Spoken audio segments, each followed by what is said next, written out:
love sports. He was the guy that you'd hang out at the bar or, just shooting the crap about sports. He approached it only seriously when there was, especially hockey matters like Larkin, that he would really get ramped up for. But for the most time, he would treat sports kind of casually. He was a fan, first. And he was doing the Saturday mornings with Stoney and Brendan. And Mike talked about it yesterday. He was finally kind of moving towards that next step in his career after kind of having his fun in his 20s. And, he naturally was kind of just, his career was moving along, but he needed a little bit of a kick in the butt from Mike. And this opportunity opened up because of what happened with Pat Caputo. Pat was a staple in the mornings on the weekends. Yeah. And I'm convinced that Kenny was on a path to be a full-time host here. Yeah. Long in the days when some of us older dudes around here won't be around or retire or don't do this anymore. I think that's what I think the biggest thing happened. I truly believe we and the listeners were robbed of a future host. He had that, we have a person drives the show. That's you, Jim. John, you're the number 2 on the show. Kenny was I've been number 2 for a long time. Kenny was going to be a number 2. He's going to be a great number 2. He's going to be that guy that came in and reacted as the fan, and the path was open for him. And it just sucks that we were robbed of it. And for his wife and his family, Mom. Yeah, it's just devastating. And I can't even imagine what they're dealing with. I know it hits us as his radio family, but his actual family, I thoughts go out to them. I would hope they've been able to hear some of this stuff or notice the local newspapers and news outlets have picked it up and the impact that he made. I did appreciate that yesterday, just hearing people call in and how much he was able to mean to people and connect to people. And it's a good reminder of what we do and the impact, but he really struck a chord with people. And he was genuine. He was genuine. His family should be proud of that. That's what really strikes a chord with people. And they identify with all of the traits that they can relate with. And you mentioned he was a dude first. Like there's a lot of dudes out there like, yeah, that's, we all have our specific things that we're passionate about. And when he would talk hockey, when there would be hockey news, I would, those were times where I would tune in because I wanted to hear what he had to say. Well, and Mike and Rico aren't hockey-nistas, as they would say. That's maybe one of their blind spots. So it gave Kenny an opportunity to shine. And I thought he sprinted through that door any chance he had. His personality was just great. I mean, it was he's a good example of don't take everything so seriously all the time. Yeah. And take it serious when it needs to be, but it doesn't need to be taken seriously all the time. He just, I don't know. When I say that dude thing, like there's 2 guys in sports radio. There's one that is a sports nerd that needs to learn how to be a guy. And then there's the dude like Kenny who needs to come in and maybe hone his, chops a little bit more in sports and take it seriously a little bit more when it needs to be. But for the most part, he had that soft spot where he knew how to be a guy and you could just relate to him. I heard Caller DJ call in yesterday and they hung out together. I didn't know that. I didn't know that either. That's what I mean about being the dude. Like he was an everyday guy. He was one of you guys out there. He was a listener that just had a passion for doing this. I'll tell you, I saw a post by the guy that does Rockers Hockey. And he said, I invited Kenny to a Rockers hockey game as a guest on a whim. He accepted, came on the broadcast, and stayed for post-game beers. He would do this several more times. He was a friend, an absolute gem, and I'll miss post-game beers with him.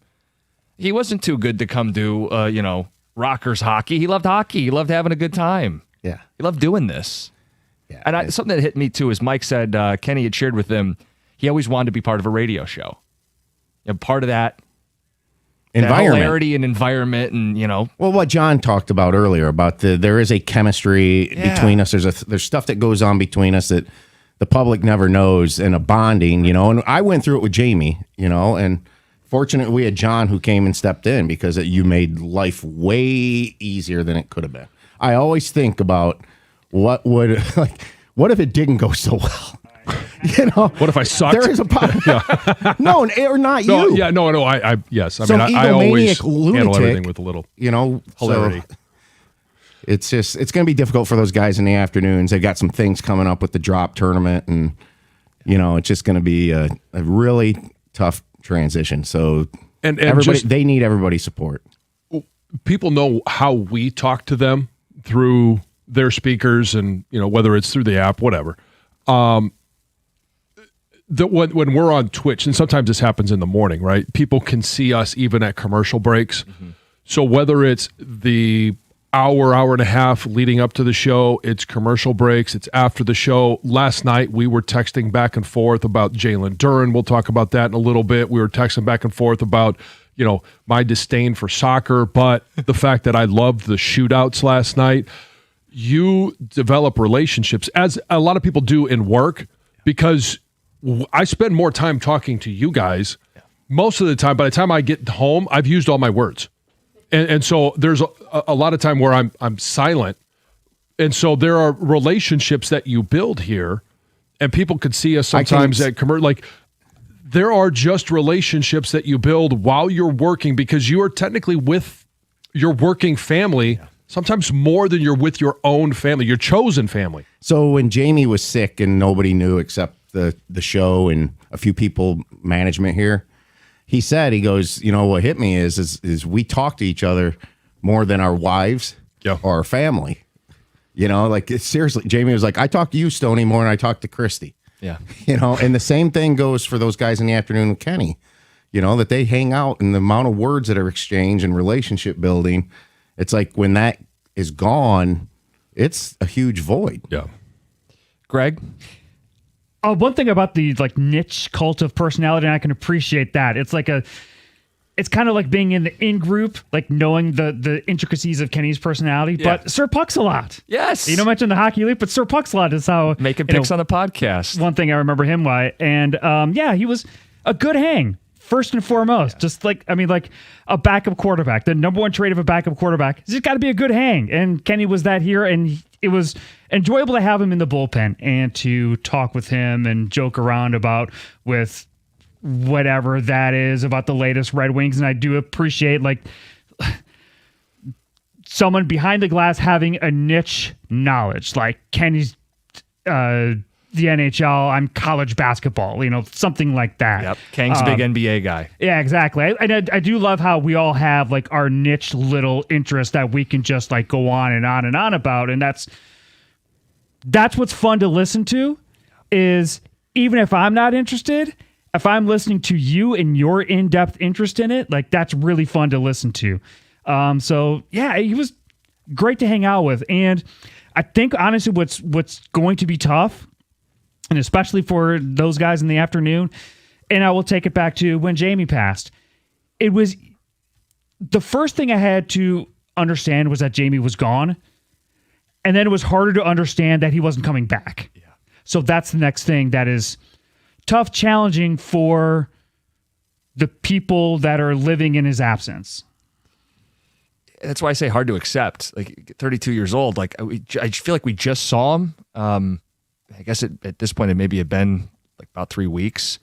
But we'd pass him. He'd come in to do middays, and we'd pass him on the way out, and I had no idea. Yeah, obviously what was happening or what was going on, and we got pulled aside after the show yesterday and just kind of processed it throughout the day. Obviously, you guys knew Kenny, listened to the station. The feedback and the outpouring has been great, and I know his family really appreciates that stuff, I'm sure. In terms of the show today, we have a lot that we're going to discuss. It's been alluded to. Jalen Duren. He wants to be in Sacramento. Make that the first person to ever say that. We can carve out some time for that. It's a big day for Duren with the NBA free agency really getting going later. Casey Mize had a gem. We can touch on that briefly. Terrion Arnold will do all of that. But we just thought it was appropriate to start the show with a few thoughts on Kenny Cott. It's 97.1.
America's favorite place to watch all our great sporting events, but we're making plans for the fall, and that's football. It's at Stadium Swim, located at Circa Resort and Casino. Catch all the biggest games at a viewing experience built for sports fans. You can chill in one of the 6 pools on 3 different levels for a perfect view, no matter where you are. You could be swimming, you could be poolside, maybe in a cabana. You got a great view of their massive 40-foot tall high-definition screen located at Circa Resort and Casino in downtown Las Vegas, and it's right there on Fremont Street. Stadium Swim. Book your spot today at circalasvegas.com.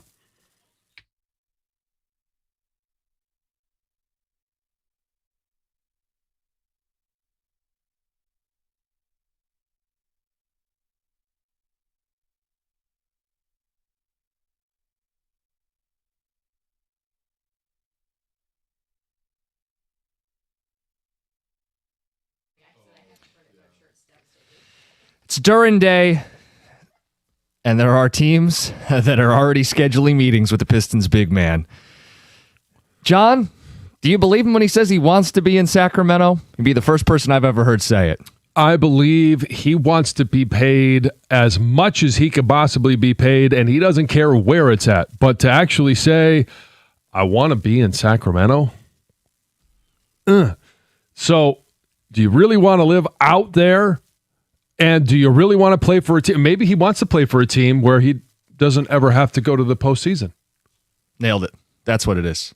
I mean, he through 82 games, 3rd team All-NBA. Stud. Postseason, not so much. Let's go somewhere where I don't have to have that. Can the Red Wings sign and trade him? Can you imagine him on skates? Well, they just drafted a 7-1. Yeah, not exactly. the Wings, but the 7-1 dude was drafted. In the draft, yeah. This is total leverage, and I can't believe how many people aren't seeing right through this. The Pistons are drawing a line in the sand about what they're willing to pay this guy, and he is trying to do everything he can to generate a little extra cash in his pocket. Yeah, I want to go to Sacramento. No, you don't. First of all, Sacramento can't even sign you right now. They don't even have the cap space to max you right now. Right. So you need the Pistons to sign and trade you there, and they're not going to do you any favors to send you to Sacramento. Sacramento would have to clear out some space, offer sheet Duren, have their money tied up, and dare the Pistons to not match. Yeah. And I just don't. I don't think they've got the guts for it. And I think Trajan Langdon is playing this right. He does not need to back himself into a bad deal with Duren. So, and here's the unique thing about the NBA, right? We always talk about the salary cap and the aprons and the tax and all this stuff. And yeah, they would have to do too much to hope that the Pistons don't match. Mm-hmm. Because if the Pistons do, then they are SOL. That's just the end of their offseason. And maybe they traded guys away to create that cap space. Well, my point exactly. And so, but there are other teams, and I'm curious how many of the teams out there who do have the cap space that would make an offer, and if they think, oh, well, if it works, we'll take them. But they really just want to put the Pistons in a bind. Well, I think the Lakers, the other team that's been mentioned, may say, oh, you pushed us to Max Reeves. We could use a lob threat for Luka. We're willing to throw the cash at Duren. Yeah. See if you really want him or if you're willing to lose him. I don't sweat this because I'm not someone who thinks Duren should be anywhere near the max. Right. And if Trajan can pivot off of him because someone else wants to make a grave mistake, I'm not losing an ounce of sleep over this. He'll be back if it's at a good number, and if it's a bad number, he won't be. That's a great position to be in. I agree. I'm just, the question then is, what are you doing? Because, okay, Sacramento could be in a bind if they do all these moves, they make the room, and then the Pistons match. Right. The other side of the coin is, well, the Pistons aren't believing that anybody's really going to offer him this contract. They're not going to have to match. But if they lose them, then what's their pivot? Right. And because it has to be timely. Yeah, you can't go from... You have the time to then sign or trade for a Trey Murphy or do the things that you want to do to improve your team. And you don't just lose a guy without a plan of replacing the production. Right. You don't want to go from a 60-win team to, hey, we lost our center. Reports are Tobias might not be back. We lose our power forward. Yeah. And Malik Beasley's not coming back. Nope. Indicted. You know when that news broke? Right after the show. 10:02. Of course it did. Anyway, there'll be time to talk Duren. Casey Mize, gem last night. Wow. 10 strikeouts, no walks, 1 hit through 7.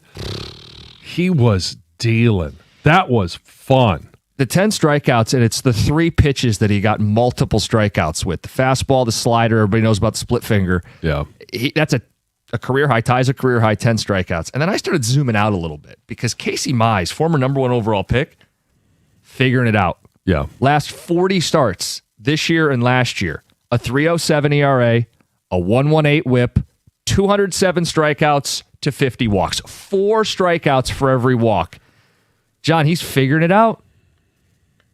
He's got to stay healthy and he's got to finish the year strong, but he's due for a big payday. If I'm his agent, we are talking north of $100 million on a multi-year deal.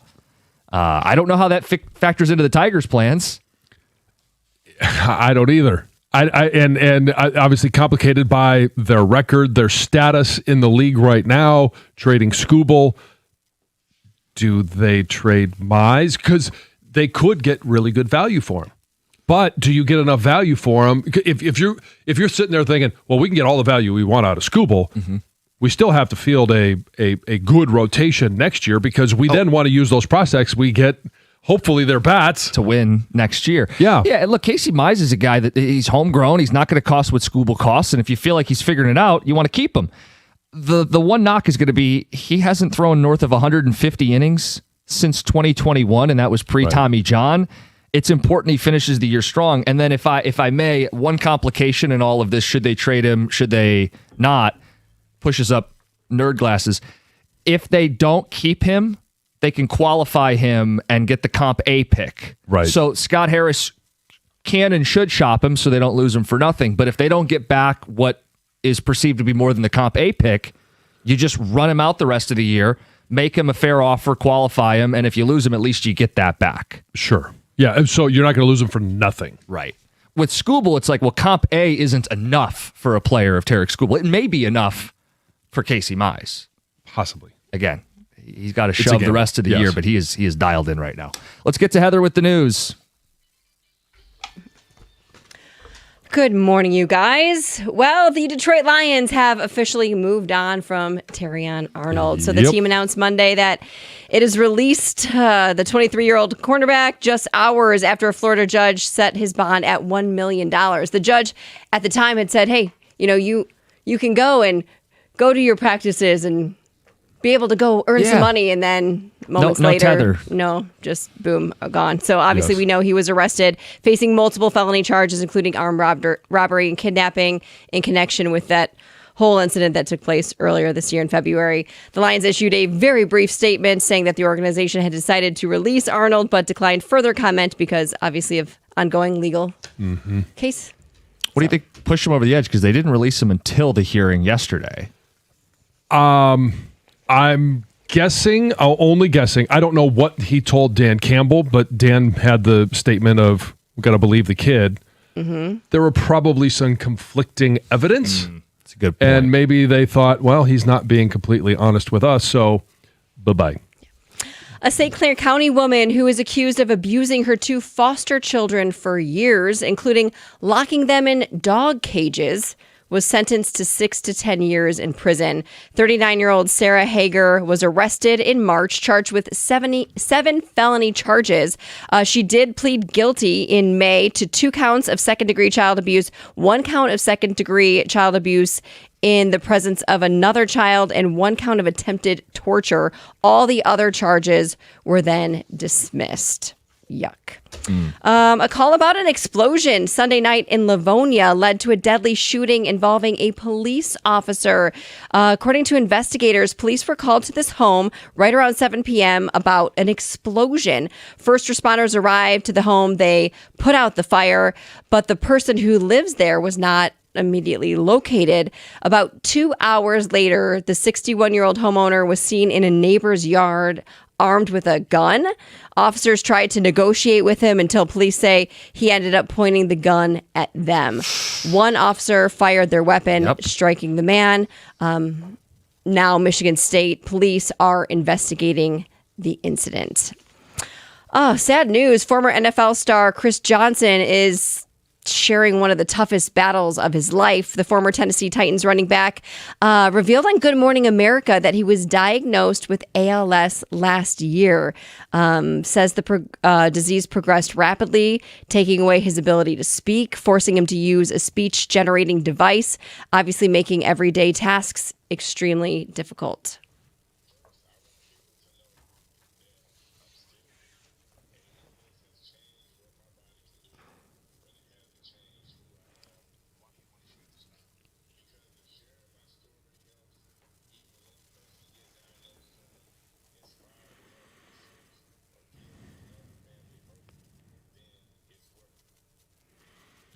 That was dramatic news too.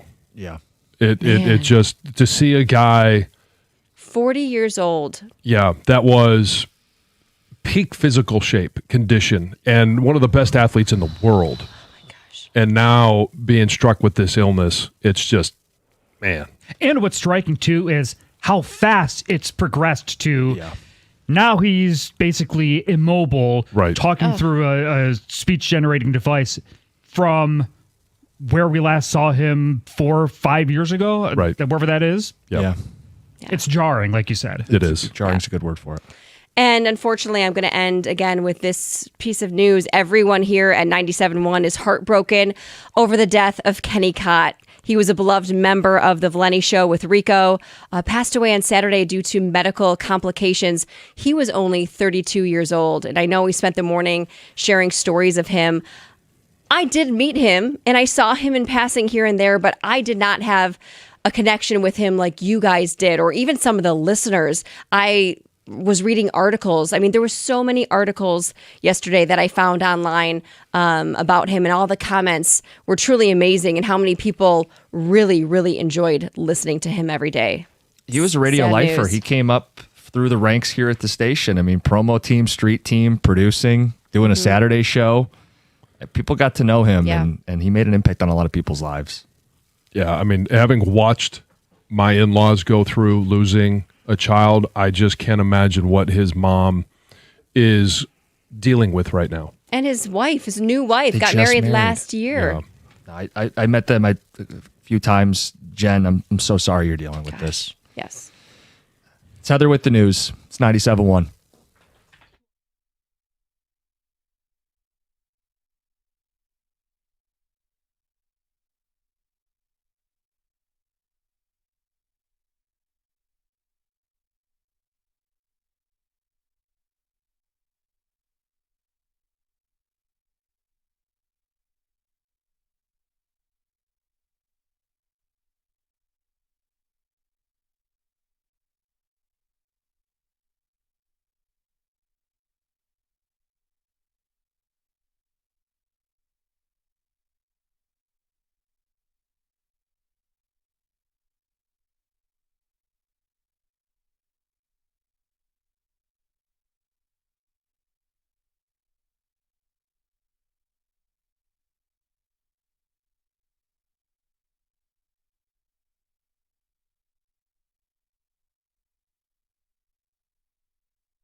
He's putting it together, man.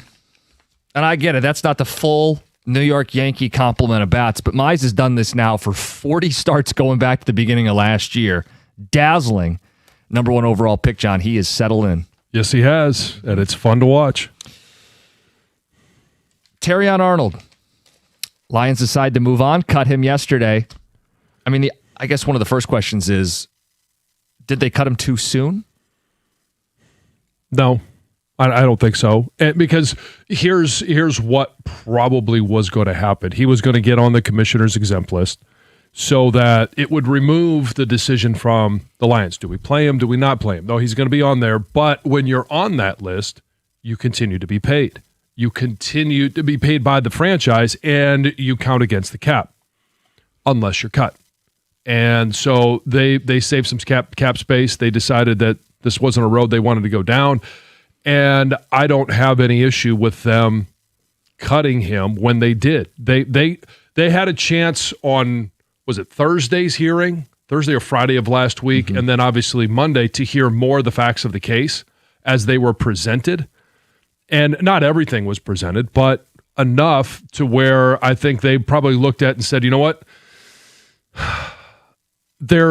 Who knows how it ultimately turns out? It's up to the lawyers and the judge and the jury at this point. But they probably looked at it as, well, we're not going to have him for this year. I don't know when the trial would start. You know, you don't want to have a guy and then all of a sudden mid-season he's wrapped up in a trial. And then some of the facts may be different from what he had told the Lions. Yeah, and scrolling social media and our fellow legal scholars, I say that sarcastically, people who were watching the trial made it sound like, well, they don't have anything hard evidence against this guy. Right. But if, to your point, it just wasn't what the Lions had previously heard and they were uncomfortable with the uncertainty of where this was headed. Yeah. Also, let's throw in the fact that he's just not good. Like, there are players that get away with more if they're elite corners. He was far from an elite cover corner. He was the 97th graded corner on PFF a year ago. At some point, you go, it's just not worth the headache. We got to have some certainty. We're just going to plan to not have him and actively put money and resources and decisions towards addressing it moving forward. I am curious. The same question I asked last week. Knowing that this was a possibility, and even if they didn't cut him, did they do enough in his absence? No, but they can now, I guess, is the way of looking at it. Yes, they can now because they have a roster spot that added up. They got some, not a lot of, it wasn't, he was on a rookie contract, so it wasn't going to be a huge number against the cap. Could we say the Lions were guilty of being naive here? Like, he's going to figure it out on the field, and this off-the-field thing isn't as bad as it looks. A little naive in that it was going to work out for Terrion Arnold? I don't want to go that far because I don't know what type of investigation they did. Obviously, a lot of this has to do with from the facts that we have heard from the two hearings is, did he text? Did he not text? Was he on FaceTime? Was he not? A lot of it, if you listened to it yesterday, was, this person said they heard his voice on this. Well, there's a lot of hearsay in there, but you can get cell phone records and find out, first of all, where a person was. And you can also then find out, okay, well, who were you calling? If there's no text message, were you on the phone? Were you on FaceTime? I guess what I don't know is how quickly this trial is going to happen. Like, is there a world where this guy is... Oh, it won't be until after the first of the year. Okay. I would be shocked because no judge, and they don't necessarily want to start a trial in December with the holidays.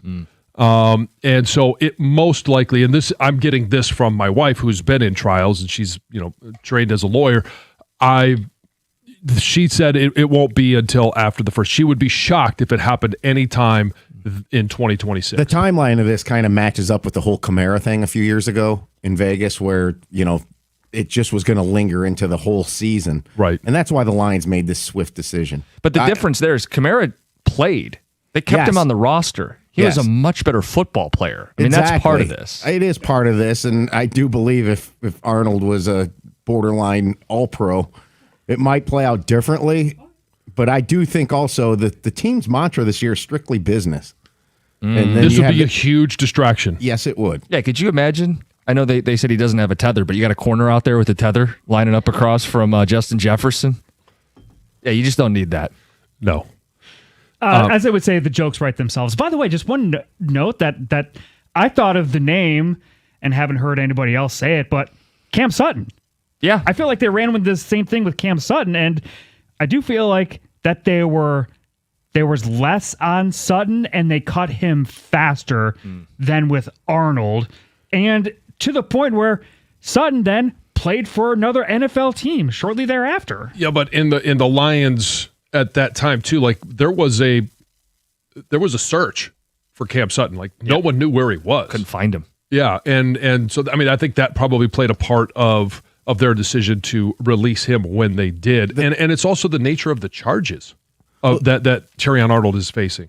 The thing that happened yesterday was the judge made him eligible to play. Yes. If he was confined to jail still, the Lions probably would have had to keep him on that non-exempt, whatever, one of those things that they have labels and stuff, and not probably been able to do this as easily. Oh, I think they still would have. I think that would have actually been easier because he would have been, like I said, he would have been on the commissioner's exempt list. They would have still had to pay him for sitting in a jail cell, and it would have counted against the cap. They certainly would have cut him at that point. If he's unavailable, especially for the fact that he hasn't really contributed any meaningful snaps, he's been on the field, but the production hasn't been there. See, I go back to what I said last week when this came out. I don't think it's a very big deal because I don't think he was a good football player. I don't think he was an average football player. Here's why it's a big deal, and it's not because he was an all-pro. They were still holding out hope he would hit what they drafted him to be. Or That's why close he to was it. here, right? That they thought there was still more talent to mine out of him, that they were set to make him a starter in a secondary that has big questions. That's why it matters. Not that he was prime Darrelle Revis. It's not like, he's Patrick Surtain's kid. Well, they're going to do that, though, because they're going to play the long, patient game, and they're going to have a longer and tougher time admitting they made a bomb of a pick with that pick versus me, who I had concluded that this guy was a bust last season before any of this came out. So let me phrase it this way then. Is it a good thing? Not what he did, but that the Lions can move on without thinking, well, we have to stay committed to this former first-round pick. This gives them the out that they were unwilling to take with a player who had stalled out. Yeah, okay, it can be viewed as that's the silver lining, right? I guess is what you're trying to say. Yeah. But if that's the silver lining, and they had their doubts, and they didn't think he was going to actually get better, but they were just hoping, then where's the boost in the roster? Where's the boost in the talent that we need more? Are they counting on Ennis Rakestraw to be healthy and be the corner that was described to us? Here's my thing. I believe this is irrelevant to the Lions potentially reaching the Super Bowl. I do. Because I believe they can find somebody on the street to add depth that's just as good. Well, then what I'm saying to you is they felt like they had that CB2 spot in Terrion Arnold. You disagree with that when he was here, so now this gives them a chance to address it because they weren't going to otherwise. That's what I'm saying with right.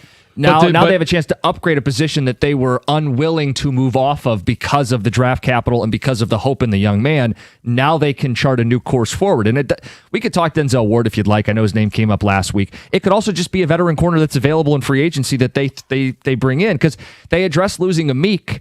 They did not address the outside corner too with somebody. Now they can. You also go to, maybe they thought, well, we can get some special teams out of him, and he can give Rocky Sin a breather, Ennis Rakestraw a breather. Yeah. And so maybe they weren't necessarily, I don't necessarily want to use the term naive in what they were expecting to get out of him. Where do they go from here? We'll get to that next. Plus, Dylan Larkin. I got a chuckle out of this headline. That fans will turn on Dylan Larkin. We've been flooded with texts. I want to just know straight up, would you boo the guy? Would you boo him? Because people have said they would. I'm curious if people will hold their hand up and say, yeah, I'll boo him the first game he skates for the Detroit Red Wings. Because him being here, much more likely after Yzerman said no guarantees. It's 97.1. Hey, life moves pretty fast, and maybe you're outgrowing your starter home, building your dream home from the ground up, or helping your kids move across the country. And trust me, I know because I've done all of these. And I want it, when it comes to financing, don't leave it to some random out-of-state lender that you've never met. Do what I did. I use the bank I already knew and trusted, and I've been recommending for years now. That's First Merchants Bank. They provide home financing not only here in Michigan, but in all 50 states. So whether it's a forever home down the street or a vacation home across the coast, they've got you covered. As a Newsweek and Forbes top-rated bank, they bring personal attentive service to every transaction. And from new construction to leveraging your home's equity, they provide the local touch with national reach. Call my friends at First Merchants Bank today for a free planning consultation. And with over 130 years of experience, they have the strength to help you grow, just as they did for me and my family. First Merchants Bank, member FDIC, equal housing lender. All you got to do is visit firstmerchants.com to learn more.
It's such an easy question and an obvious topic. We've been sitting on it. We'll get to it. Couple texts on this Lions corner situation. Terrion Arnold released. They probably cut Arnold because he lied to them in the first place. Watched some of the trial. Was clearly involved. However, they didn't have hard evidence, so my guess is he'll be found guilty of a lesser charge, but not the major charges. I don't agree with the comment saying this isn't a big deal because he wasn't very good. I've heard it elsewhere, and I agree he's not very good, but the fact of the matter is he was scheduled to be a starter. That means the guys behind him are even worse. This is a big yikes, Nick in Clarkston. I don't necessarily know that he was scheduled to be a starter. I mean, Rock Ya-Sin was taking all the reps when they've had practices this offseason. Well, he was hurt. Right, but it doesn't mean that he was going to come back as the starter. He was penciled in as a starter because of where he was drafted. Not because of his production. Yeah, I don't gave you the know number. if He's the 97th corner on PFF, and we all watched him. He had more pass interference calls than pass breakups. Right. I would argue Rock Ya-Sin is actually a better player or an equal. Right. And I don't know if they view him as better than some of these guys that are available, like Marshawn Lattimore, kind of long in the tooth. Does he have anything left? Trayvon Diggs has had some injury concerns. Texter says that they would pursue Trayvon Diggs. We need playmakers. Takeaways. Get the ball. Give it back to your offense. Yeah. Is there a guy that makes sense to you, John? Is it swing big for a trade, or is it take one of these veteran corners that are unsigned? Or do nothing? No, I think they do something. And I don't know. Trayvon Diggs is, like we were talking at the break, a boomer bust. 2021 had an unbelievable season with Dallas, led the NFL interceptions. He was all pro. And since then, he's kind of fallen off. I know he's had some injuries. And the question is would he be worth a phone call to just bring in, work out, and see if he's healthy and see if his personality matches what they're looking for in the secondary? Because there would be a thought, hey, if my defense isn't going to be top 10, but I can get takeaways with this offense, that's a formula that can win you a couple extra football games. I am curious, though. I mean, Mike Hilton is a guy a little longer in the tooth that they could look at and say, could we get, if we're looking for somebody to give Rock Ya-Sin a breather, who's going to be best suited to do that? And it might be, I don't want it to be. I mean, I want it to be, but I don't want to hang my hat on it. It might be Ennis Rakestraw. In the perfect world, yes, the young player you drafted that hasn't really had a chance because of injuries. So is the question, is it just been really bad luck for him over the first 2 years, or is he just injury prone and can't stay healthy and won't stay healthy? But you are saying but you're we not also don't counting know what on it looks like when he is on the field. But you're saying still bring someone in because you don't want to be beholden and count on it. But the best case scenario would be that this guy shows up to camp healthy and the guy that they drafted in the second round. A la Cabrera, best shape of his life, but actually best shape of his life and plays well. We're going to hit every major food group in this first hour of the show. We mentioned Durin Day. We've mentioned Mize last night and now throwing him in the deadline convo. You got the Terrion Arnold stuff. Yep. And our obligatory Dylan Larkin segment brought to you by Spite and Venom. I saw this in the Detroit News. They have a headline citing some of the national guys on TSN. Overdrive was the show. And they think fans will turn on Larkin if he skates in the preseason. Quote, I think fans will turn on Larkin and crush him, host Brian Hayes said before the NFL draft this weekend. I just want to put it most bluntly. We get texts, people saying, he's going to get booed. Will you boo him when you go to a Red Wing game this season if he's here? Steve Yzerman has said he's got 5 years. I make no promises. I make no guarantees. If he's here, how will he actually be treated by fans? I would love to throw that out and get the response from our listeners. I'm the guy that's pro boo. Right. But I get where Larkin's coming from and being here a decade and seeing no end in sight, wanting out. So I'm not going to boo Dylan Larkin. I'm not going to fault fans who do if they feel wronged or cheated. It's your right as a paying customer. I get where he's coming from. I don't plan on booing him. And I think an even more interesting follow-up is, okay, you boo him, but then he does something good. Do you just sit on your hands? Right, He yeah. scores a goal, you don't even clap. There's no cheer. You want him to fade the goal horn down and not acknowledge it. Like, how does this actually look if he's wearing the winged wheel this season? If the season were to start today, I think it would be different than when it actually will start, because it's going to be all about the messaging. I have no idea what happens on Friday when free agency starts. Like, is there a trade that's made? Is there a free agent that's signed? Is there a path for both Yzerman and Larkin to save face and recover things enough so that that doesn't happen? The boos don't rain down if he's skating on the ice for the Wings. He hires John Jansen to be his PR consultant. What would you tell him? How should he address this? First, like the only way that he is happy to be back, if that's possible, or at least willing to publicly say, yeah, I want to be back because I see the direction of where this team is going, is if Yzerman does something. But if Yzerman doesn't, he can't come out and go, see, he's a buffoon. I don't want to be here. That's not going to endear him to people. How does he message this? But it might, like you. I think there are a lot of people that agree with him, even though there are a lot of people, hey, you've signed a contract. You had 8 years when you signed it. There's 5 left. You got to honor the contract. And if he does come out and say this, but yet he does honor the contract and comes out and skates, we all know that he wants out of town, but is he being the bigger man by not sitting out, by not doing these things and going out there and playing hard?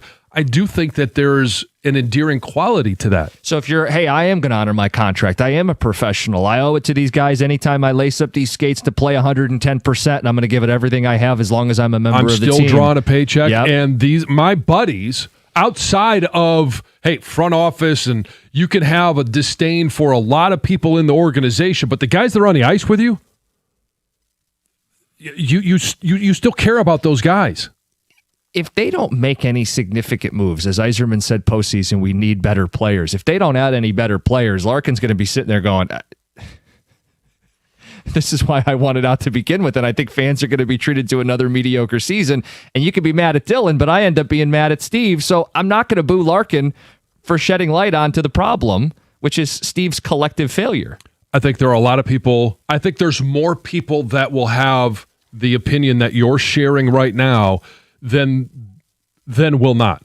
And I am curious, 248-539-9797, are you of the mindset that no matter what happens, Dylan Larkin shouldn't have come out with this? He should have just, continue to deal with things behind the scenes, and he's not honoring the contract, not honoring the commitment. You're going to boo him no matter what.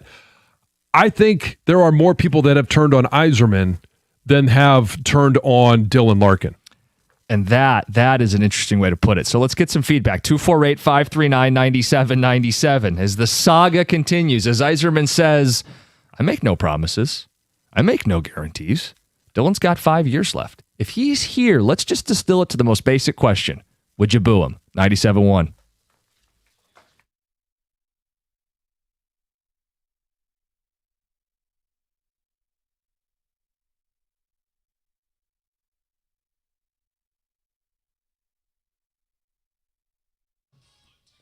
Brought to you by Mastercraft Heating and Cooling. The Tigers scored 1 run in the first, 4 in the second, and 2 in the fourth as they jumped out to a big lead over the Yankees on their way to a 7-3 win last night. All 3 New York runs came on an Ahmed Rosario homer off Drew Summers in the 8th inning. While the Tigers offense was scoring a bunch of runs, Casey Mize was doing a bunch of this.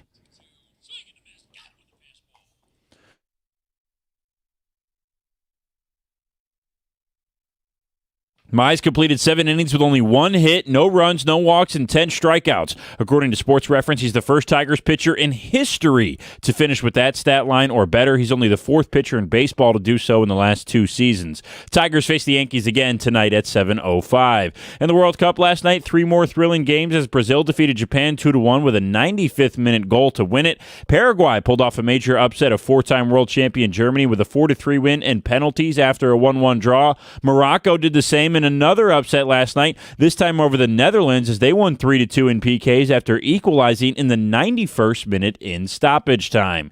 And NBA free agency begins at 6 p.m. tonight, and Jalen Duren will reportedly meet with the Kings to discuss and sign and trade at that time. Omari Sankofa of the Free Press reported last night that meeting may be a moot point because there is a high degree of confidence within the Pistons organization that Duren will ultimately re-sign with the team.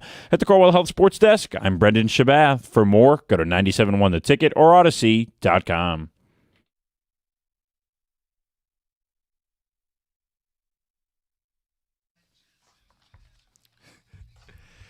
We can make some room on the phones. We are flooded with response on the texts. Would you boo Dylan Larkin if he's really here to start the season? First response, I don't want Larkin here, but I wouldn't boo him. Another says, I wouldn't be booing Larkin. It would be booing Stevie Y. So let me give you another scenario. Okay.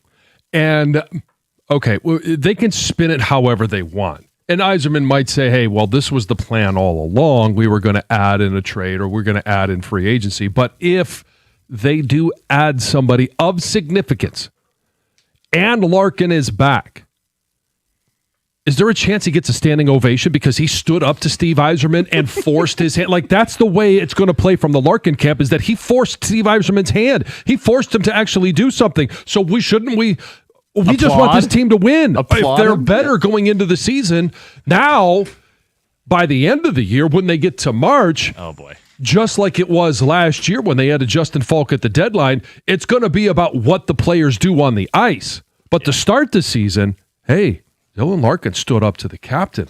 Look at the cojones on that guy. Well, Bob in Rochester says something similar. He says, I would not boo Larkin. For all that's happened, at least he lit a spark in the organization. Maybe it wakes somebody up. The way things were going, they were spinning their wheels and not accomplishing anything. Maybe this will wake someone up to actually do something. Well, if it lights a spark. We haven't seen the spark yet. I'm not a part of the Yzerbots. Dylan's in the right. If he's back, I'll be happy, from an unnamed texter. Absolutely will be booing Larkin, whether he's wearing the winged wheel or not. A captain without any leadership qualities. Great player, will thrive on a team where he isn't the leader. Giving up on your 8-year contract with 5 years left after laying an egg since the return of the Olympic break makes you look like a sackless chump. Chris in Royal Oak.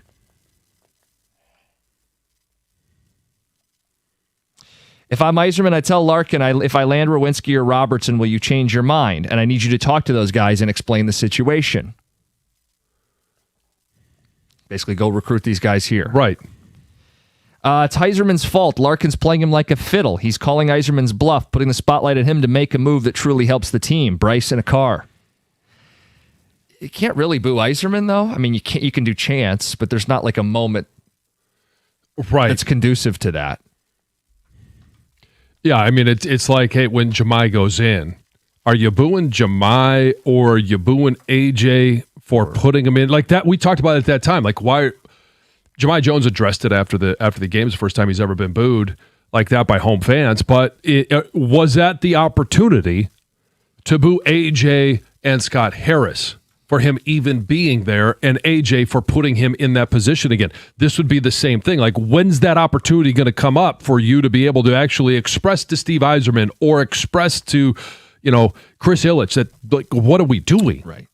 I absolutely would boo Larkin. He was never the leader or the captain. He was just given the seat because the team was bad and he was their youngest player. Another says, yes, I'd boo him. He better not even think about skating out there with the C on his chest. You publicly gave up on the franchise that gave you an 8-year contract. You are the problem now. Well, again, who gave up on who? And I'm not going to sit there and say Yzerman gave up on him. He just didn't do enough to support him or to support this roster or to support this team. I absolutely would boo Larkin. Another says, if he goes out there and plays his guts out, I would cheer for him. Otherwise, I'd be tempted to boo him. It'll all be dependent on his effort. I have no question, no doubt, that if he is wearing the winged wheel, he's going to go out there and give the same effort he did in the first 11 years of his career. I won't boo him. If after all the drama, he still suits up, puts in the effort, that to me is a sign of maturity. Wanting to be out and still putting in the reps, that isn't worthy of boos in my opinion, Ryan at work.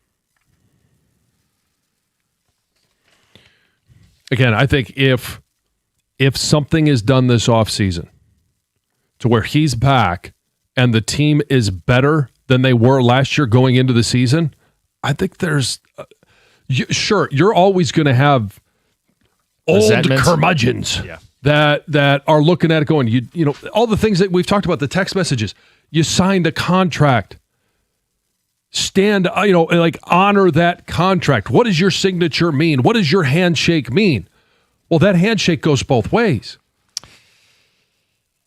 This guy says he wants to start an F.U. Larkin chant at the games. And another says, boo him and his children. Never boo Larkin. He's putting out this dumpster fire for good. He's like a champion in some people's eyes, and he's persona non grata and public enemy number one to others. Like, this is exactly what this divide is designed to do. Well, you got the Boo Kids chant. Well, that was obviously directed at the Staffords. This is getting very Staffordish in this situation, although it didn't play out publicly ugly in terms of the separation. But in terms of being a divisive athlete, this is a split ticket right now. It is. There are people in his camp, and I think most people would have been in Larkin's camp if he didn't publicly demand it. You know what I'm saying? Like, he kind of put it on him a little bit, and the whole, we just made an 8-year commitment and you're bailing after 3 years. Detroiters have a problem with that. I know this city. I've lived here my whole life. Sure. Well, Detroiters are sensitive to loyalty more than other markets. You're turning your back on us. We'll turn our back on you. The difference is Stafford never had to play a game here after that got out, because it was all behind the scenes that he wanted out of Detroit. Well, it was publicly known that they were going to trade him. Like, he had asked for the trade. I think there was a brief window there where that was the case. Yes, you're right. It was brief, and he never had to play, was my point. He never had to play. Right, yes. But he had to come back the wearing trip to Honolulu Cabo. blue. Yeah. I mean, that So we need to get Dylan to Cabo is what you're saying. This was the argument, though, that it would have done Yzerman justice if he had moved from Larkin a couple years ago before he had to extend him. You know, I felt that way. Well, that's why all roads lead back to Steve. Like, if you think Larkin's some chump loser, then don't pay him and trade him and submerge yourself deeper and do the proper rebuild that always needed to happen. Like, or you paid him because he's the number one center on this team and would be a number one center on certain playoff teams, and you think he's a good hockey player and you need more of them. You just haven't done a good enough job collecting those kind of players to make real meaningful progress now going into your 8th offseason. Like, see, I think part of the thing with the Stafford trade, the Lions knew they needed to move on too. Mm-hmm. And that's what Yzerman didn't learn here. It was like, okay, there was hesitancy to give him the captaincy. It was a natural handoff for him to get it, and yet they didn't give it to him right away. Why? They got to earn it. Got to earn that leadership. Mike, you got a throwback. You're on 97.1. Hey, guys, good morning. A lot of people don't remember this or they don't know this, but before the 95 season, Steve Yzerman was being shipped to the Ottawa Senators. It was basically a done deal. Him and Scotty could not coexist together. And that's when, after that, Stevie started playing, the quote-unquote two-way hockey, right? Mm-hmm. So they worked it out. They hashed it out. Obviously, the landscape is a lot different nowadays, and maybe John could talk about coaching, being coached by Scotty, a hard-nosed coach, but he needs some tough love right now. And the next year they go win the President's Trophy. We know how that finished. But maybe he comes back, and this is that learning experience that's going to jump into the next level. Yeah, the Alexei Yashin trade. That's who he would have been dealt for. Yes. Yeah.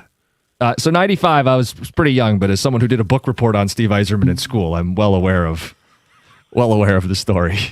The book report. But no, I said that's easy to take a shot at you for, but I did the same things when I was in middle school and high school. I loved hockey growing up. up. I did a huge thing on steroids because it was so. Oh, sure. When the whole Ben Johnson thing happened, and Mandrich. Yeah. And that's why Tom's so jacked. Yeah. Maybe that's why he doesn't have any hair. Exactly. Did you ever do like a book report on like a pro athlete or anything? That is so long ago. Oh, okay. I have no recollection. You did one on Harbs, didn't you?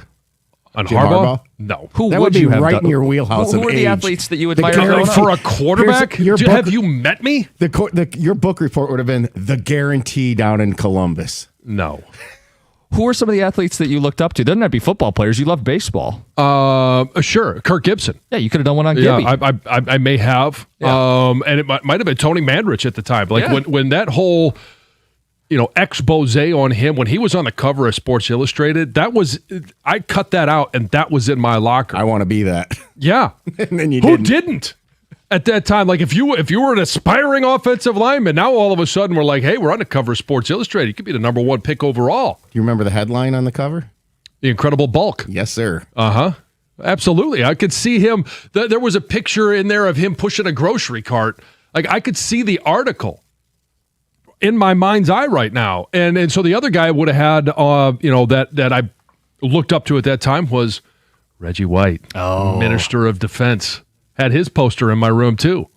So the whole eating and with Mandrich and all that, it's like the modern day comp to that would have been Michael Phelps. Remember when he was omelets. dominating and he was eating 10,000 calories a day? The thing is, he wasn't doing steroids. Right. Yeah. Yeah. The whole Mandarich fallout, is that why you didn't end up going to Michigan State? You just couldn't? No, I just wanted to go where I could win. 2 4 Funny 8 thing 5 is, 3 that was 4-1. when the Spartans won the Rose Bowl with Perlis and Lorenzo White. Yeah. Lorenzo's a great guy, by the way. Did you ever consider MSU? Sure. They were my first offer. Oh, okay. Oh, yeah. There was a time. What could have been? Oh, yeah. Well, could have won a national championship there. Right. You would have been the linchpin. You would have brought them to glory. There's that possibility, Yeah. yes. Yeah. There's no facetious laughter under my breath or anything. You definitely would have done it. Hey, great leadership. They could have used him. Oh, they absolutely could have used him and Charles Woodson. Right? Sure. Yeah. Yeah. Yeah. It takes total team effort. Yeah. It does. Yeah. That's all I'm saying, John. I know. Yeah. No, I I feel know. like I know you're offended trying right to, now. laughing at me, trying to put down, any contributions I would have made to that national I don't championship dispute team. that you were a contributor. I don't think you were plug and play national title on anybody you played for. I'm not saying that. I'm just Okay. saying the possibility could have been there. Could have been. We get the 2 Grand Slam, Heather's news, and we'll dive deeper into this Duren conversation because for the first time ever, someone uttered, "I want to play for the Sacramento Kings." Stunning. 97-1.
Here's what I like about Guardian Alarm. They're not some national security company pretending to know Michigan. They're from here. They've been protecting Michigan homes and businesses from break-ins, fires, and emergencies since 1930. And they protect my home.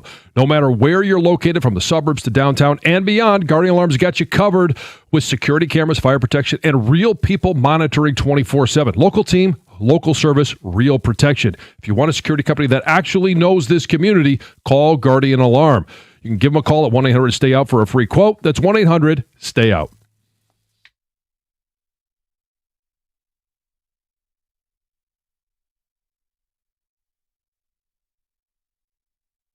Before the 2 Grand Slam, Heather with the news. Hey, this news is brought to you by Fusion Energy. Well, the Detroit Lions have officially cut ties with Terrion Arnold. Shortly after his pretrial hearing on Monday, the team announced that they have released him, and the Florida judge did set his bond at $1 million, and the judge did grant him the permission to leave his home for work purposes, so that could include practices and games, but obviously that won't be happening now. We've talked about this all At least morning. not in Detroit. Well, yeah, at least not here, not with the Lions. So the Lions originally, stood behind him while this whole case kind of just like hovered over his head in the spring, right? We talked about the case, but they said they were taking him at his word that he was not involved, and obviously some new details have risen. So Yes, it is. It's sad to watch gosh. somebody with which you think has the world by the tail yeah. make horrific decisions and now have to pay the consequences. And even if he is found innocent, there's consequences that he is living with. Mm-hmm. Detroit police are searching for a man who they say deserted his 2-year-old daughter after crashing his motorcycle. So investigators say this toddler was riding on the motorcycle with her father Sunday night when the man lost control, crashed. The father then allegedly fled the scene, leaving the little toddler behind. Stand-up character. The girl was taken to the hospital, thankfully with non-life-threatening injuries, is in stable condition. She's going to be okay when it comes to injuries. Police say that they have identified the father. They know who he is, and they're asking him to turn himself in for questioning. They're still looking for him. It's Goodness unbelievable. gracious, right? A chaotic scene played out on Sunday evening in Livonia after police received calls about an explosion. So according to investigators, police were called to a home. This was right around 7 p.m. after an explosion. And once the fire was extinguished, the homeowner was nowhere to be found. They started checking surrounding areas, right? And about 2 hours later, they found the homeowner armed with a gun in a neighboring yard. Officers attempted to negotiate with the man, but after he raised his gun and pointed it towards the officers, one officer fired their weapon. The man was hit, was pronounced dead at the scene. As of Sunday night, 2 separate investigations were underway. Obviously, the arson investigation with the explosion, and then Michigan State Police are also investigating the officer-involved shooting. Former NFL running back Chris Johnson revealed on Monday that he has been diagnosed with ALS. I wrote it wrong on my sheet, and then I got like tongue-tied because I'm like, it's not ASL. I thought you were not going to say American Sign ALS. Language. No, I just wrote it backwards. ALS.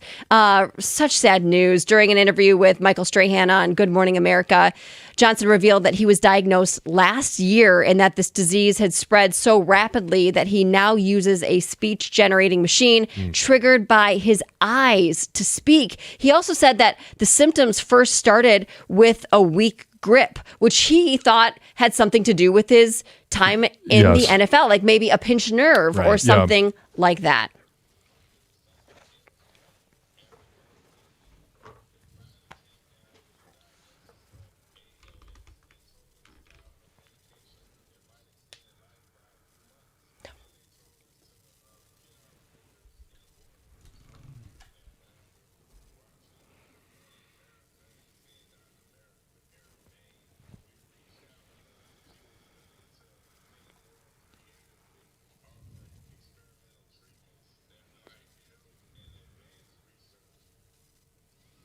It's wild. It's so dramatic because it has progressed so quickly. Right. He was saying, just last year I was lifting carrying my young daughter, a 7-year-old, lifting her to blow out her birthday candles. And now he can't even, pick up a mug, right? Like how fast, obviously, or speak, which is, it's devastating for sure.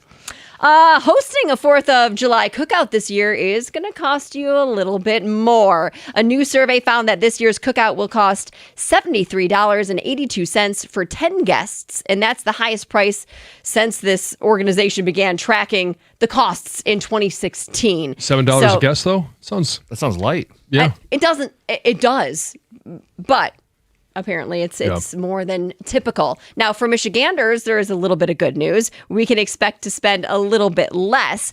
Our average price comes to $66.06 for 10 people. So Say that price again?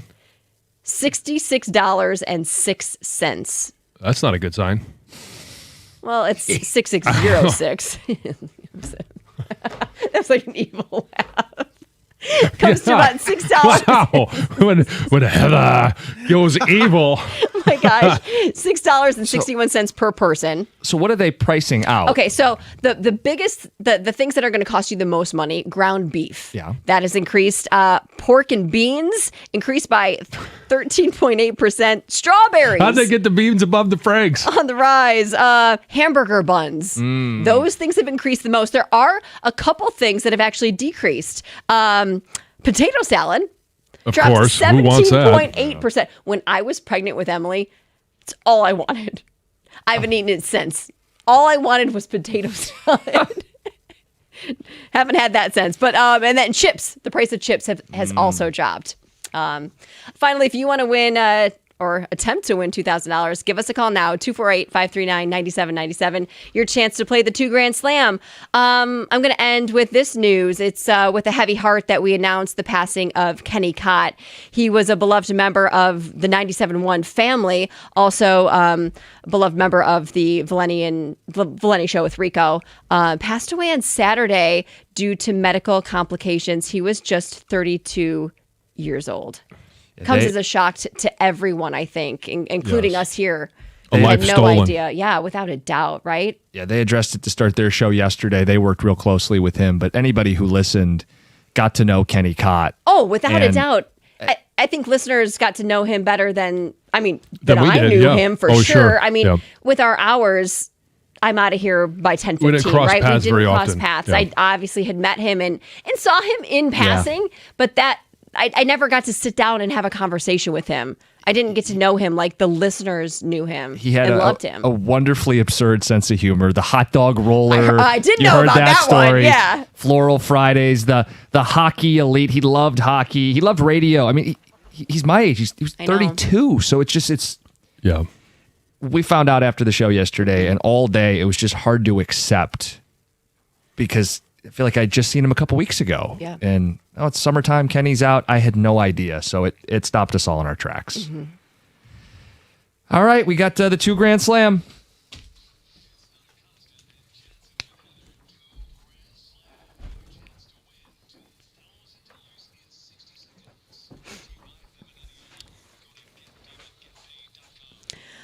All right, we all know the rules. It sounds easy. 10 questions, 60 seconds, get them all right, win $2,000. But of course, it's never that simple.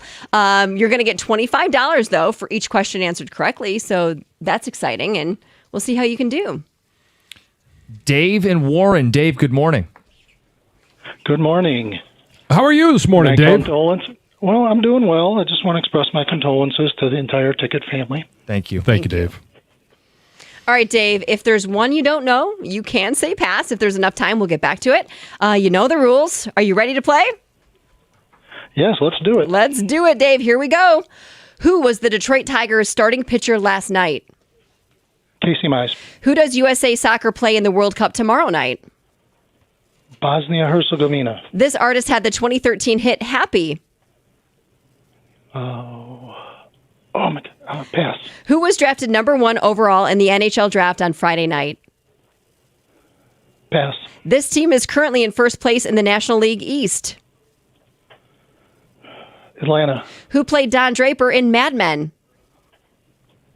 Pass. Ben Rice plays for this MLB team. Yankees. Who is the head coach of the New Orleans Saints? Kellen Moore. Bucharest is the capital of this country. Hungary. Who wears jersey number 8 for the Detroit Tigers? Matt Verling. This artist had the 2013 hit Happy. That would be Bobby, or no, not Bobby. Pharrell Williams. Who was drafted number 1 overall in the NHL draft on Friday night? 7. You crushed 7, it. yeah. And you got back That was to a one you tough passed, Dave. one. Yeah, that Yeah. was tough. Wow. Great Yeah, that job, was Dave. tough. Yeah, we had said pre-show this is real tough, so I think you should be proud of this one. Absolutely. Well, I'm always disappointed. I'm a former winner, so I always strive to try to win. Oh, former winner. You've won the 2 Grand Slam before, all 10? Yes, back in December, right before the holidays. Oh, hey, well, new year. hey. Knew you, yeah. All right, yeah. I Dave guess came close. 7 would be disappointing. Yeah. Yep. Well, great job. Well, put you anyway, on We're proud of you, Dave. Yeah, Dave, stay on hold. We'll make sure. You know, obviously, you know how it works. Yes, definitely. All right. All right, we'll go through it. 2 Grand Slam on Tuesdays brought to you by Feminine Law. Get David, get paid. The Tiger pitcher last night Casey Mize. dazzled with 10 strikeouts, tied a career high in 7 innings of 1-run baseball. The U.S. soccer team will play on Wednesday night against Yep, and he got first and last name, Bosnia Herzegovina. the I get it artist right? that had the 2013 hit Happy. Pharrell Williams. Yep. Pre-show, you go, no one's going to get this. The number 1 overall pick in the NHL draft. Come on. Yeah, McKenna. I mean, how many people actually watched it other than you? I was going to say, just me. Yeah. Justin Bieber, who announced the pick. The Braves in first place in the National League East. Good poll on that one. Don Draper in Mad Men. Who played him? John Hamm. Ben Rice plays for Yankees. head coach of the Saints. Kellen Moore. This one's so tough. Bucharest is the capital of which country? When did he say? He said Hungary, Hungary. It's Romania. and it's tough because Hungary's capital is Budapest. It's close. I gotta admit that might have been a little bit of a DB question by me. You think? No, the funny thing, why he would, it's not why he would say Hungary, but the funny thing about him saying Hungary this morning is I woke up to a text message from Lucy. She's in Vienna, and they took a day trip to Hungary. And so Have her stop by Budapest. I she text her and said, funny, I woke up hungry too.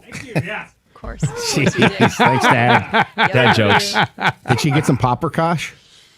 That was all. She sent a selfie. That's all I got. Is Paprikash there? Yes. If she went to Hungary and didn't get paprikash, she failed. All right, I'll text her at the break here, see if she's still hungry. And the last question, number 8 for the Tigers, is Matt Vierling. Coming up next, a person who actually said, I want to play for the Sacramento Kings. Really, Jalen Duren? Really? Okay. Talk about the latest. It's Duren Day. It's 97.1. Hey, you could be a great driver doing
Today's the day. It's Duren Day. Free agency kicks off 6 p.m. and Jalen Duren's sweepstakes are heating up. Reports are he will be meeting with the Sacramento Kings, and he has a call scheduled with the Lakers. Chris Haynes reporting he really wants to play in Sacramento. He really wants them to pay him more to be in Sacramento. Yeah, this is a lie you tell yourself. I want to play in Sacramento. This green smoothie tastes really good. Can someone please put on Imagine Dragons? Yes. These are lies. I don't buy any of this. I don't buy that anybody wants to play in Sacramento unless he understands his shortcomings, wants to get paid as much as he possibly can, but never wants to see the playoffs again. Like his experience last year was so bad and his performance was so bad that he's like, well, let me go somewhere where I never have to have that experience again. And they'll pay me a lot of money to be there. That's Sacramento. Sacramento doesn't have the cap space to offer him the deal right now. Detroit is under no motivation to work with Sacramento to trade away Jalen Duren. Trajan Langdon's playing this perfectly. You will not pay Jalen Duren an irresponsible contract.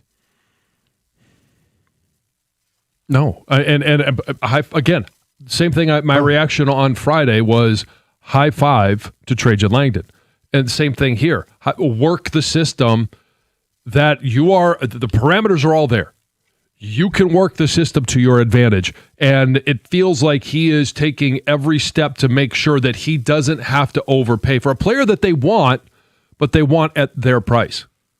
So a couple things. One, I think it'd be funny for people to submit on text lies, things we tell ourselves that we don't actually believe. Like, I want to play basketball for the Sacramento Kings. And secondarily, how is this going to go with Jalen Duren? And how do you feel about the possibility of other teams swooping in to try to take him away from us? Because I'm not losing any sleep over this. I'm not in love with paying him a lot of money to begin with. And I'm happy that Langdon feels similarly. Well, I was a little surprised when Beef Stew left that there wasn't, a little bit more of a reaction of, well, how can you let he's one of our own. Like, we love our players. In fact, we love Kevin Huerter more than most. But we don't want to let our guys go. Is there anybody out there that's looking at going, you've got to keep Jalen Duren?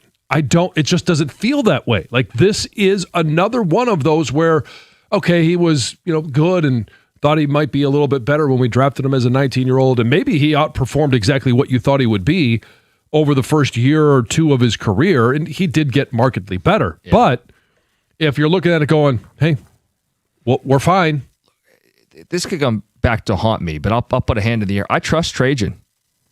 He has not fallen in love with his own. He knows what he has in Cade.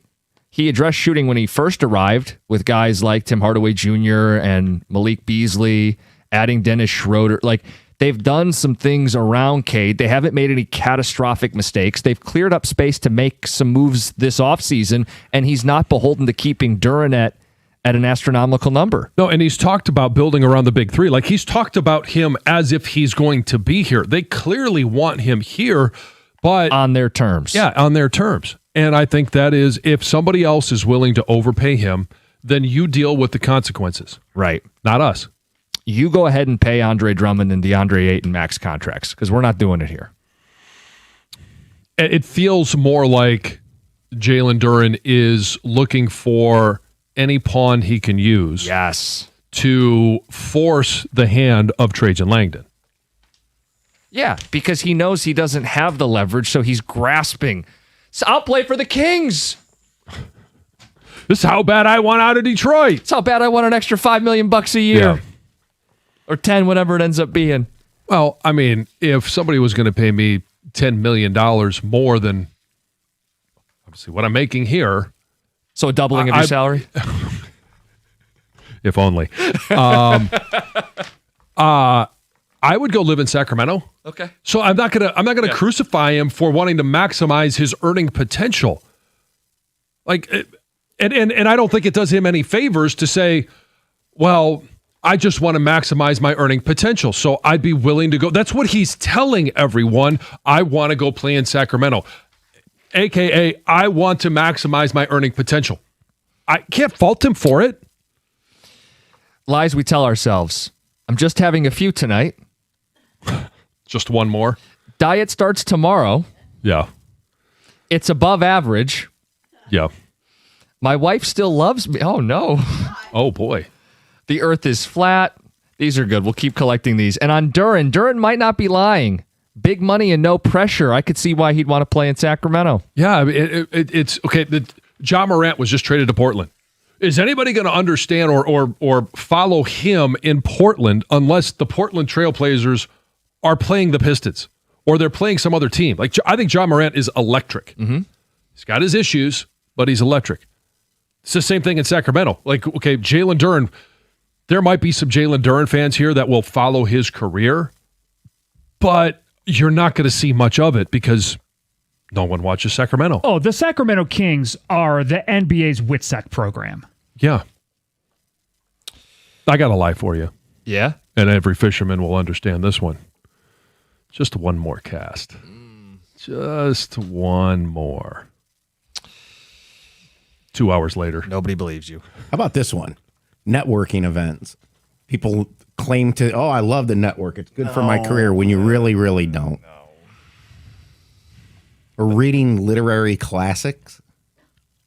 Like so that you can kind of, I'm smart. I'm educated. I'm culturally. Sure. Oh. Yeah. Yeah. Did you read Moby Dick? How about IPAs? People actually like these? Or are we all pretending? Yeah. Bitter beer face. Yeah, this is good. I'll play for the Kings. That's the same face you make when you say you want to play for the Sacramento Kings. How about people like oysters? Kind of like oysters. Do you? Oyster shooter.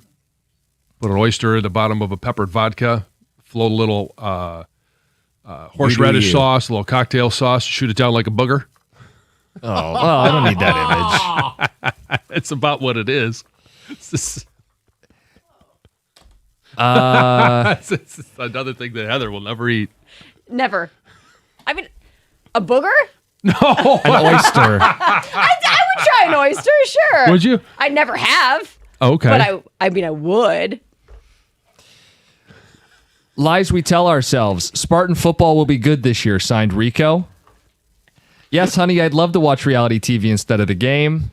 Ugh. Let's get to Herb in Detroit. Good morning. You're on 97.1. What's up? 2 quick points. Man, you know the GMs in the NBA stick together. I wouldn't put it past Trajan to say, okay, you want to press your hand on this? Okay, have fun playing in Sacramento. Don't think you're going nowhere glamorous because you're going to be right. We're going to let you think you orchestrating things, but you will end up playing for Sacramento. And the thing about falling in love with our own players, I think Detroit is starting to, like Trajan, they're starting to evolve from a falling in love with our own players. Yeah, we love our own players, but we can recognize our own players. That love for our own players is not getting it done. Hence Stewart leaving. Hence maybe letting Duren go. So I think they love their own players, but in turn is our players may not be doing the job. So if we got to go elsewhere, we'll go elsewhere. Sure. Yeah. We love our own players at our price. To a point. Yeah. We're not going to box ourselves in. If they were to max out Duren, I'm sorry. You tell me an NBA champion that has Duren as a max player. I just don't see it. I'm very much comfortable if they pivot off of him. And if he comes back, it's going to be at a number that Trajan can tolerate and still allow him to put a good team around Cade and Asar and the group that they have. 248-539-9797. We have a couple texts. John, I used to like oysters. Thanks for that.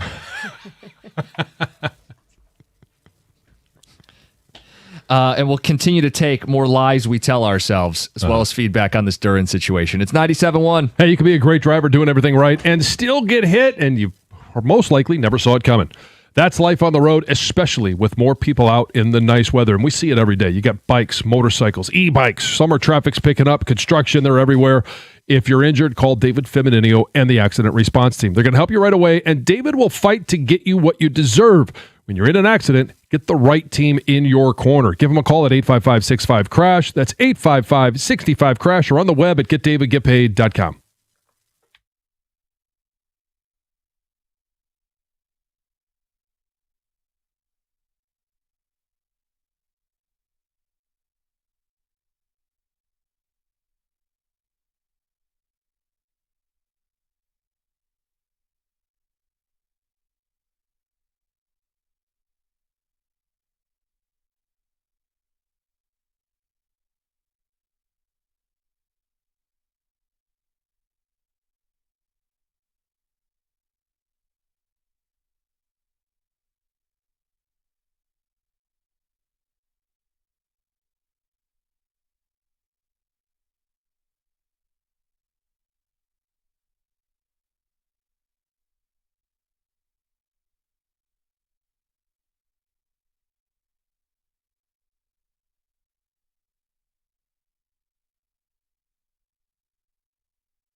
Hey, we opened the show with some thoughts on Kenny Cott. I know everybody's, processing it today. We found out yesterday. The afternoon show broke the news at 2. If you do want to go back, Odyssey Rewind, as we all kind of shared some thoughts on Kenny's passing, sudden passing and tragic passing. We got some texts coming in, phone calls to get to. It's Duran Day because free agency begins and he's got meetings he's taking. Out here doing a job interview, Sacramento and Los Angeles. And the quote from Chris Haynes, Jalen Duren really wants to be in Sacramento. To which we said, no, you don't. This is leverage. You don't believe that. And we want to know about lies you tell yourself. I want to play for the Sacramento Kings. Some other ones that we've got coming in. Yeah. Jahmai Jones will get a hit off the lefty. AJ Hinch. The Tigers have a chance to make the playoffs. Lies we tell ourselves. Terrion Arnold is our CB2. Was that signed Dan back in March? No, well. Lions will win a Super Bowl in my lifetime. Oh, ow. Give Yzerman one more year.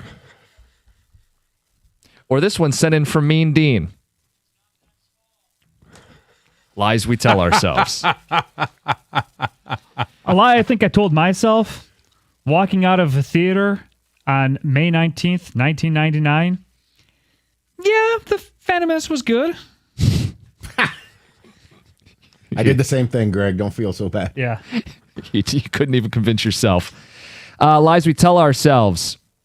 We're good. Dan and Allen Park. Lies I choose to believe. Heather's husband is 5 foot tall. There's no way this parlay loses.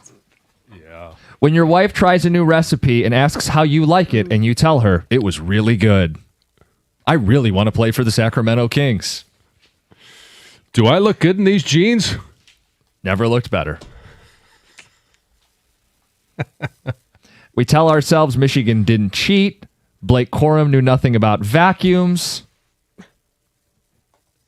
John, your oyster drink should be called the Snot Rocket. Snot Rocket. There you go. Ew. Just named it. The peppered vodka is really good. Every guy's done a snot rocket, though, right? The real snot rocket. Oh, the farmers. Yeah, you just You cover Yeah. one Just and shoot it out the Yeah. other, usually in cold weather, playing hockey. or you're going for a run Yeah, just outside. anytime. Girls don't do that, do they? No, hang around her. no, they don't. You don't think girls have ever done that? I've never seen a girl do that. None of my friends have ever done that.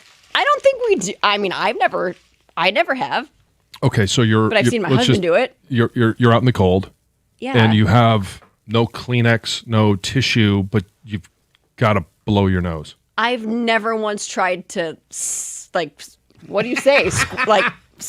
Squirt out my snot, blow out my snot. What do you call that? What do you call it? It's a snot rocket. I've never tried a snot rocket in my life. I'm more of like the child. I'd probably use my sleeve if I was in a big emergency. That's more disgusting That's than way using a gross. yeah. I know. Are they John Fair game in the shower? Sure. Down, yeah. I thought so, too. I just want to know what you Yeah. thought. We never talked about this before. No, we have not talked about our. I mean, we've talked about Heather washing her feet. We've talked about some shower habits, but the snot rocket's not been one of them. Feel we pretty much have that topic covered now. Harris, Yzerman, and Holmes are all going to make big moves, signed Eric and TC. And how about this? On the Duren stuff itself. After that Duren playoff experience, good riddance. His footwork and handles barely improved since we drafted him. I trust Trajan. Draw your line in the sand. Sure. John, could we get Sabonis back in the deal? That's been discussed. If that's the case, I would go for it. Okay, so there's positives and minuses with that one. You're not getting as much production regular season, and how would we know anything about the postseason? And so he's about 14 a game, about 9-10 rebounds a game. He's a better passer, but are you gonna? And he makes $45 million a year. So are you going to? What are you going to do with that? Like, doesn't? I don't think that makes you markedly better. So he also won't stretch the floor. Right. More than Duren he would, but he's not a floor stretching big.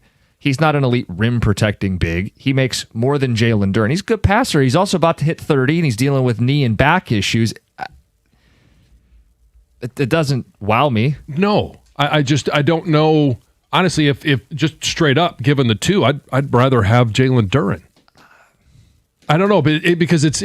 I could throw Sabonis the ball and he can go get a bucket. I don't know if Duren's a little more reliant on Cade's got to spoon feed him the ball at the basket. That would be the difference. Right, and here's the issue that I've always had, or always, I'd say, for the last couple of weeks, and since we saw Duren in the postseason, is I don't want to max a guy that I can get the most out of if I add that second scorer, that second creator, if I can space the floor enough, now I can get the max out of him. If I'm going to max a guy, he's got to be self-contained for the most part. Yeah, Duren, everyone will say he's 22. He's also played basketball in the NBA for 4 years and has developed no jumper. He's not an elite rim protector. He has gotten better from what he was at 19. Right, but I think all the biggest jumps have already happened. That's a great point. And these things that he isn't, that he's suddenly going to become, I'm not holding my breath. Yeah, I don't think all of a sudden he finds a 17-foot jumper. No. We had a guy on hold. He hung up. He wanted to bring up Draymond Green. Can we just shoot that down? Yeah, go ahead. All right. He doesn't shoot, so putting him on the floor with Duren and Asar feels like a disaster waiting to happen. And I Cade's really going to be in an believe insane asylum by the end of the season. So he can't shoot it down, is what you're saying. Correct. It's not rockets or threes. no, and he's going to remain out west. Yeah, they're going to form this. The quote unquote super team to try and win one more with Steph. So I saw someone post a photo of the Photoshop of, well, Steph would be there and Draymond would be there, but adding Anthony Davis and LeBron James, and it was who's stopping this group. Oh, and put someone Yaks in there too. And someone cropped out their knees. That's who's stopping them. Right. Life alert.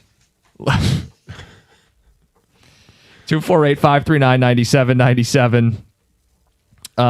Girls don't blow snot rockets. Multiple people echoing that on the ticket text. Shabbat's like, what the hell's going on this radio show today? Yeah. Lies I tell myself, no, honey, you don't look fat in those jeans. I love the taste of high dollar bourbon. It's just a little bet. Signed Malik Beasley. Yeah.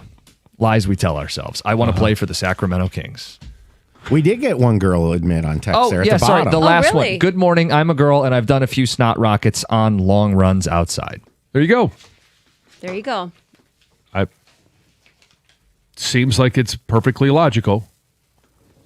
No one around. It's convenient. No one to see how disgusting it is. It's a I lot never better than said wiping that. it I on your just said that sleeve. I don't do that. I've never tried. I've never tried. Do girls not have snot? No, we have snot. Hard either. No, don't do that. 97.1.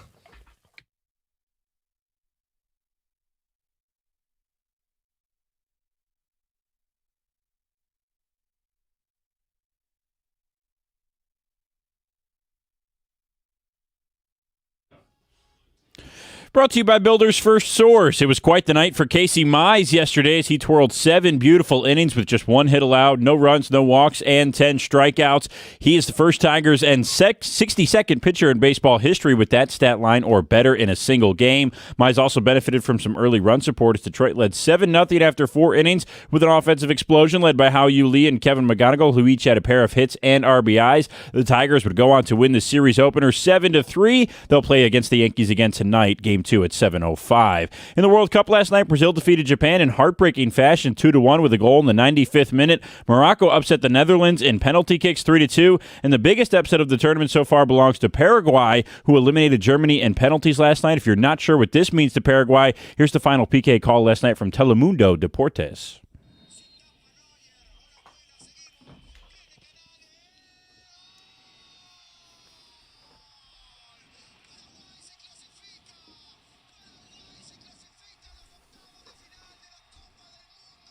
By FIFA World Cup rankings, Paraguay's win last night was the 4th largest in the history of the tournament. And the Pistons reportedly intend to re-sign big man Jalen Duren, despite other reports that suggest he will meet with the Kings today to discuss a possible sign and trade. Free agency starts across the league at 6 o'clock tonight. At the Corwell Health Sports Desk, I'm Brendan Shabath. For more, go to 97.1 The Ticket or Odyssey.com.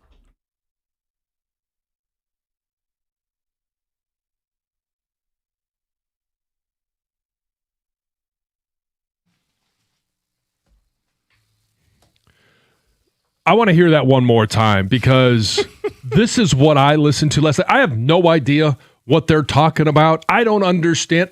Ruby is bilingual. She could tell me if she was sitting next to me everything that this announcer is talking about. But the energy that is on the Telemundo broadcast is epic.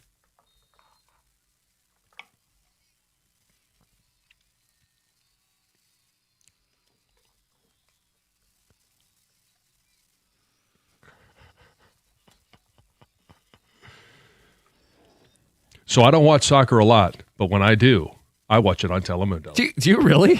Yesterday I was finishing up some errands in the house, and the game was on, and then all of a sudden it goes into extra time, overtime, and it goes into second overtime, and I'm still doing this, and I'm like, hey, just let me know if it gets to a shootout. I want to see the shootout.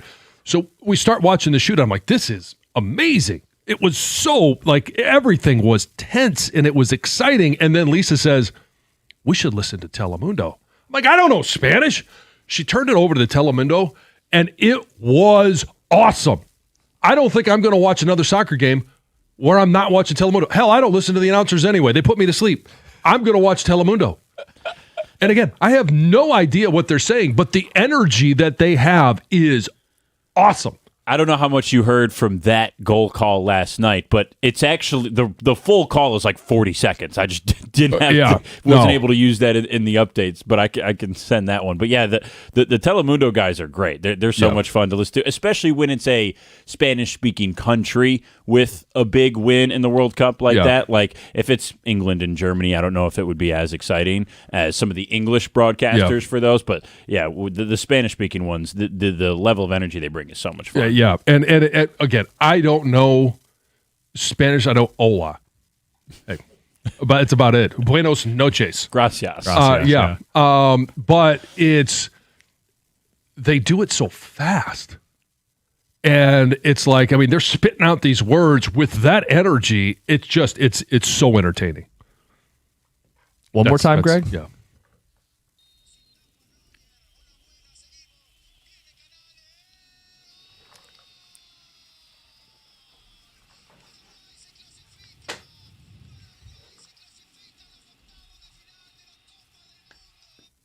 The funny thing is just to annoy my wife and the kids, I'll start pulling out words. Yeah, Mundo is world, I think.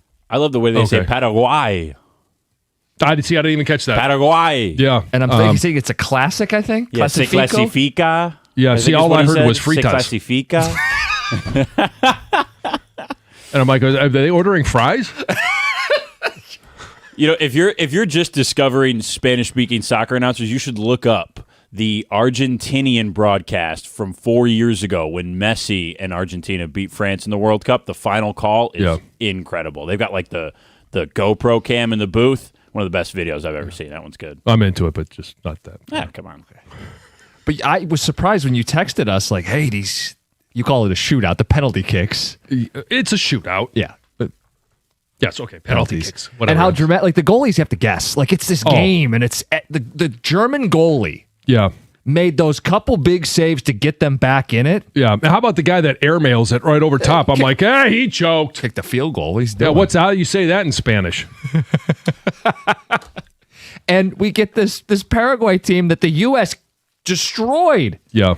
Is advancing in the knockout round. So what does that say about U.S. chances? Well, it says your 50-1 might happen. Bosnia, Herzegovina. I called it. Well, it also says don't mess around with a quote-unquote lesser opponent. Correct. Right. And is that what Germany did? Germany had a goal called back in extra time when there was interference with the goaltender on a corner kick. Do we think that was the right call as fellow soccer experts? I didn't see it. I just heard the ruckus in the TV room. Oh, that's interference. I think so. I think it was pretty blatant that the guy just ran into the goalie. Yeah. I said yes, live watching. Yeah. Yeah. See. He's Brendan Shabath. He's on the updates here in Detroit. Nice work. We were talking lies that you tell yourself, right? This whole Jalen Duren wants to be a Sacramento King. It's clearly leverage. The Pistons aren't buying it. Hold the line. Do the thing, Trajan Langdon. But speaking of lies. Yeah, speaking of lies, I caught my daughter in what I think is like her first lie. That was the first one you caught. Well, yeah, I mean, she little lies, like funny things she'll do on purpose, right? Like, Yeah, did you fart? No. yeah, like things like that, right? But this was like a calculated lie. The first time it's happened, and it took like I didn't even know how to react to it because it's the first time I witnessed it. She loves these little bath bomb toys. Like we get bath bombs, and inside the bath bomb is a little toy. Oh yeah, And Teddy loves the little dinosaurs. Yeah, she collects them. She's like a collector of things, so she always wants to take it after the bath. Well, one day I said, you know what? This bath bomb toy is going to be for Brooks. Like he doesn't really care about them, but he never gets to keep them, and he really wanted it. So I said, you know what? Standing up for the little guy. Yeah, this one's gonna be his. Been doing that her whole married life. So I saw where that was going. Sorry, I didn't mean to derail you. So anyway, after this bath, Brooks took the bath bomb toy and he found a spot for it on his bookshelf in his bedroom, right? Like, this is where it's going to be. And we were in there playing, and Emily said, you know, Mama, close your eyes. And she'll do these things where, like, she'll put a blanket over her head. And it's like, oh, she disappeared, right? Like, I opened my eyes, and where did Emily go? Like, things like that. I can't see you. You can't see me. Right. So close your eyes, right? So I close my eyes with my hands, but I'm also kind of peeking through the cracks of my fingers, right? And because I wanted to see what she was going to do. And she walked over to the bookshelf, took the bath bomb toy, ran out of his bedroom, put it in her room, and came right back. And like, okay, open your eyes. And I was like, whoa, I just watched her take this toy, right? And I pretended like I didn't know because I was supposed to be closing my eyes, right? I'm like, whoa, what happened, Emily? And like, oh, nothing. And a minute went by, and I was like, Brooks, go show me that bath bomb toy you got. And it was like, where is it? And I looked at Emily. I said, Emily, do you know where his bath bomb toy is? Oh, I have no idea. And I don't know where it is. Why would I know? And it was that moment of like, oh my gosh, she's lying. I caught her in this lie, right? So we walked to her room, and I was like, Emily, the toy's right here. Did you take it? I didn't take it. I'm like, well, clearly you did, you know, and I talked to her about how we don't take things and how I bet if you were to ask him, he would say yes, because honestly, he doesn't really care about it. So we took the toy back. She asked him if she could have it, and he said, yeah, sure, you can. So I said, all you need to do in the future is, ask him, and I bet he'll give it to you. And if he says no, that's his right too. He's allowed to say no, you can't have it. And maybe you could say, well, maybe in a couple days, could I have it in my room? And we'd work something out. But it was the first time I caught her like really, really lying to me. And I was like taken aback by it. So it made me think about the first time I lied. And I don't remember back to 4 years old. I can't really remember anything, but I do remember what I feel in my head is the first lie I ever told to my parents. And it involved a telescope. So my dad had this like telescope in our front room, like where the big like bay window was. And I put a bouncy ball, like I opened something and I put this bouncy ball inside of it. And I remember thinking, oh boy, I can't get that back. Like that, it went down in there. Well, Dad's going to see a new planet. And they found out about it, and I lied and said one of my friends did it. And I remember, and I don't know if they believed me or not, but I didn't get in trouble for it. And I can still remember it to this day, that was like the first lie I felt like I got away with. Right. Well, we could ask our listeners if they have stories of the first lie they caught their kid with. Oh, sure. So for the older four, I distinctly remember. Now, I never was able to pin it down as to which girl it was. But Jack's crawling around, right? And on the counter, there was, or like I would keep some drinks or I would keep some snacks, and like all the snacks were taken, but all the wrappers were left on the counter. And so I come in, I'm like, who did this? And of course it's, all right. It wasn't me. All right, so the guilty party is here somewhere. Fess up. And so then they all point to Jack, who's crawling around on the floor. The baby did it. Yeah, we probably was Jack. I'm like, okay, let's look at the logic here. The kid can't stand up yet. It's one of you. And most likely, it's either Lucy or Ruby. And so they had to pay the penalty for that one together.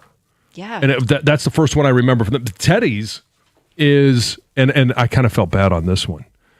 Because when we shower, I get them all showered, And then I send him out and Lisa dresses him. And she'll ask him, did you brush your teeth? And he'll say, yes.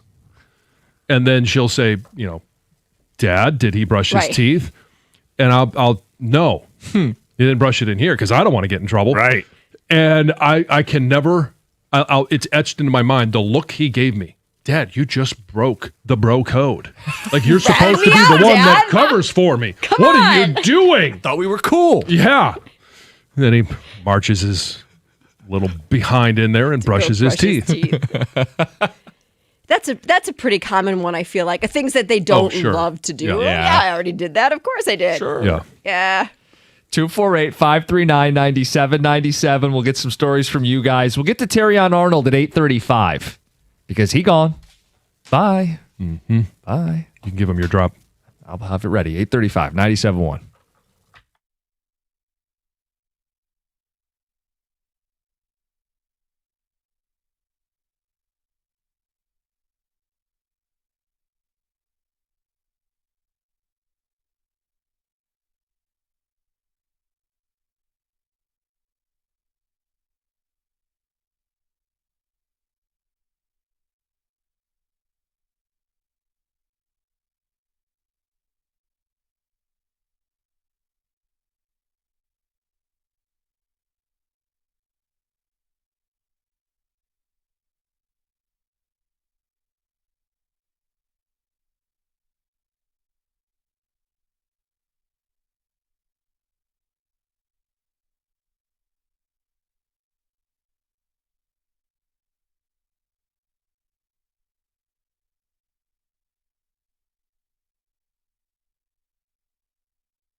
hey, you don't need your furnace right now, but your AC, it's pretty important today. If it's struggling to keep up, it's time to call Mastercraft Heating, Cooling, Plumbing, and Electrical. Mastercraft is available 24/7 for those moments, and they stand behind their work with a 5-year warranty.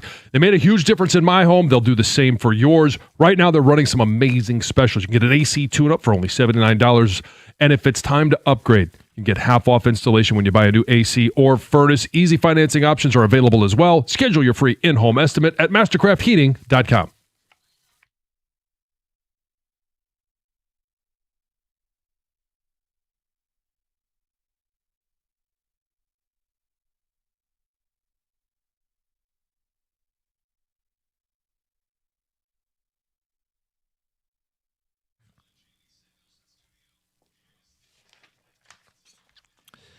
We caught Jalen Duren in a lie. I really want to play for the Sacramento Kings. Heather Park recently caught her daughter in the first lie. So I think, I mean, if she, The first you one can you tell know. when a Yeah. 4-year-old is lying, but this one was like the first like calculated lie where she like thought about it, right? To how she could. No, I get didn't this steal that from Brooks. Yeah. Close your eyes, Mama, and she won't see it if her eyes are closed. It won't be the last. I mean, there'll be some more no. tough lessons to learn, but what's entertaining from the parent standpoint is the creativity that it generates when they're trying to get out of trouble.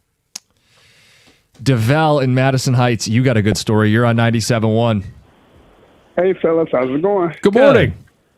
Hey, John, hail to the victor. Yeah, go blue. Right. So, I'm 51 years old, so I don't remember my first lie, but I do remember a good one where I actually got away with it. I could not believe I got away with it. So when I was 12, I was in a typing class. I saw how old I am, typing class on the typewriter. So me and a friend of mine, we were in there cutting loose and everything. The teacher sent us to the principal's office. Went to the principal's office, and the department head, we told her some little lie or whatever.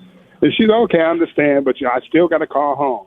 So I then got my auntie's disconnected phone number and passed it off as my own.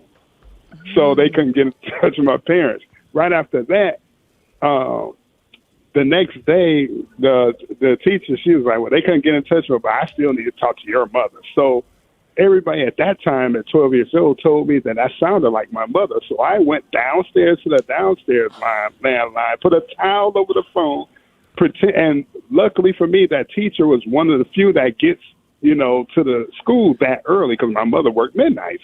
So she wouldn't be that away this week.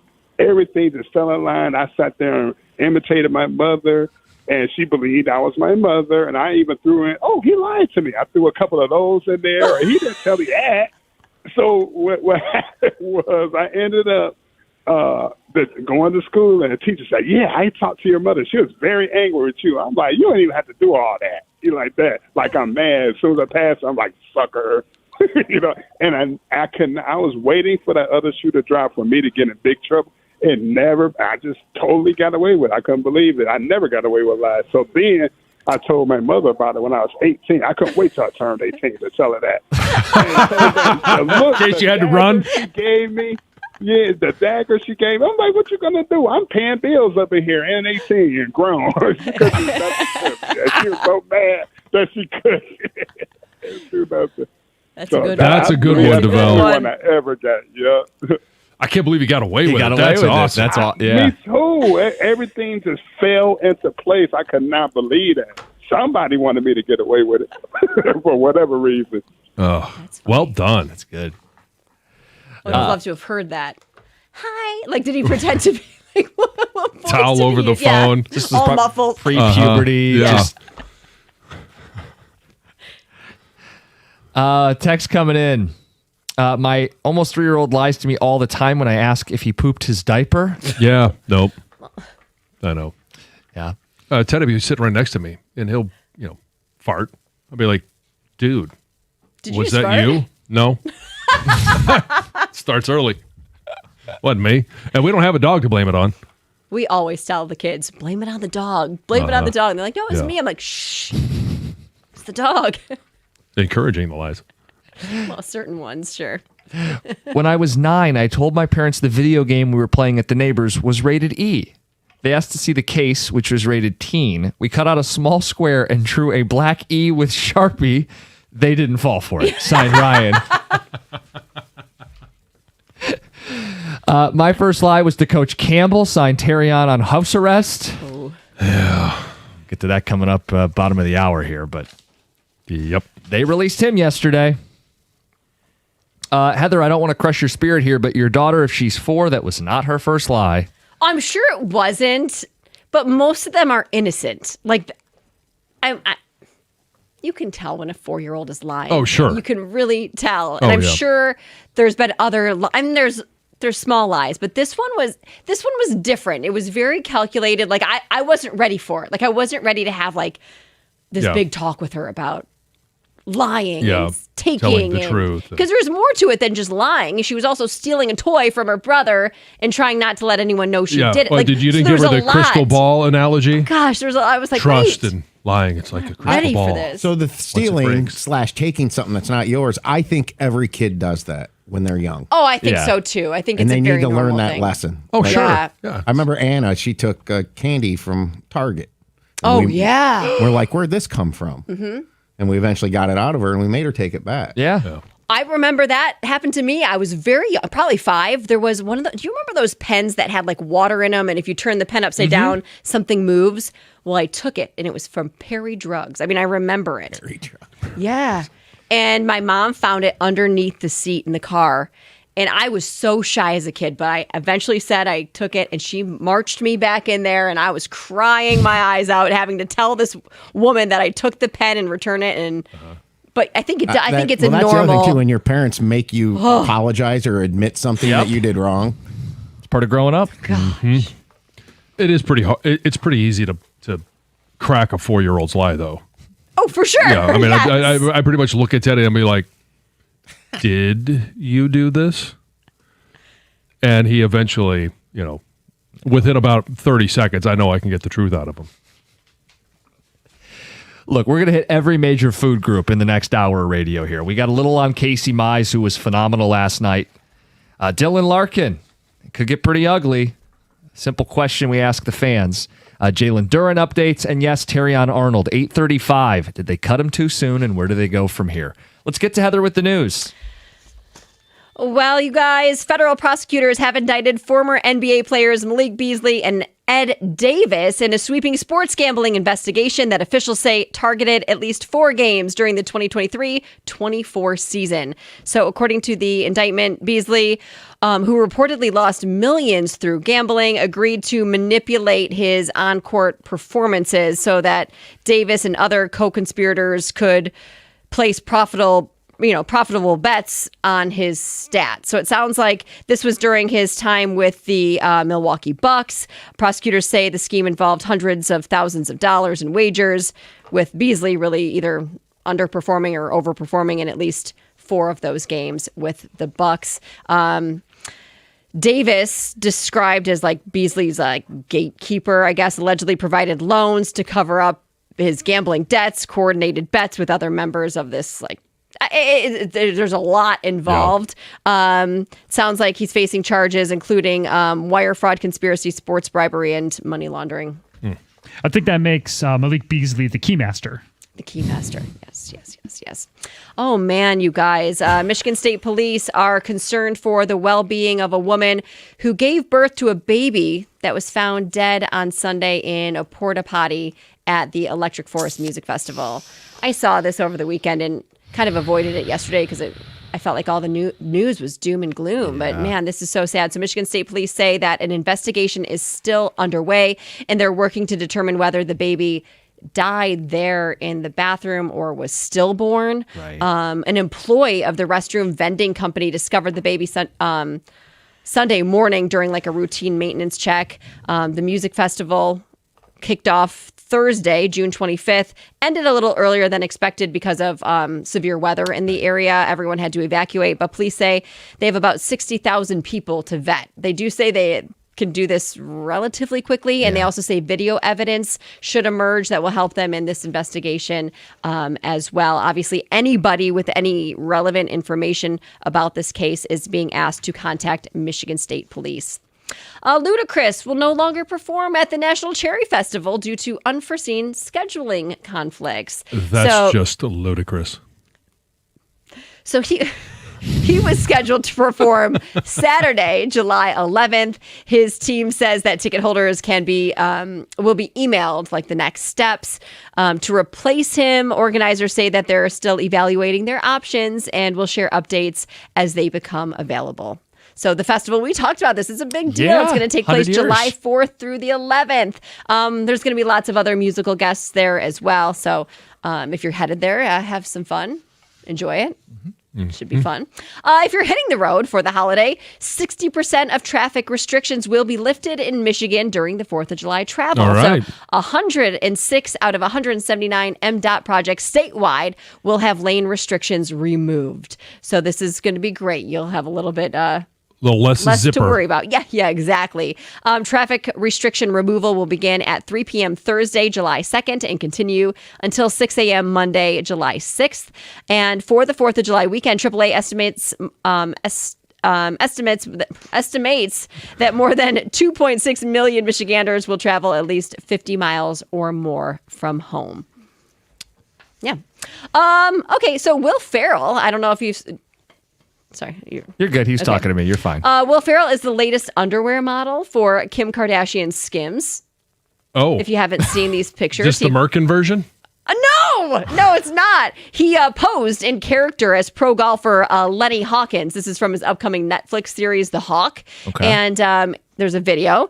He's hits the golf course in nothing but his Skims underwear. And in a voiceover, Kim Kardashian says, quote, his body says retire, his Skims say one more round, built for men who still know they've got it. So is she actually marketing it for dudes? Oh yeah, aren't like some NBA players like sponsors of? Yeah, I think it's men. There's men and women's underwear. Yeah, they make both apparently. Yeah. Oh, I had no idea. Well, I'm not in the market. you get yourself a pair and You still got it, John. yeah. Yes. Who wears that? Detroit police are searching for a man who they say deserted his 2-year-old daughter after he crashed his motorcycle. So they say that the toddler was riding on the motorcycle with her father. This was Sunday night when he lost control and crashed. Well, he fled the scene, left the toddler behind. Oh, she'll make it home. My gosh. Thankfully, she's okay. Was taken to the hospital, stayed overnight, was there on Monday. Non-life-threatening injuries, but police say that obviously they know who the father is. They're searching for him, and they're asking him to turn himself in for questioning. On Twitch right now, it says they've caught you typing. Cookies is Googling men in Skims. I wanted to give you the NBA players who Okay, have marketed. is that true? Okay, I Donovan thought Mitchell so. and SGA are both brand ambassadors for male Skims. I thought there was. I couldn't remember who or where, but I do remember that was a thing. And sometimes they have the CG a sponsorship, like just kind of like on the other side of the lane. That says Skims. Yeah. Yeah. Oh, There you go. things I never knew existed. All right, tell you about Brightside Dental. It's Brightside for a brighter, straighter smile. I want to talk to the people out there that have put off going to the dentist. You haven't made those regular routines. Maybe it's been a couple years. You've had bad experiences. Some anxiety is normal, and Brightside gets it, which is why they're all about a comfort-first approach. I go to Brightside for cleanings, fillings. Southfield location is the one most convenient for me, and they really make it painless. But there's 9 Metro Detroit locations, one right around the corner from you. Get in, think of it like early prep for wedding season. Whatever you got coming up, take care of your teeth. $35 new patient special, 1-800-PAINLESS, BrightsideDental.com. That's Brightside Dental. No judgment, just care.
pouring it on, taking the extra base, jumping out to a lead, picking up a win. Dan Dickerson on the call. Casey Mize, 7 shutout innings, 10 strikeouts, tied a career high. It was a beautiful performance by Casey Mize. His location, the combination of pitches, everything was working for him. 10 strikeouts. He got multiple strikeouts with 3 different pitches. Mm-hmm. It's all clicking for the former number 1 overall pick. It's the fastball, it's the split finger, it's the slider. He was on. And really, if you go back now to the start of last year, it's 40 starts, ERA 3.07, 1.18 whip, 200 strikeouts to 50 walks. The guy's putting it all together. So how do they handle him at the trade deadline? It's a lot of tough choices to be made. And the choice to trade Tarik Skubal should be an easy one. It's constructing the right deal. For Casey Mize, who do you want to be a part of this pitching staff next year? He's going to be up. You can make him a qualifying offer. You can get a compensatory pick and replace. All of those things are true, but he's not going to cost as much as Tarik Skubal, so he could be a part of the core future for the Tigers. His team, his agents, his career really hinges on finishing this year healthy and strong because he hasn't broke 150 innings since Tommy John, and he faded at the end of last year. But if he continues the way he's pitching, he's looking at over $100 million on a long-term deal. Would the Tigers be in on that? They could lose him for, I won't say nothing, they can get the comp pick for him. Does he stay here? I mean, they once haggled over $25,000 in arbitration. I don't know. If you let a player hit free agency, you just don't know. Right. So that's the consideration. Do you trade him to get something only if it's more than you think you'd get with a comp A pick because he should get paid this offseason? That's what it comes down to. Yeah, and it really is. It's a tough decision. Do they think they can get a deal done with Casey Mize? Do they want to get a deal done with Casey Mize, knowing what it might cost? Yeah. But if you're willing to pay guys like Jack Flaherty, yes, you would think Casey Mize would be an easy decision as long as it's what you're willing to pay. If you throw $10 to $12 million on, the Cobbs and Verlanders and Maedas of the world, can you give him $25 a year on a 4-year deal? Again, I'm just speculating what his market would be. He'd want security. This is his time to get paid, and he's pitching like it. Yeah, it's great to see him be the pitcher that we thought he could be when he was drafted 1 overall. That's a great, this is exactly what it was supposed to look like, and it took a roundabout way to get here. All right, Terrion Arnold, he was released by the Lions yesterday. Thoughts? Yep. Never going to realize what he might have been.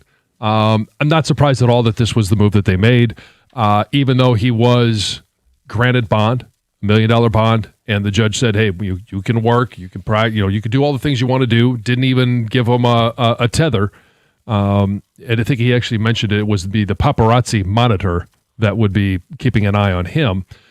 But not surprised that the Lions decided to cut him yesterday. Can I ask the dumb question? Why give up on him now if he's not in jail, if you believed him previously, and if they can't pin him down and he truly is innocent, don't they want him to be on this football team?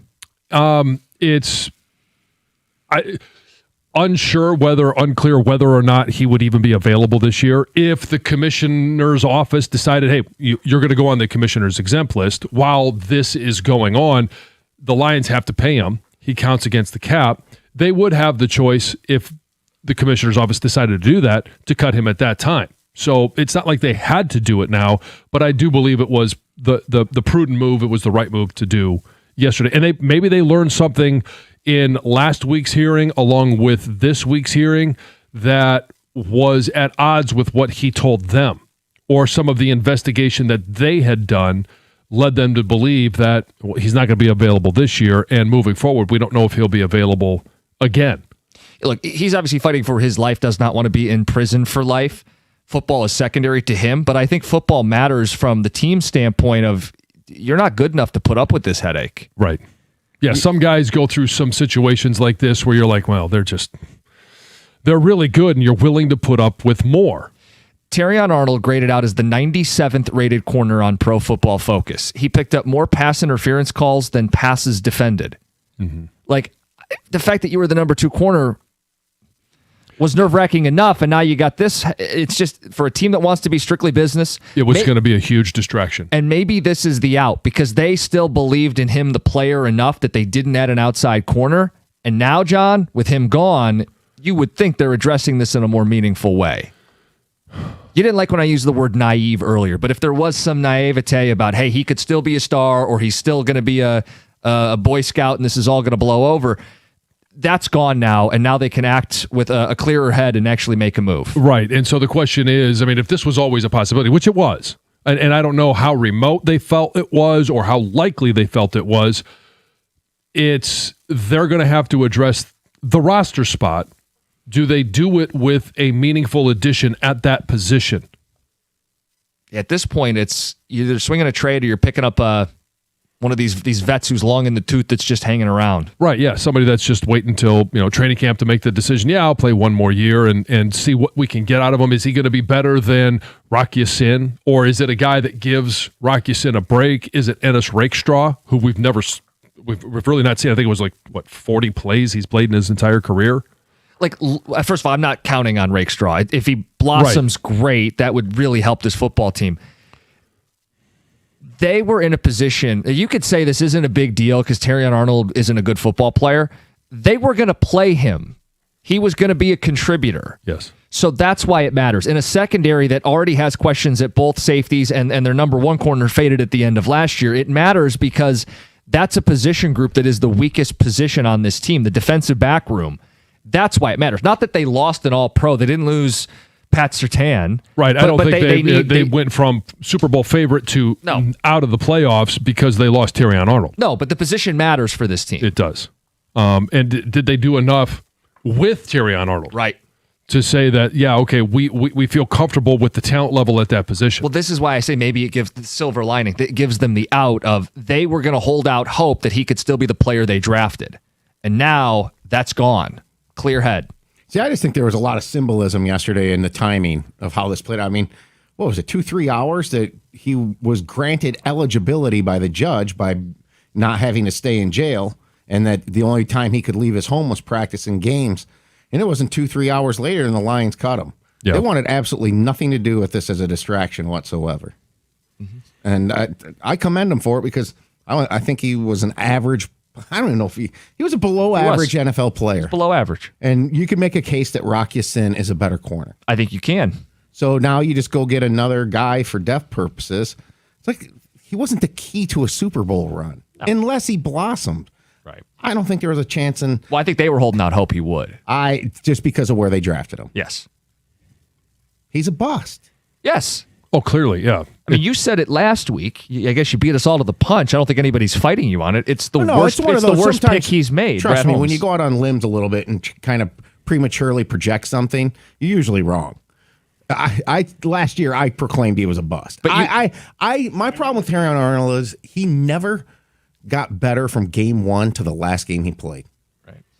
He didn't improve, and I think he had kind of head case issues a little bit in terms of thinking he was good. Talking, those are things I don't like. Like, I love talking to talk if you can walk it. I do. I love trash talking. Got to be able to back it up. Back it up, man. I think that position, though, I kind of think comes with the territory. You have to have just a little bit of that cocky energy to play on an island against NFL receivers. That never rubbed me the wrong way, that he exuded a confidence. The problem is he couldn't back it up. Couldn't back it up. No, you said it's the worst pick Brad Holmes has made. Yeah, because of the value. Yeah, and hard to argue it. No one's arguing it here. The 2024 draft, was a bad draft all around, but it starts with the top 2 picks. Now, we will see with Rakestraw.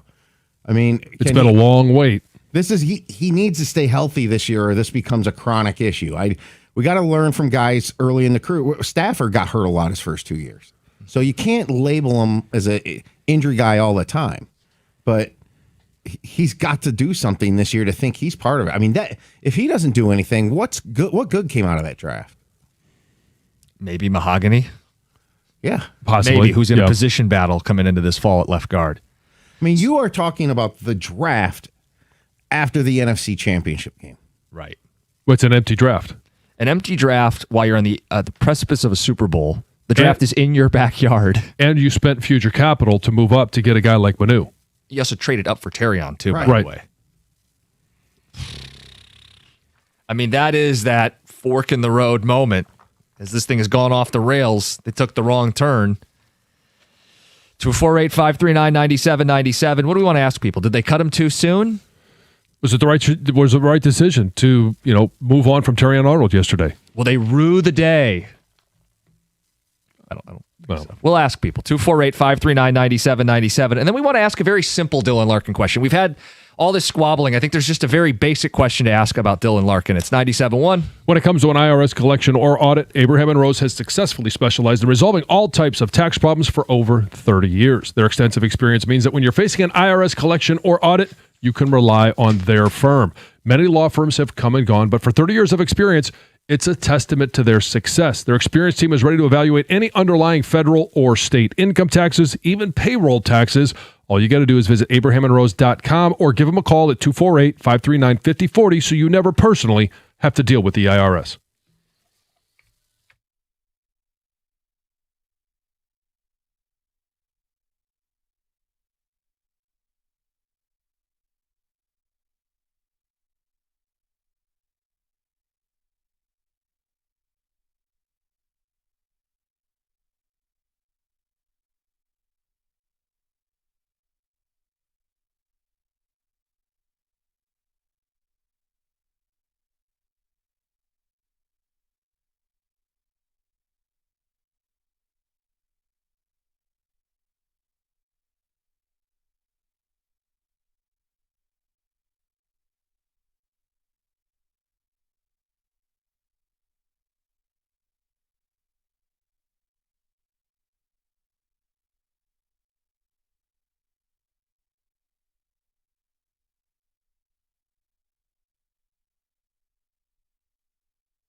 Get to the phones talking Terrion Arnold. Did they cut him too early? What if he's innocent?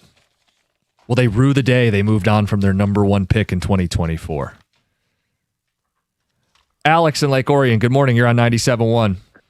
Morning, fellas. Thanks for taking my call. I got 3 quick points on Terrion Arnold. One, I think this is an incredibly important offseason for the coaching staff and front office, and they're sticking to their guns with a no turds mentality. Terrion Arnold has been a turd since he got here, whether he's talking the talk, not walking the walk, the play, the penalties, and obviously what just happened.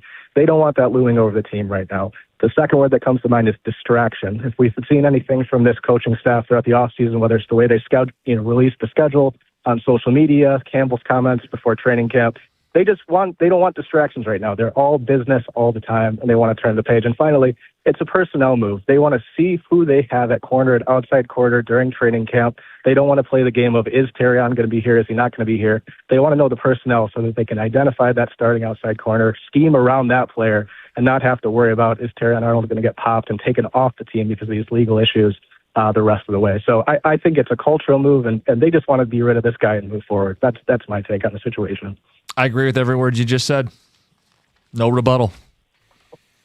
Thanks, yeah, appreciate it, Alex. It just feels like on all levels, the talent doesn't justify keeping him. No. The specter of this hanging over their head doesn't help a team trying to put their head down and win. And now they can address the position if they need to. Yeah, it's an unnecessary distraction. I'm sorry if you guys put this 2 and 2 together already, though, but the fact that he's on house arrest without a tether opens up a whole world of possibilities of him slipping one time. One time he leaves that house without permission, and because he's not under a tether, you know what I'm saying? It's like they could have brought him along. He's doing great and stuff, and all of a sudden, one slip up. Yeah, and now you've. I mean, you would hope that a guy in that situation has had the crap scared out of him and is going to follow everything to the letter of the law. But he's obviously in this position because he's not made good choices. Exactly. Text says, during the court case yesterday, I was following on TV. Apparently, a lot of very bad things came out about him and his participation, and that's why I think the Lions were like, wow, we did have a lot more to do with this. Okay, why do you need the distractions is how the text wraps up. Lions didn't want distractions in the locker room. They want everybody to focus on the task at hand, winning games. I'm totally fine moving on from Arnold. Another says, it's okay to say it. TA sucked, immature, and was not getting better. He, quote, looked the part, but that's about it. Right? Big corner, big smile, big infectious personality, but never could do the job. Did not play well his first couple seasons here, and now you got this over his head. Let's not forget the additional third we gave up to get Arnold as well. That's 2 busts and 1. Turns out Rakestraw may turn out to be the better corner, and he hasn't even played yet. It's a great unknown. We have no idea if his game translates from the college game to the NFL game because he's just been hurt so much. You almost have to refresh yourself, like when they drafted him. Man cover corner, physical. In the run game, he'll come up and hit people. Yeah, all those things would be great to add to this team. We just don't know.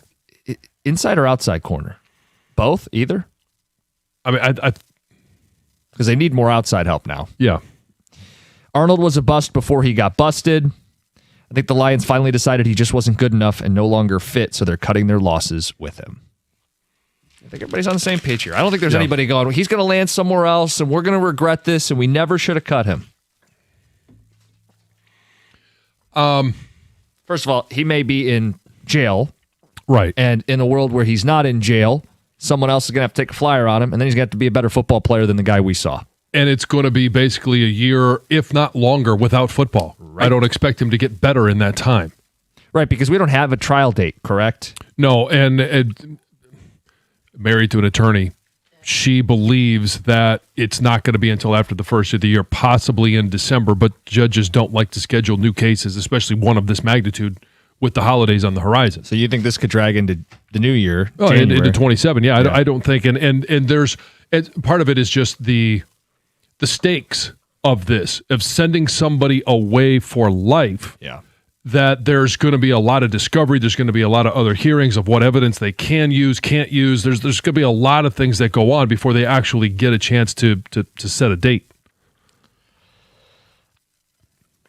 TA stuff's there. You want to talk Lions? We'll make room for you on the phones. 248-539-9797. As we roll into the 9 o'clock hour, we have our daily Larkin segment. Yes. Sponsored by Spite and Venom. Okay, so here's what I want to know from people.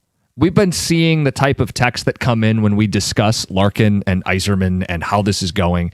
And on the heels of Yzerman saying, I made him no promises. There are no guarantees. He has 5 years left. If he's here, will you boo him? When he takes the ice for a preseason or regular season game, and you're there in the stands, will you boo Dylan Larkin? Simple question. I feel like we've just kind of glossed over that. Let's hear from fans. 248-539-9797. Because on TSN, they think they have a good read of the situation. They were talking leading into the draft. I think fans will turn on Larkin and crush him. Host Brian Hayes said before the draft on Friday, they think Larkin is in for a rude awakening when he takes the ice wearing a winged wheel. I think there are some that will, and those are the mindset of you signed a contract, you honor your contract no matter what. But he would be honoring it by playing and, right. and presumably playing but with they're effort. saying he's not honoring it by asking for the trade. Well, I think there's nothing wrong with asking for a trade. I'm not talking about you, and I'm not fighting with you, at least not yet. There's a lot of variables in this. I mean, yeah. Look, if this thing starts getting ugly in July and Yzerman's like, I can't find the right deal with the teams he's got on his list and he won't expand the list, people are going to viciously boo him. If you get to a point where he's basically refusing to go to places because the best deal for the team is in those places, he could. What if the world is he's taking the ice and Werenski's here? Right. I think he's going to be cheered. Yeah.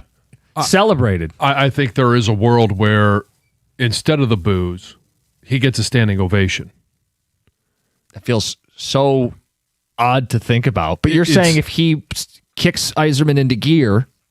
And all of a sudden Steve Yzerman makes a move and Yzerman could play it off as, well, I was going to make this move anyway. It didn't have anything to do with Dylan Larkin. Glad Larkin's on board with it. One of the side effects is that he gets, I don't have to move him and he stays here happily. So that's all part of this conversation. He took on the captain and won. Made this team better. That's leadership, John. Does he still have the C in that world, right? And so, okay, we'll talk about this coming up next, and I'll put on my paying customer Costa hat. Would you boo Larkin, 97.1?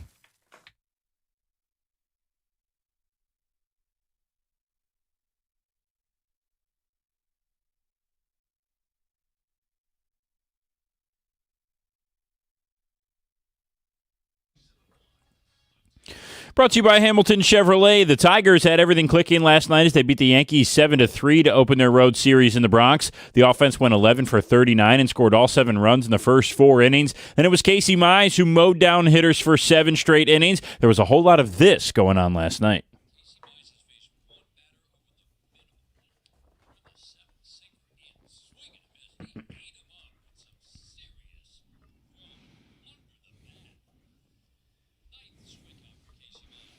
Just 1 hit allowed for Mize last night. No runs, no walks, and 10 Ks. He's the first Tigers pitcher in franchise history to have that stat line or better in a game.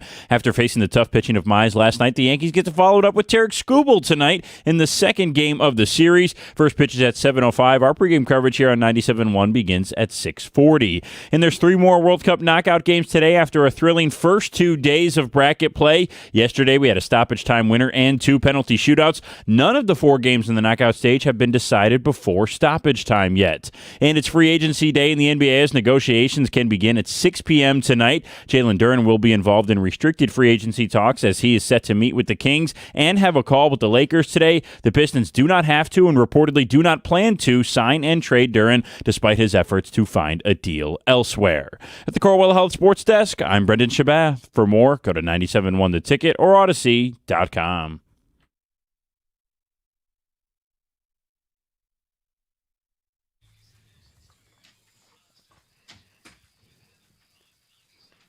It's Duren Day. He wants out. Sacramento, Los Angeles. He'll take some meetings. Pistons are not motivated to move him. Got to hold firm. We'll see who blinks. See how this plays out. We'll get to that at 9:35. Good morning, 97.1. A simple question. Will you boo Dylan Larkin? If Steve's right, I'm not guaranteed that I'll trade him. I have not promised I'll trade him. He's got 5 years left. If Larkin is here to start the season, will fans boo him? Speak for yourself, 248-539-9797. And I am someone who goes to games and boos. I will not boo Dylan Larkin. I understand what Dylan Larkin's feeling. Dylan Larkin has been here for a decade. Dylan Larkin is let down by management. Dylan Larkin doesn't want to waste more of his career in Detroit. I'm not going to boo Dylan Larkin. I'd be very curious, because I know some of you will. What do you do if he scores a goal? Do you just sit on your hands? Do you hope they fade the goal horn out? Just don't acknowledge him? It could get very awkward. Yeah. Will you go as far as to boo this guy if you're there for the opener, if he's introduced? How do you handle Dylan Larkin as a fan of this team? No matter what anybody has to say or what anything happens between now and then, there's going to be some that will. I don't think it's going to be as many as some people think or some people want. Because if you're booing Larkin when he goes on the ice, are you booing him, or is that your moment to boo and send a message to Steve Yzerman?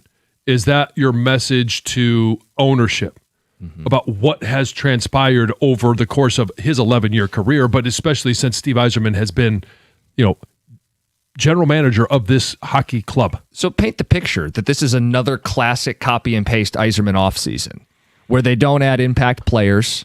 They don't move Yzerman or Larkin. Right. They take the ice and it's the same product. I'm not mad at Dylan. Dylan was right. I'm not going to boo him. Now, fans have every right. You're paying customer. You want to boo him? Go ahead and boo him. But if you want to boo Yzerman, I think that's harder to do. There's not really a golden opportunity where they put him up there for everybody to tell you how you really feel.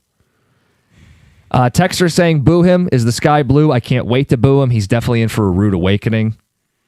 I won't, because I'm not going to be in the building. I won't waste my money going to watch this dumpster fire that Yzerman calls a hockey team. Tim in a truck. Larkin's issue is not with the fans or the city of Detroit. If he's on the team and scoring goals and making plays, what's there to boo? It's not that serious. What are we mad at him for? Travis and Westland. I think that's well said. Yeah. And how does Larkin message this? Because, John, he will be asked about it before the start of the season. What does he say when confronted? You want to leave your teammates? Tell us more.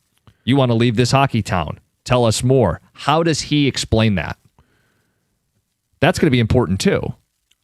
It will be. And I don't know what he says. I don't know what he can say if he's back. Yeah, I wanted to trade. They just couldn't find one. So I'm back here, and I'm going to give everything like I did before.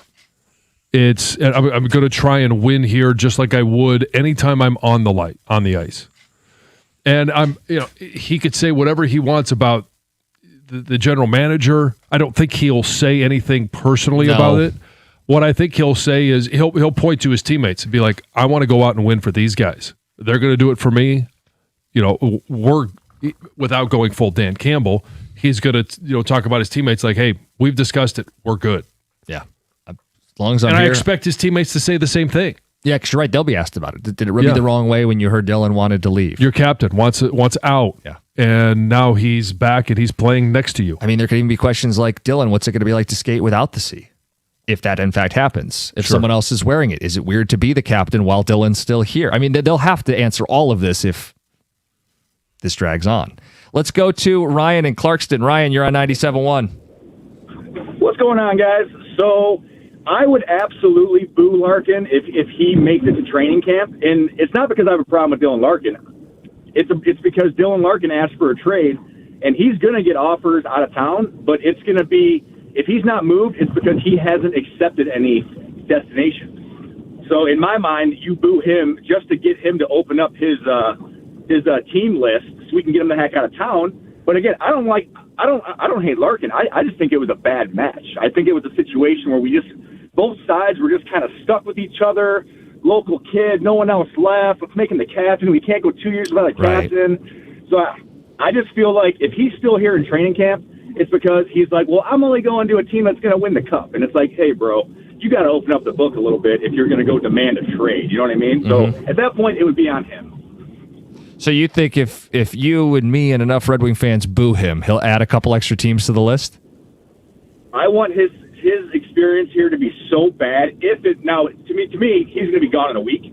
As soon as free agency opens and everyone kind of figures out where they're at, they're going to be able to put a huge package together. I think you're going to see a multi-team, multi-player deal because Dylan Larkin having 5 years left on his deal, and as a good of a player as he is, he's not a captain material, but you put him as an A or that second line guy, that is some serious value at 8.7 per. So he's going to get major offers. I can't wait. I'm still shocked that the city is not more excited about what's to come because we were never going to get picks. So I wasn't expecting a deal yet. I'm not expecting a deal until free agency opens. Things shuffle around a little bit. Guys, they kind of see their roster and say, you know what? Yes, I can package him, and him, or him, and him, and hey, third team, I need you to supplement.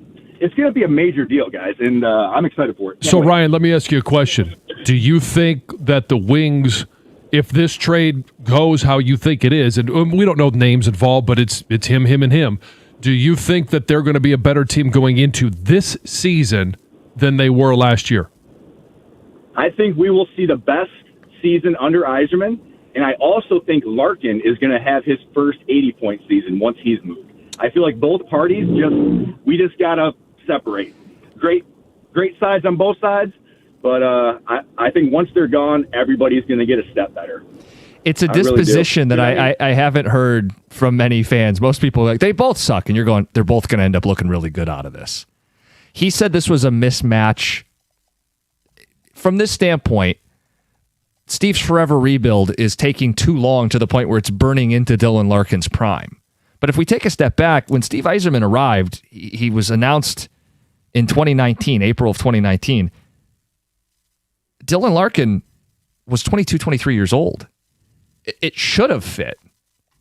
The fact that it didn't, I mean, that's where you start asking the questions. There's reasons why he wasn't handed the captaincy sooner. Who was the captain before him again? Zetterberg. So there was the 2-year window where there wasn't a captain? There was a period of time. I don't remember exactly. I think it was 2 seasons. It was definitely one full season. And everybody kind of wondered, why didn't Larkin get it? Well, there had to be a reason why Blashill and Yzerman at the time didn't think he should get it, or that he had to, quote, earn it. I think Yzerman's had a tough time adapting to players having more control in the NHL. Sure. And I think it's really burned him, and he's got one as his captain who has all these friends that are taking control of their situation, getting out of bad situations. And maybe Larkin has a problem because Yzerman didn't respect his, demands to have more talent brought in, like the deadline 2 years ago. Well, we had someone call up and say, this is just like when Yzerman was nearly traded out of Detroit back in the mid-'90s, right? That the Ottawa rumors, stuff was hitting the fan. He wasn't playing two-way hockey. Scotty needed to get through to him, and they were able to make up. The difference is, they took off because, one, sacrifice from Yzerman, but they also had Sergei Fedorov. You know what I mean? Like, they had talent up and down that roster. They would go on to add Brendan Shanahan en route to a cup. They already had Nick Lidstrom and Konstantinov and Larionov. They had the Russian Five.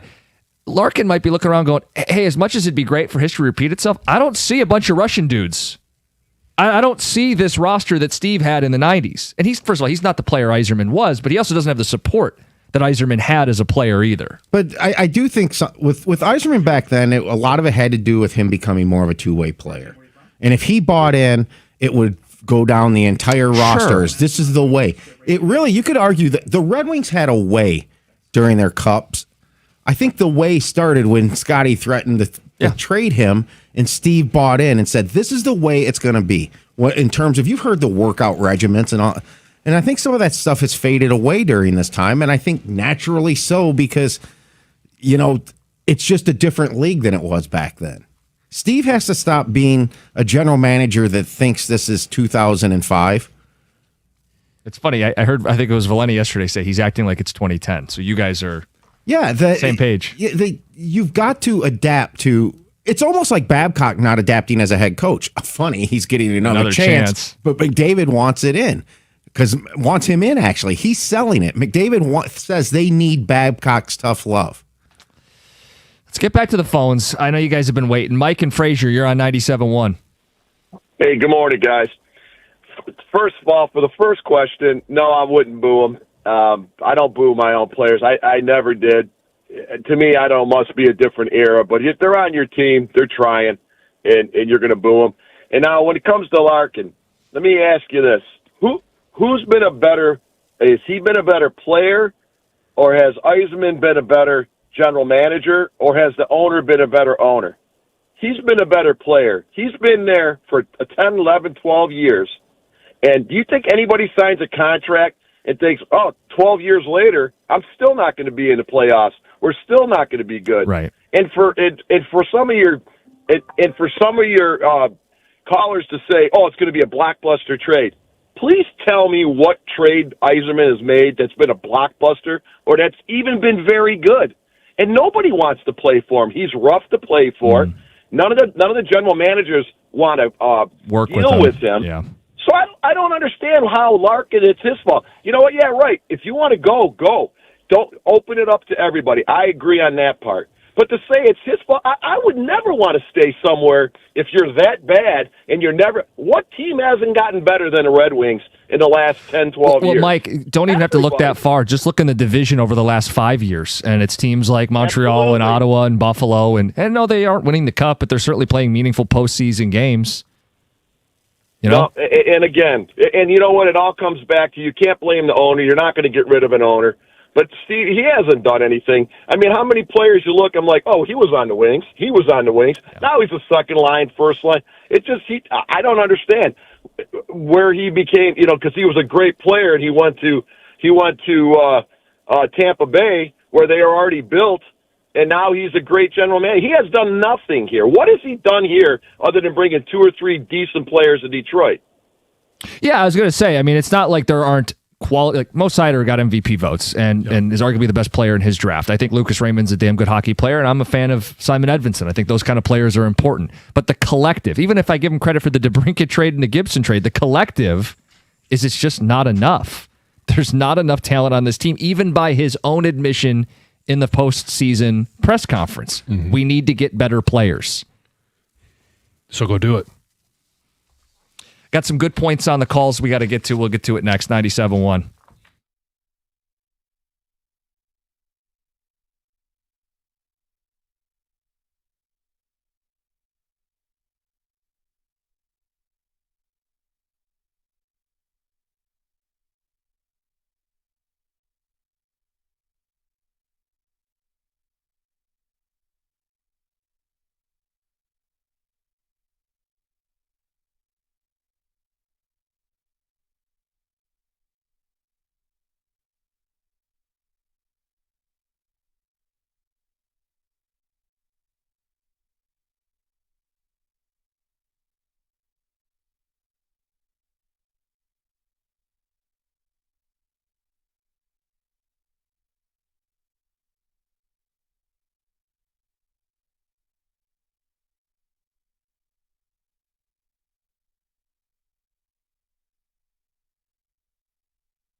Our question, it's a very simple one. Will you boo Dylan Larkin? Yzerman says, I'm not promising I'm trading him. He's got 5 years left. If he's here, get awkward. Would you boo him? Let's go to Margie in Detroit. You're on 97.1. Hello. How is everyone today? Good. Well, I'm not going to boo Larkin, but I am a Steve Yzerman fan. I walked into Joe Louis Arena with him several times in the Olympia Club. Mm-hmm. The guy came from being drafted at 18 years old to a general manager that won cups with Tampa Bay and Detroit. I do believe his hands are tied. I worked with Mr. Ilitch, and now Chris has taken over, so I do believe owners have a lot of say in what's going on with trades. I also do believe this is a generational thing. Steve Yzerman waited 14 seasons for a cup. Dylan Larkin's only been with the Wings for 7 years, so I think he needs to have a little patience. With the way the conferences were divided, we used to be in the West, now we're in the East.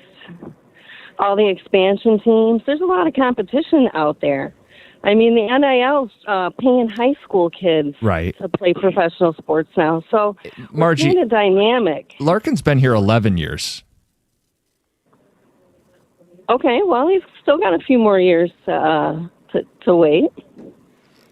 Okay, but Steve played with how many Hall of Famers? I don't really see Larkin's cast as anywhere comparable to what Yzerman was skating with, right? Well, of course, he was with the Grind Line and the Russian Five. He had a lot of talent with him. Right. We don't have that here. So if I'm Larkin, I'm like, yeah, I'd stay if I had what Steve had. Yeah, I'm not booing Larkin at all. You know what I'm saying? He's a great player. I think he's got a lot of the skill that Yzerman had himself. And I think that's why Steve don't want to trade him, is because he sees himself in Larkin. But Margie, let me ask you this question. Yeah. With the fact that Steve Yzerman's been back as GM for 7 years, going into his 8th, and do you see him as general manager if Larkin were to wait another 3 years so that he got his first cup at the same time that Steve Yzerman did as a player? Are the moves that Yzerman has made as general manager, do you think in another 3 years they're going to be cup ready? Well, not in what I have seen in the last, years that he's been back with Detroit, leaving Tampa. I don't think the moves have been great, but now I'm gonna take it to draft picks. The draft picks they got to be lined up, right? You get a certain position in draft pick. Has he had the opportunity to pick the right players? Well, he's picked 5 times in the top 10. And in some of those drafts, I'd argue he got 1 or 2 of the best players in those drafts. I think he's had the opportunity to build this roster. Now, in terms of Yzerbots, she had all the talking points, and I added a new one, actually. I didn't know that you had to wait the 14 years in order before you can win. You got to wait just as long as Stevie did before you can win. Yeah. But no ice cream until you're 14. And then she had forgotten the key one, the lottery Yzerbot talking point. But she got it in when John had to ask the question. Yeah. We got that. We got the talking points out. I'm respectful. I mean, I just don't think there's really much rope left for Steve, even by people who walked into the arena with him and know him and love him and all that stuff. If Dylan Larkin saw a future within the next 3 or 4 years where they could be a cup winning or a cup contending team, I don't think he would ask for the trade. Exactly. Paul in Northville, you got thoughts? You're on 97.1. Hey, good morning, guys. Good morning. Appreciate you included me in the conversation. Jim, you and I talked about this briefly yesterday on Facebook. Got to give a shout out. We're going to miss him to a guy that I've talked a lot of hockey with over the last 6 years on the afternoon show. Kenny Cott is going to be so freaking missed, dude, for hockey in this city. Pat Caputo, too. I mean, a lot of our hockey elite has gone down in the last couple of months, man. So, Cookies, pick it up, my brother. I was going to say, that's a lot of. Let's go. But, Paul, I looked down and I saw you. I go, that is part of the hockey elite. I was like, I can't wait to hear your spin on this. Well, I appreciate you putting me in the same class as those guys. I don't know if I deserve that, but thank you.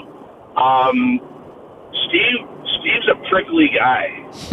I don't know how else to say it. And his past performance as a GM, you look at what he did with Druin, you look at what he did with St. Louis. This is not going to be a fast process. And for him to get value for Dylan, I think he has to wait and see what's going to happen. I could see us going as far as the trade deadline next March. Wow. When he's like, you know what? People are desperate to make a deal. The biggest problem, I think, is that they put a square peg in a round hole. They're trying to put Dylan in the number 1 seed role, and he's a number 2 all day long. And that's not a knock on the kid. It's just we are who we are. Our skill set is our skill set. Right. You know, John was not a running back, hell of a lineman. I mean, you are what you are. You play your role. And Dylan has been a really, really cute diversion during ugly rebuild. And part of me kind of feels bad for the kid, to be honest, because he hasn't been given the tools to have success with it. You look at him in Four Nations. Right. You look at him in the Olympics. I mean, if you surround him with the right players and let him play his role, he's a great player. Well, he's a good player. A very good player. Look, 5 straight 30-goal seasons, plays two-way hockey, wins face-offs. People can squabble about good versus great versus very good. His contract is very good at $8.7 million. There are teams that want him. When he said it could drag out to the trade deadline in next March, just him saying March, I got a little Hy-Vee over here. This ideally gets done this week with free agency coming up so the Wings can move forward. Let's get to Heather with the news. Well, we've been talking about the heat all week, and it is here. It's warm in here today, even. Temperatures today could tie or break the record of 95 degrees, originally set back in 1931. Our heat index values could exceed 103 degrees today. Now, with that heat in mind, an extreme heat warning is in effect through Thursday evening because those high temps are going to be here all week long, always flirting with that 100-degree mark. Just check on people, check on the elderly, make sure your kids are safe. Also, make sure your pets are safe. Those dogs have water. If you're going to take them out on a walk, they say walk them on the grass because that concrete in this temp is going to get so hot it could burn their paws. Just make sure you're hydrated. You know what to do. Federal prosecutors have announced another major sports gambling case, and a former Detroit Piston is right there in the middle of it. Former Piston Malik Beasley and veteran NBA player Ed Davis have been indicted by federal prosecutors for their roles in a sports betting and bribery scheme. Prosecutors allege that Beasley intentionally altered parts of his performance during the 2023-24 season with the Milwaukee Bucks so that others could profit from prop bets. Davis is accused of helping facilitate the scheme along with an NBA agent and 3 other defendants. The group is facing charges that include wire fraud conspiracy, bribery, money laundering. Now, Beasley's attorney says he is innocent and plans to fight the charges.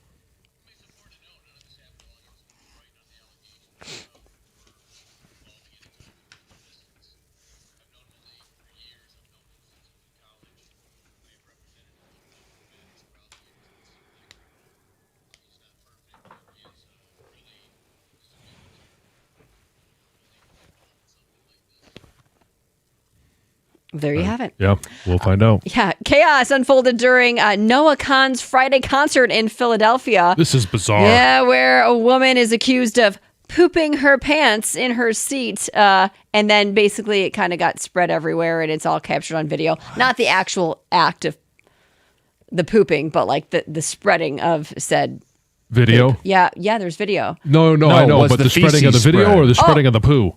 Both. The video was of the spreading of the poop, and the video spread all over online. So he is now asking fans, hey, if you need to go to the bathroom, right? Like he posted on social media. He's telling his fans, just get up and go. Don't do it in your pants, and definitely don't spread it around. And this situation is kind of like reigniting a conversation about what fans do in these extreme cases, because Olivia Rodrigo also said that fans at her concerts or at festivals will wear diapers because they don't want to lose their spot right by the stage.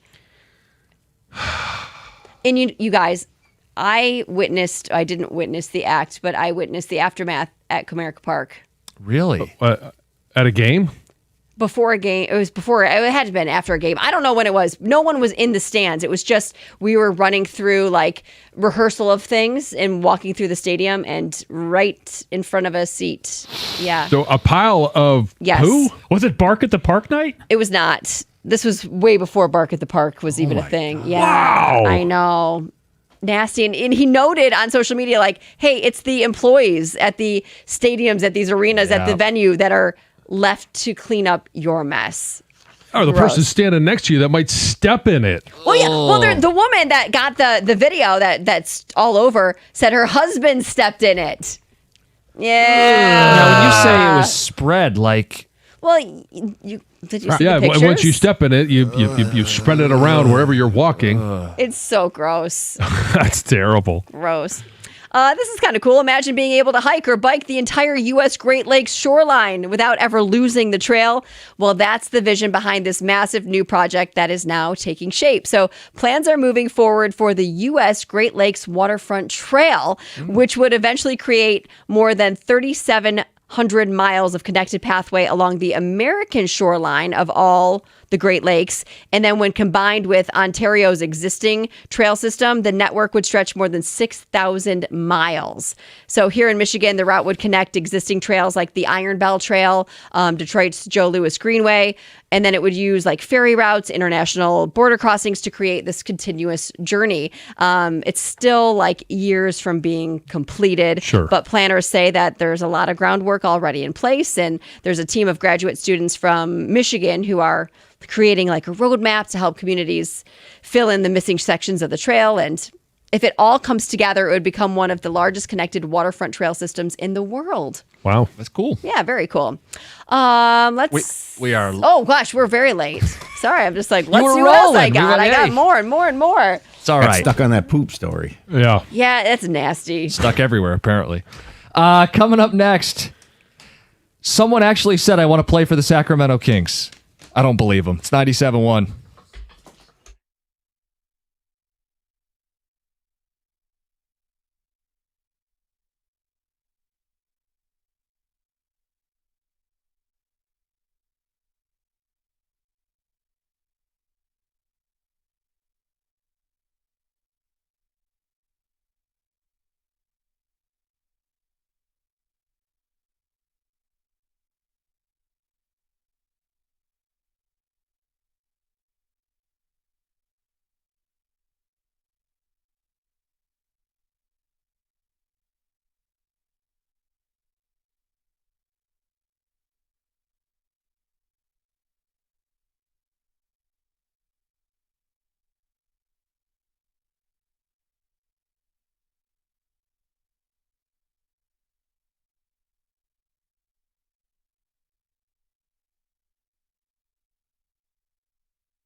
He struck out the side in the 6th, had a career high 10 strikeouts. Tigers rolled.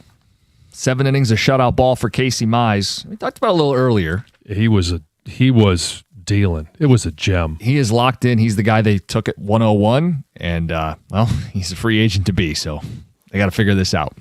Trade him, keep him, sign him, qualify him, and he has to stay healthy through the rest of this season. Because that's the one thing that would hurt his value. Right, and obviously keep dealing, keep pitching the way he has been, pretty much for the most part of this year and the end of last year. Or he faded a little bit at the end of last year, but.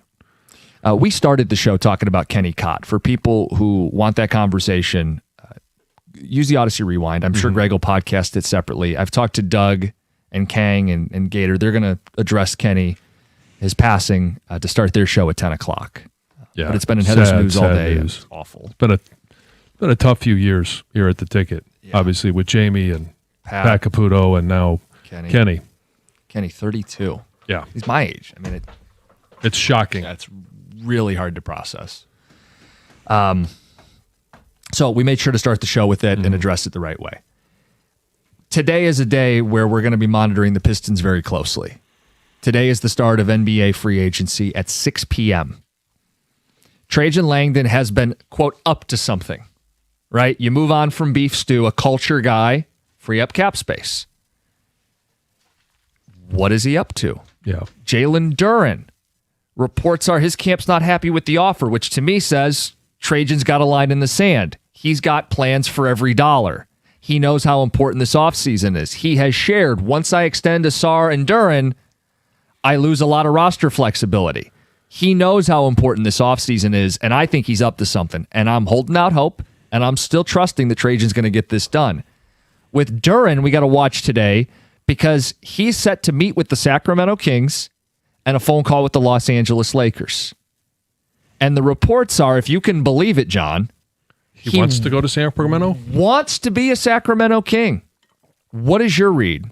My read is Sacramento is just the team that maybe his agent has found that has shown enough interest in him. For Duren, it's simply, how can I maximize my potential earnings? How can I make a max contract? How can I make more than what the Pistons are offering me? That's all it is. This is a business decision by him and his agent, and I have no issue with that. Look, you play the cards you're dealt, you try to leverage yourself for more money, but I just don't buy it. First of all, Sacramento doesn't have the cap space currently to offer him, meaning it would require a sign and trade, which requires cooperation from the Pistons. And why would they help facilitate him to get bid out of the city of Detroit? They have him in their mind at a lower number. They're not going to sit there and go, well, hold on. How can we bend over backwards to get you to get paid more and leave? Right. I don't see it. And I don't buy that he would rather that you want to be on a team that's going nowhere. I mean, they're gambling on the fact that they think there is substance to the threat, and we all believe it's an empty threat. And I hope Trajan sees it as what it is. Yeah. Because it feels empty. It feels hollow. Now, the Lakers can free up some money, and maybe that's something we have to take more seriously.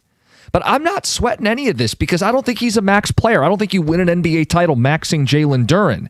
And if another team is willing to make that mistake, then you let them. And you get what you can get and you pivot, which is part of trusting Trajan in all this. I've been saying this at the end of last week and today. I don't believe you max a guy where you're hoping to get optimal value, optimal performance. You're paying him a max contract, and we can get that out of him if we get somebody else that can space the floor, if we get somebody else that can create opposite or in conjunction with Cade Cunningham. Like, you're going to give a max guy a contract if they're pretty well self-contained and they can do their job, they can perform on their own, and they can be consistent, not just in the regular season, but in the postseason on their own. You have to spoon feed Jalen Duren his offensive looks. You have to get the spoon and the airplane noises, and here comes the choo-choo train, because he has to score at the rim. He was number 1 in the league at field goal attempts at the rim, and he was number 3 in pick and roll buckets and putback buckets. He's not a guy that you give the ball to and say, go get your own offense. Right. He's a lob threat and a pick and roll guy who has no jumper. So that's not a guy that I'm moving mountains to keep. I like you. If I can keep you at my number and Asar and make this move and that move and round out the roster, let's go to war. But if that doesn't work for you, I'm not going to compromise the future of the Detroit Pistons. What kind of money is Thompson going to get? Is he going to get a max? It's a great unknown. I don't think so. So, but let's just say, I think we said this yesterday, $70 million for the two would be a starting point. Sure. I don't know how you're paying $70 million for two guys that can't score on their own. Right. And maxing Cade and still finding a way to put a roster around him. I just don't see it. Yeah, it just doesn't make sense. So in this Kings thing, they floated, could you get Sabonis back? Okay, so describe to us what you're getting back. Right. So Sabonis is... Who's going to make 45 each of the next 2 years. He makes more than what Duren would make. Yes. He does not offer you real spacing. He can shoot better than Duren, but he's not a great shooting Doesn't big. score as much as Duren. And he's not some elite rim protector. Now, he's a guy you can give the ball to create his own offense, but he doesn't solve a lot of the other bigger problems for this basketball team.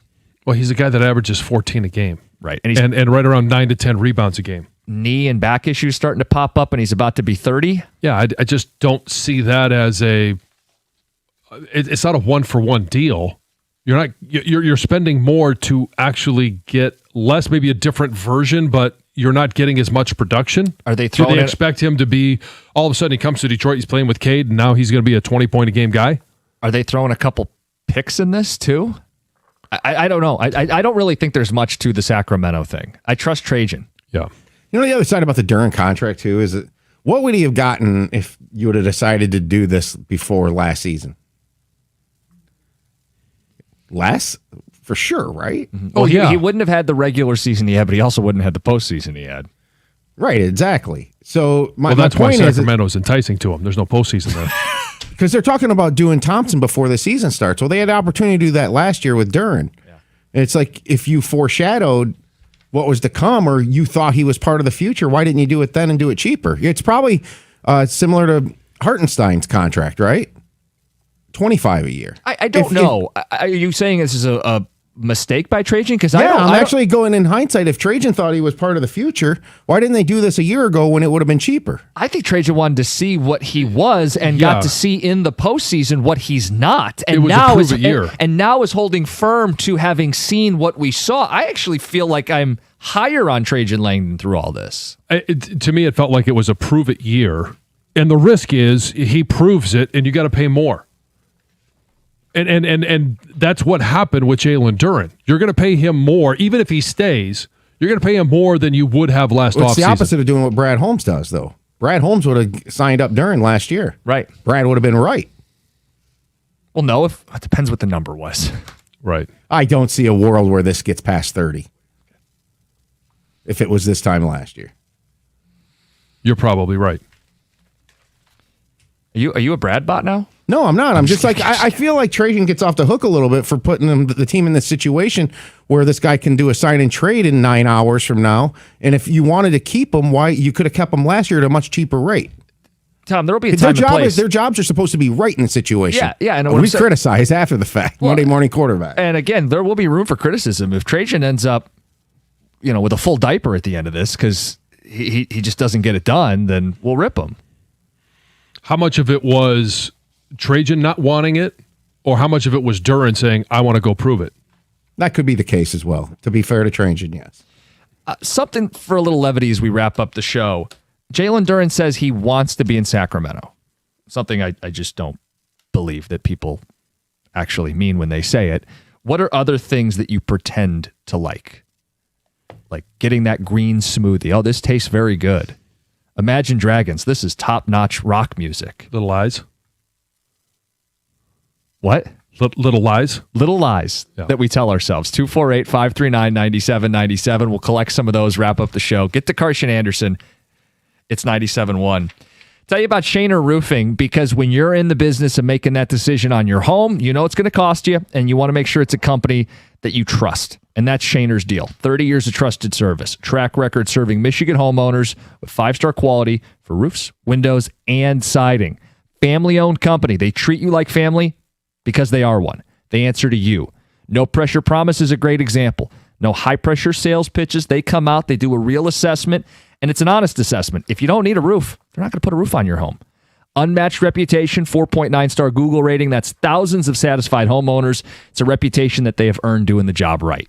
And when I talk about working with Shaner, I'm talking about peace of mind. Because if you're going to make that investment on your home, you want to know every roof installation comes with a lifetime transferable warranty. And I want you to think about that even more. Lifetime transferable for a company that's been in business 30 years, not some company that's going to be out of business tomorrow.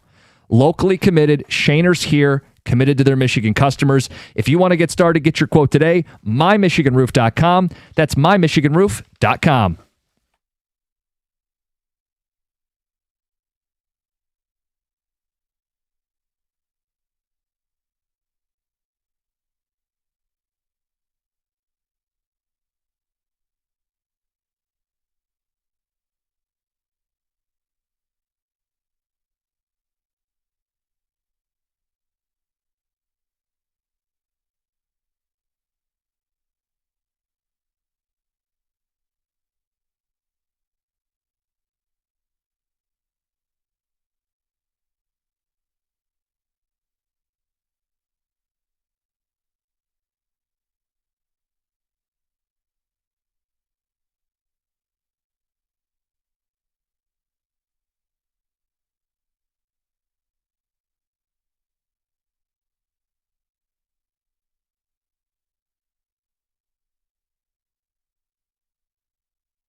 Text coming in during day today. Free agency getting ready to go. 6 o'clock.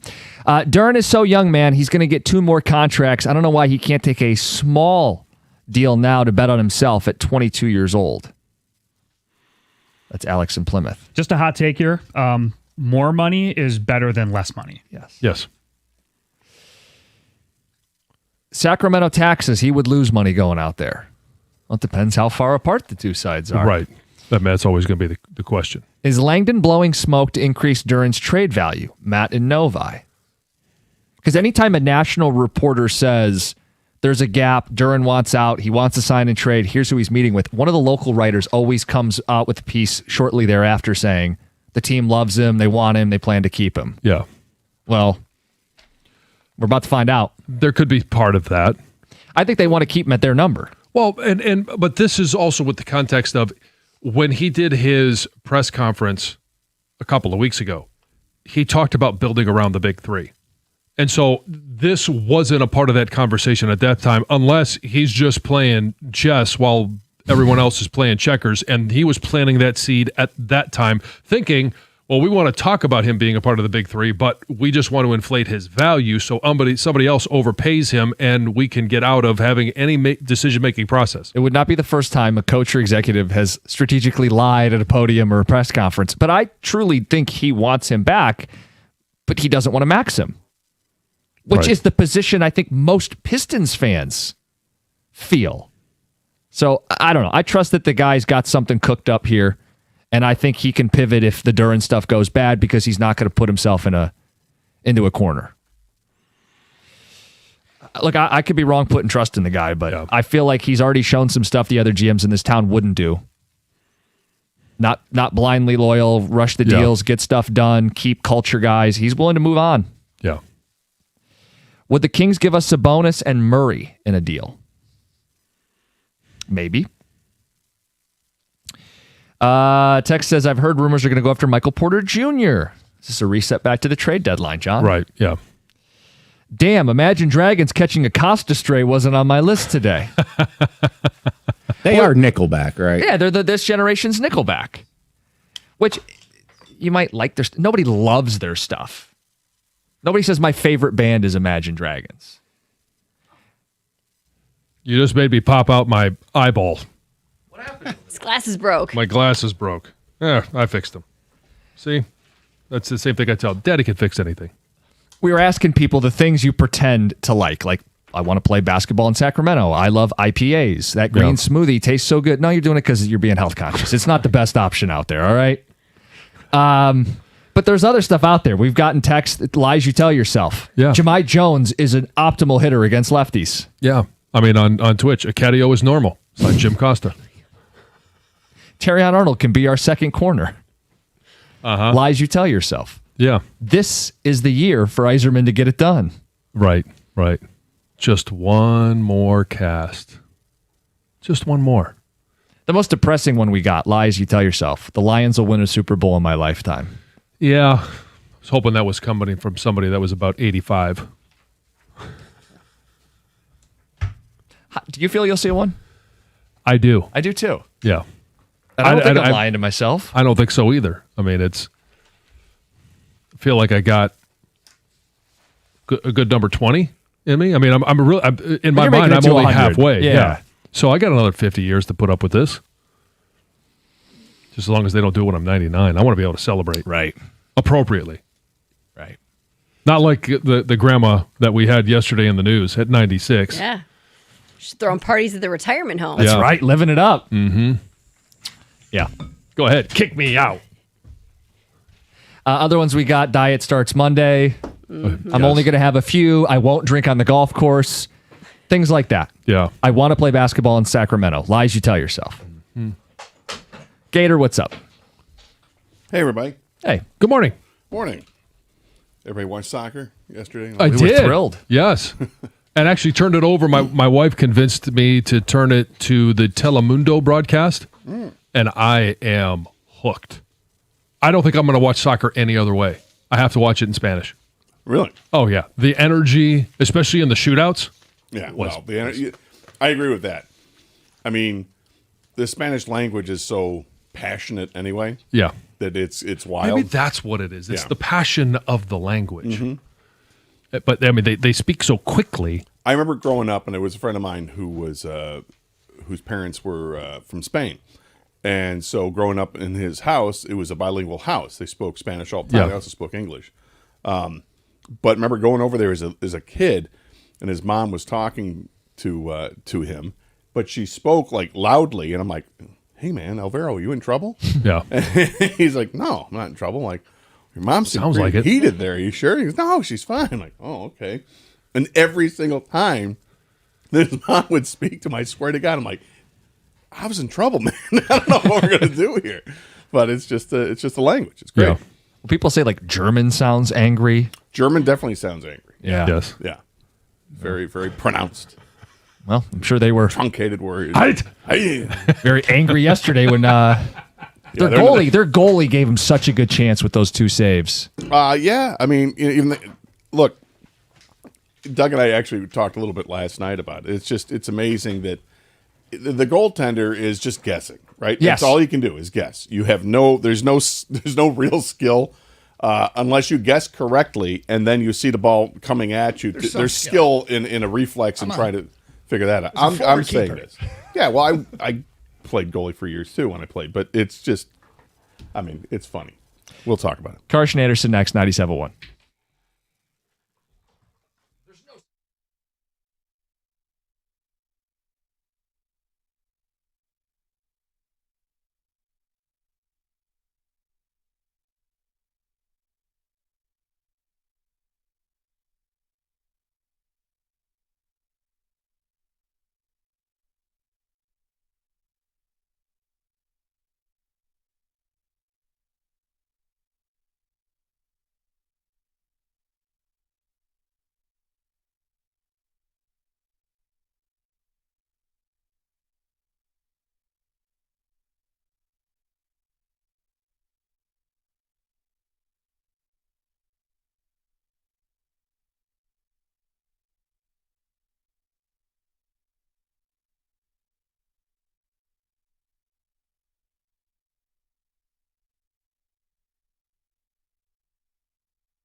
All right. We're obviously going to open today with some thoughts on our boy Kenny.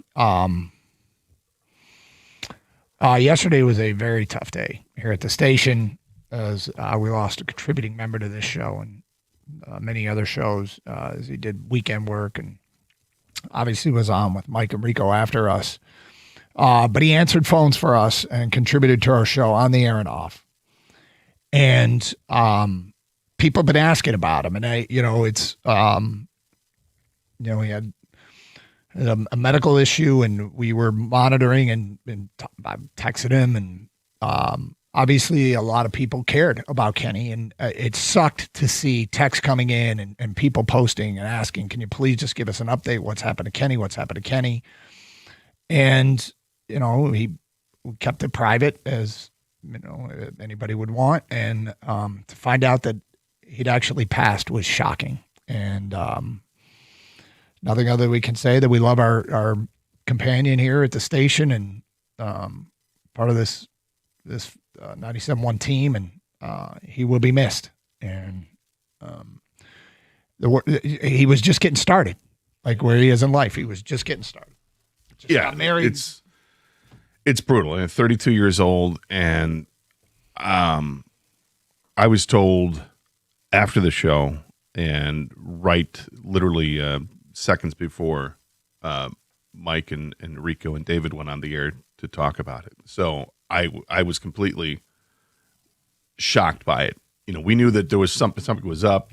Like I said, there was some medical event about 3 weeks ago or so, and is he all right? And he should be okay. And we think we didn't really know. There wasn't really any update, and it was as one day turned to two turned it into a week. I'm like, well, is he coming back? Well, he's out all next week too. Okay, all right, and and then to hear that he passed away was a complete shock.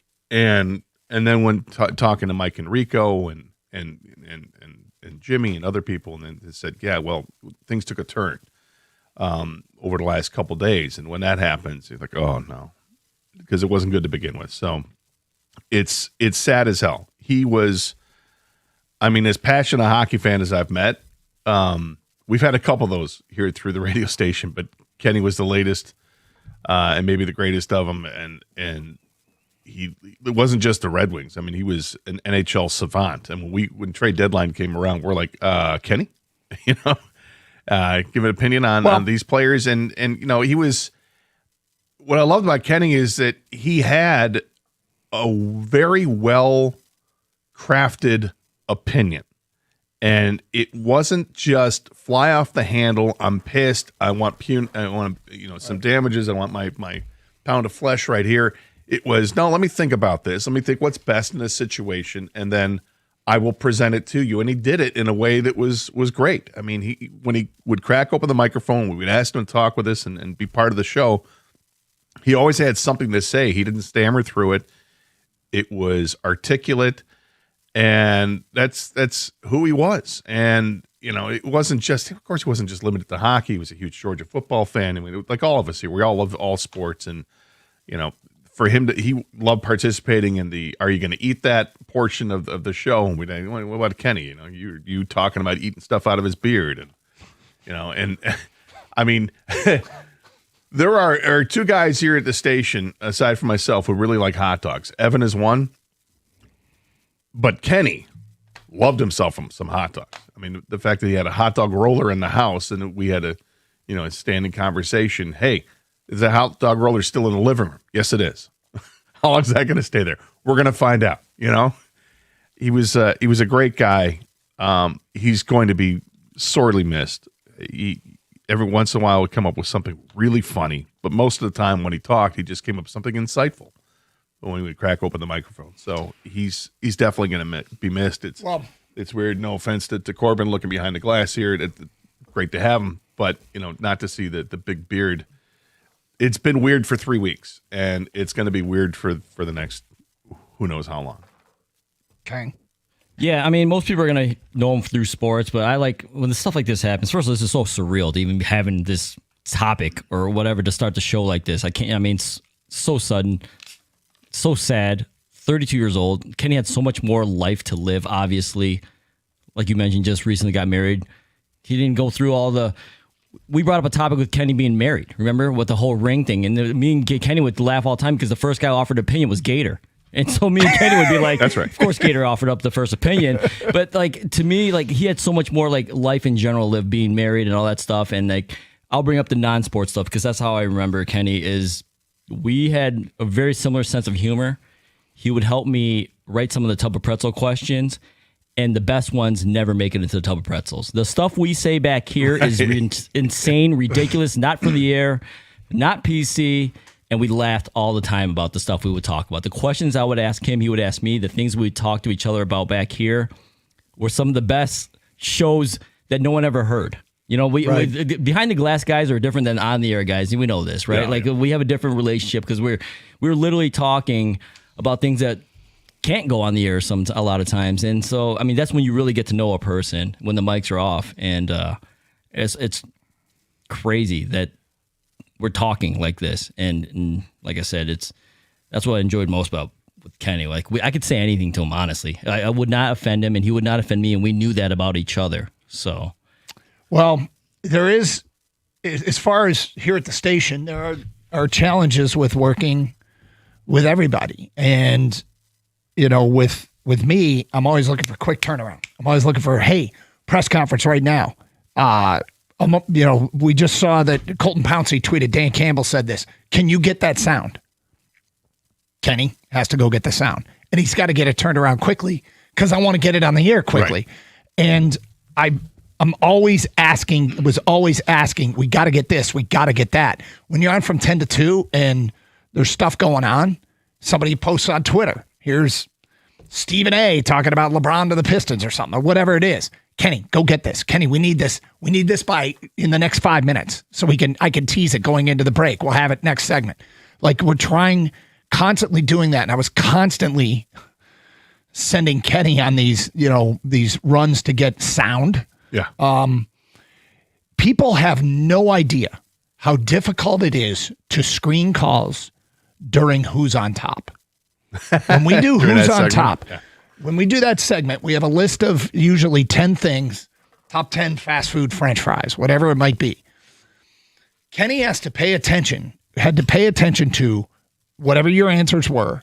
And then the calls that came in, everybody that made the air had to have a different answer. Right. So half the calls were, yep, somebody's already said McDonald's fries. Yep, somebody's already said Arby's curly fries. Yep. And he had to constantly be paying attention to what the callers were saying and sift through. And oh, by the way, I'm like, we need them on the air now. This has to happen fast. And Kenny handled it. And, we're demanding. And then the truth is the legendary hot dog roller story. This started, I think it started during the NHL playoffs with him telling us he had a hot dog roller in his living room next to his couch. Okay. He gets his hot dog roller. He's eating hot dogs while watching the NHL playoffs.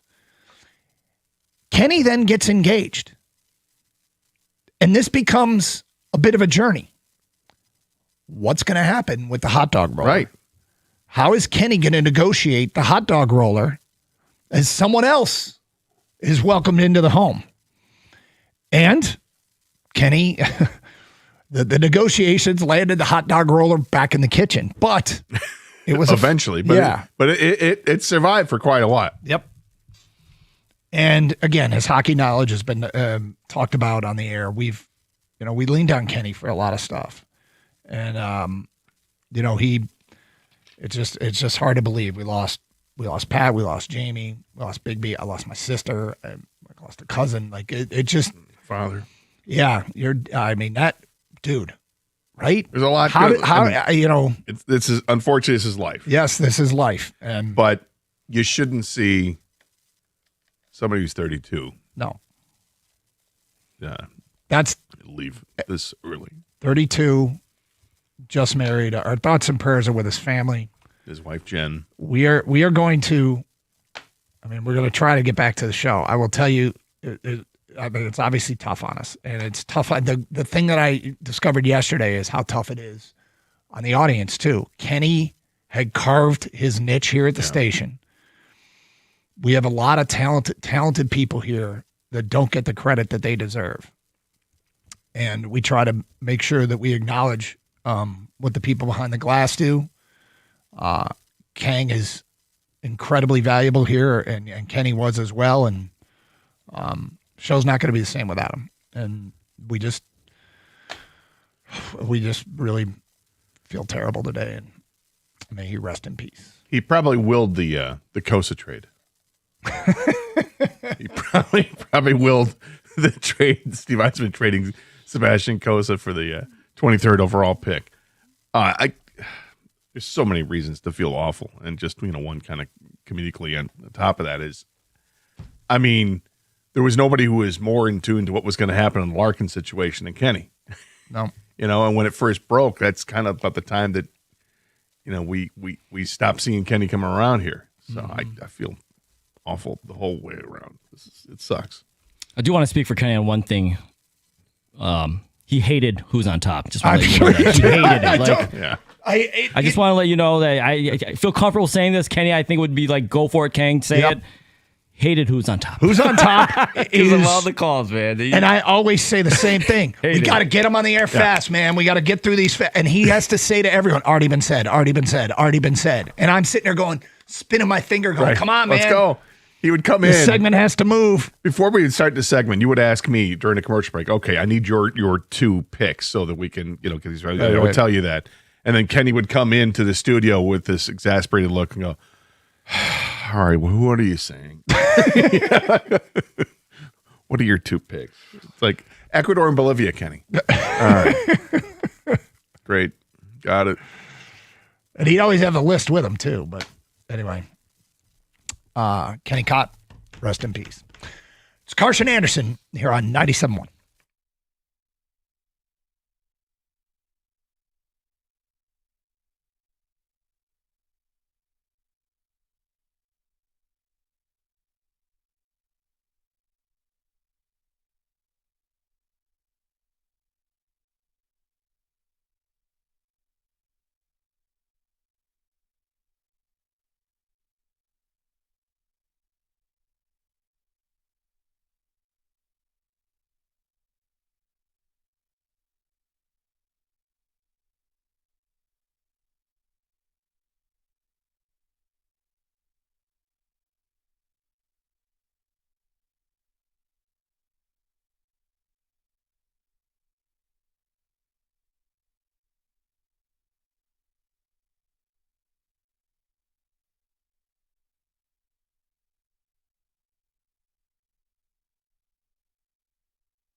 So, the show carries on, and with heavy hearts, we will continue. Scott, Jalen Duren is going to meet with the Sacramento Kings today. I feel like this is a total I'm going to Yemen moment. Total moment for him. Call bluff type thing? I mean, and for people who don't know what that's referencing, in the TV show Friends, Chandler had a girlfriend, Janice. Janice was annoying, and he was trying to break up with her. He couldn't do it, so he told her he was getting transferred to Yemen. And the bluff got to the point where she went with him to the airport. He didn't want her to go to the airport. She was at the airport. And he didn't have a ticket, so he had to go walk up to the countertop and follow through on the bluff and purchase a ticket to Yemen. And this was pre-9/11. She apparently walked to the gate with him and stood there, and he started walking down the jetway, and she was still waiting to wave goodbye to the plane, and he tried to sneak back off, and she was waiting for him, and he had to board the plane. And the final scene of the episode was him boarding the plane going, I'm going to Yemen. Exactly. Is Jalen Duren going to Yemen here? Is he really going to the Yemen of the NBA? Is he really going to go to Sacramento? Does he really want to go to Sacktown? I mean, is this what we believe? Is he going to Yemen? Well, I don't think he is. I think he may sign an offer sheet there, but I think the Pistons will match it. And I think he's going to be a Piston. That's what I think. I think there's just been too much of, out in public where Trajan Langdon has talked about a big three group, and that three consists of Asar Thompson, Cade Cunningham, and Jalen Duren. I think he's part of it. They're not going to give him that max contract that they could. They're not going to do that. But if I were Sacramento, would I sign him to the max deal that they can, which is $177 million over 4 years? Would I do that just to try to get the Pistons to do every penny they can to match? Probably. And if it's, let's say, under the guise of a sign and trade, and I stress the word guys, what are they going to? What's the offer? Sabonis? Yes. Who's making more money per year than what Duren will make on that contract if he gets that deal, the 177 over 4 years. Sabonis making more money for the next 2 years than Duren would, and he's not as productive. And he's older. Well, he's a different style player. Well, he's yeah. definitely a different style player. I mean, he's a better shooter, but it's not like he's a dead-eye shot. I mean, this is a guy who's a lumbering 14-10 guy. I'll take Jalen Duren at 22 to improve in his career, where, 3 years down the line, we're talking a guy who's hopefully a legit 20-10 guy in the playoffs and not just a 20-10 guy in the regular season. You're completely changing the way you play the game when you're cashing in a Jalen Duren for a Domantas Sabonis. Now, with that said, the cap is so ridiculously complicated, okay? Because I sat down and said, all right, I'm going to do a deep dive, and we're going to simplify so we can explain to the audience all the cap ramifications. To which I realized simplifying it was impossible. First of all, they're over the cap. They can't do a sign and trade, so they got to get rid of some salary before they can even do that, talking about Sacramento. Secondly is you don't get dollar for dollar, dollar out, dollar in. So there's other challenges there. There are exceptions that come under consideration. It's hugely complicated that no average fan really gets. And even I was sitting down going over the rules going, this is insane. And, the Pistons don't if they don't have to do anything. Like, the Pistons are not pressured here. Duren really doesn't have a ton of leverage. He also, by the way, can't sign and trade for more than the maximum he can sign with another team. He can't. The highest he could get with another team if he signed that they could offer is the highest he could get in a sign and trade. But that tells you if they're miles apart, the Pistons offer is not only miles apart from what he could get in a sign and trade, it is miles and miles and miles apart from what he could get with the max contract. And the max contract is what he has earned the right to get a max contract based upon being third team All NBA. I think that created for Jalen Duren, I think it changed his expectation for what he was going to get. And it must be so far off that over the course of, for what was it, $58 million he could make, if they are offering 35, let's say they're offering 38 over a 5-year contract, that's $100 million that he is not getting that he could.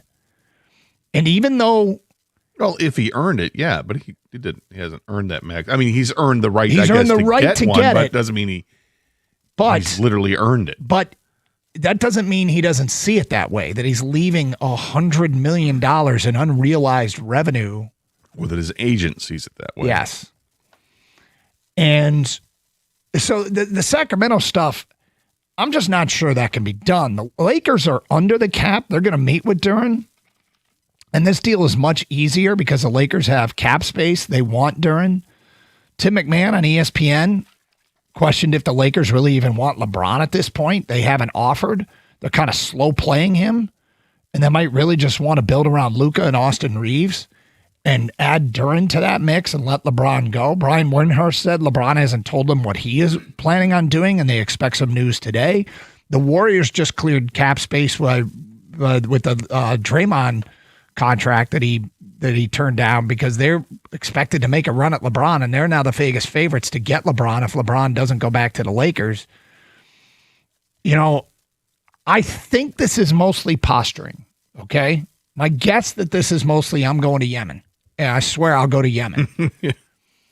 And but I really don't believe he is going to go to Sacramento. Could he go to LA? Maybe. That's where this gets really interesting. And I want to get into that in a second. Ken, do you have any thoughts about these threats to go to the Lakers or Sacramento? I'll address the Sacramento thing first. All right. So I think you're kind of desperate if you're going to Sacramento. No player in the league wants to willingly go to Sacramento unless they're trying to get paid.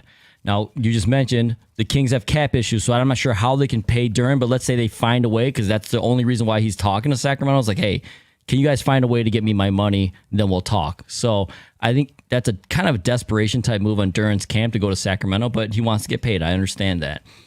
Now, if they were to work out a sign and trade deal and somehow make it work under the cap, the Pistons have to want Sabonis in return, or otherwise this is not going to work out. I question whether they want Sabonis at $46 million. I think the player, I disagree with you on this, Gator. I think the player's a great player. He was hurt all of last year. It is what it is. He is 30 years old, but he's not ancient. But before that, he led the league in rebounding multiple years in a row. He's an 18, 19-point guy, playmaker at center. He doesn't have the three-point shot, but he can shoot the mid-range. Great low post moves. Great on dribble handoff. I think offensively he brings a lot more to the table than Jalen Duren. He's not the lob threat that Jalen Duren is. You'll have to find that elsewhere. But I think as far as the other skill set offensively, I think he's a great player to work with Cade. But I'm not sure the Pistons want him at $46 million. Now going to the Lakers. The Lakers definitely want Jalen Duren. The Lakers were inquiring about Jalen Duren during the trade deadline last year, I believe. He's a great player to fit with Luka Doncic. That's exactly the type of player Luka wants to play with. Pick and roll guy that you can throw lobs to, a rim runner, perfect. If they want to pay him that much money, which I'll be surprised, we'll see how much they want to offer him, then we can maybe start talking about trade and about a bunch of picks coming back, and maybe you can work those picks into another player. But I know the Lakers would be interested. That's the next layer of this, is what would you get from LA and what would you do with what you got from LA? Because do we all agree that LA seems more likely than Sacramento? Given the cap challenges that Sacramento would have? I mean, he's talking with them. So he is talking with them. I mean, but there's cap challenges with Sacramento unless you send Sabonis the other way. Then there's no cap challenges, right? There still are, because it's not dollar for dollar the way you think it is and the way I thought it was. And because the cap is complicated, man. 248-539-9797. We'll get to your phone calls and feedback. Also, we'll tell you what they might be up to in a trade with LA at 10:35 here on Carson Anderson on 97.1.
Okay.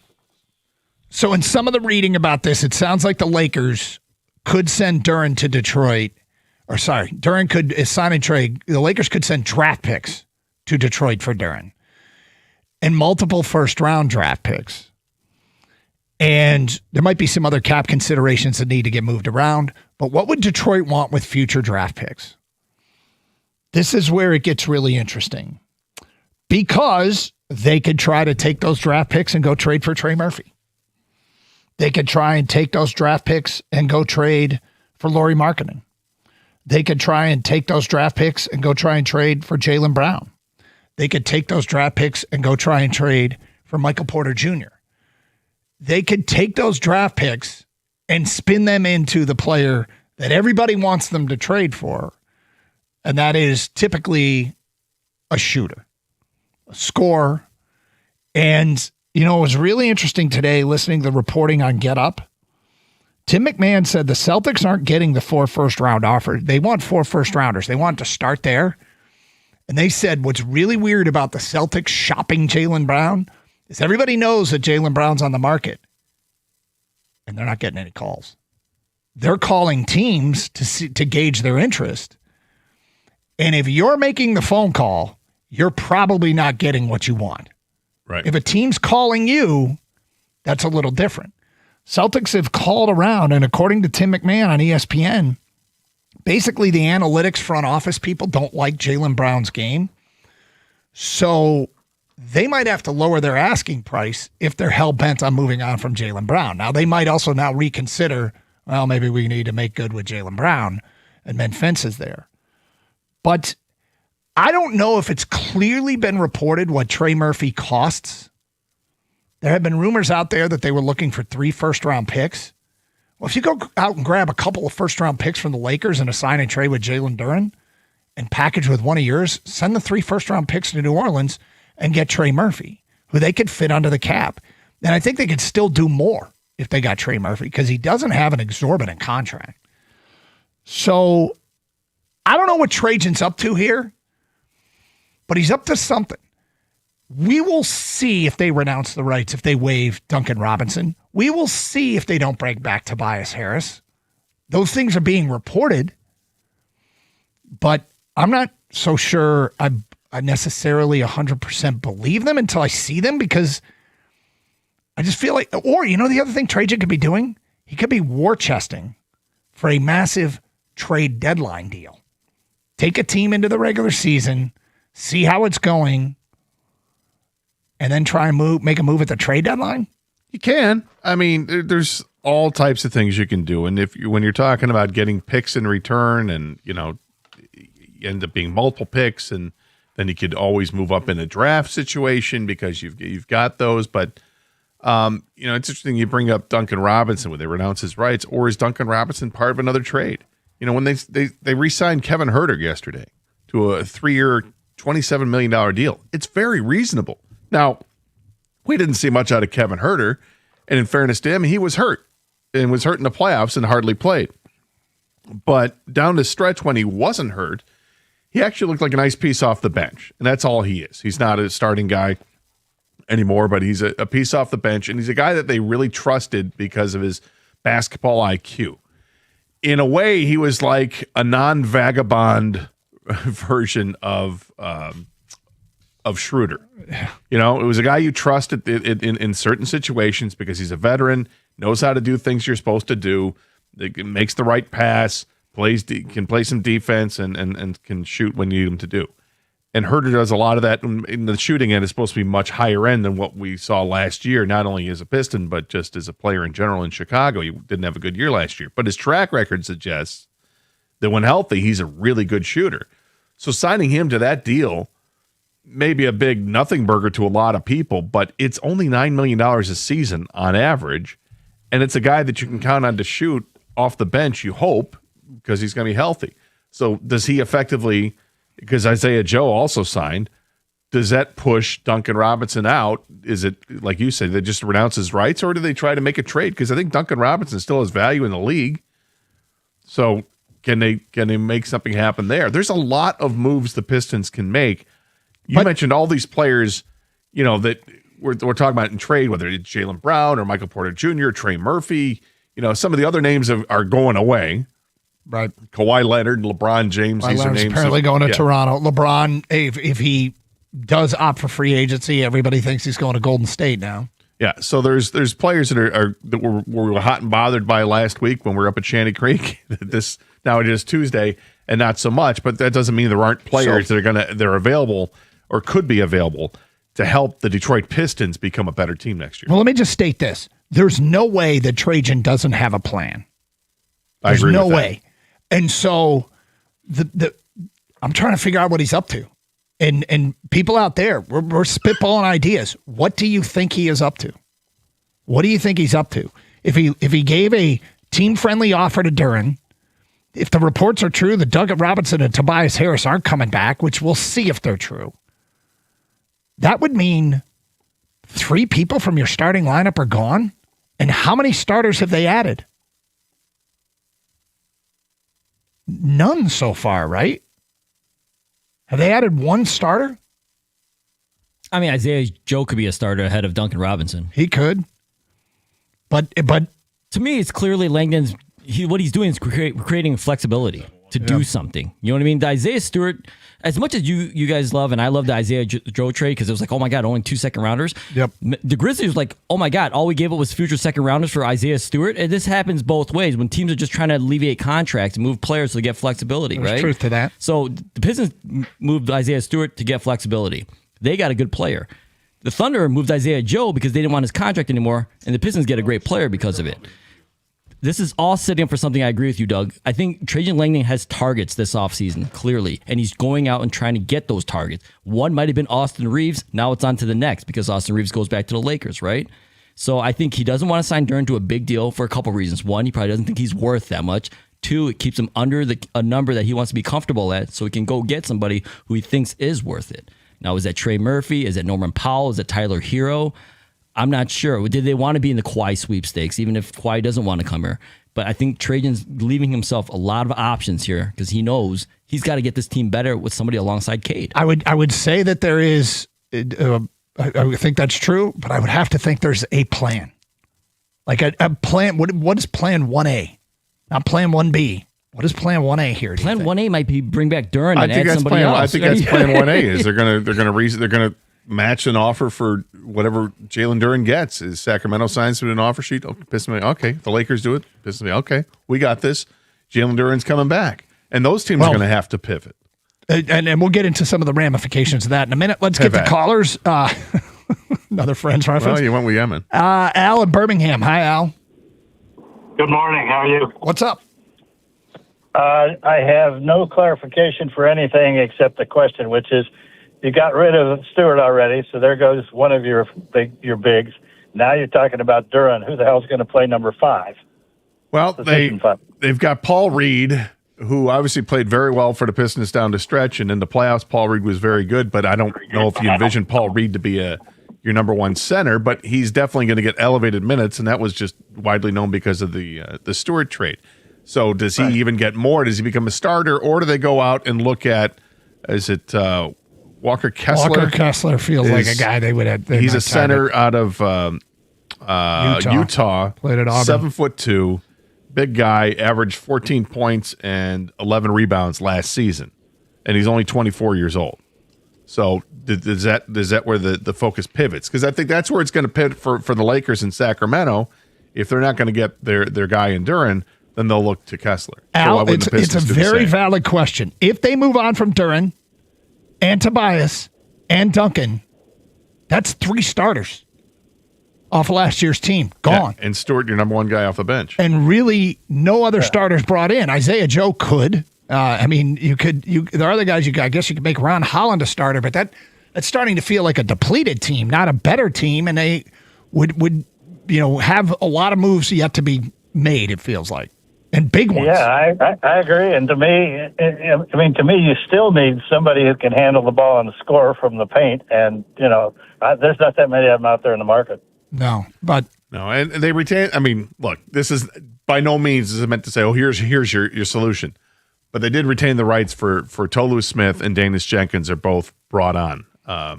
they've got their offers. So those guys are coming back. Take that for what it's worth, which may not be much, but Tolu Smith is a big guy, in the build of a Isaiah Stewart type, but taller. 248-539-9797. Dave Araceli is next. Hi, Dave. Hey, thanks for taking my call. Just two quick questions about Duran. Number one, does he not realize how taxes work? If he signs out in California, doesn't he lose a bunch of money? I feel like that's the whole reason that he keeps shopping himself. And then number two, how come he doesn't believe enough in himself to sign a 1-year deal to where he becomes unrestricted, and then his number could go drastically up? Because he might be pissed. Well, yeah. I mean, pissed, yeah, but money talks. So I know if the Pistons offer is say $30 million, and he could get 44, that's money talking. Now the Pistons could match it. They could match it. He can't do a sign and trade for more than the maximum another team could offer him. Right. But in the case of he just might be pissed. He might be mad about the offer and wants to go somewhere else. Well, I feel like we've seen players get pissed and still just, bite the bullet for the 1 year. Didn't Danny Dimes do that with the Giants? Bet on himself for a year and then he got paid. Yeah, it happens. It does happen in sports, but you can understand why a player wants security. He's saying, why doesn't he just do the 1-year deal? Well, because a 1-year deal is for the total amount of money could be $140 million less than what you could sign for now over the course of the contract. Bird in the hand. Well, and then there's also a little bit of, does he want to have to go prove himself? No, he doesn't, because he just did it. He's not. He just made the All NBA third team. You know how hard that is to make. And why would he do another? I got to prove it year deal. I just did it. I mean, I want he's my cashing money. in. Yeah, and he too, right? Mm-hmm. So by the time you're done with this is your prove it deal. Is you're getting $77 million over the next 4 years to prove it. Yeah, Danny Dimes had to literally prove it. Jalen Duren just did in his mind, right? Then you're 26, going to be 27 years old. Literally, that's your money cannon contract to be the next one. This one's a huge contract. Take it and run, and prove yourself over the next 4 years. 248-539-9797. More of your phone calls and feedback coming up. It's Carson Anderson, 97.1.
Doug Hart, Scott Anderson, 97.1.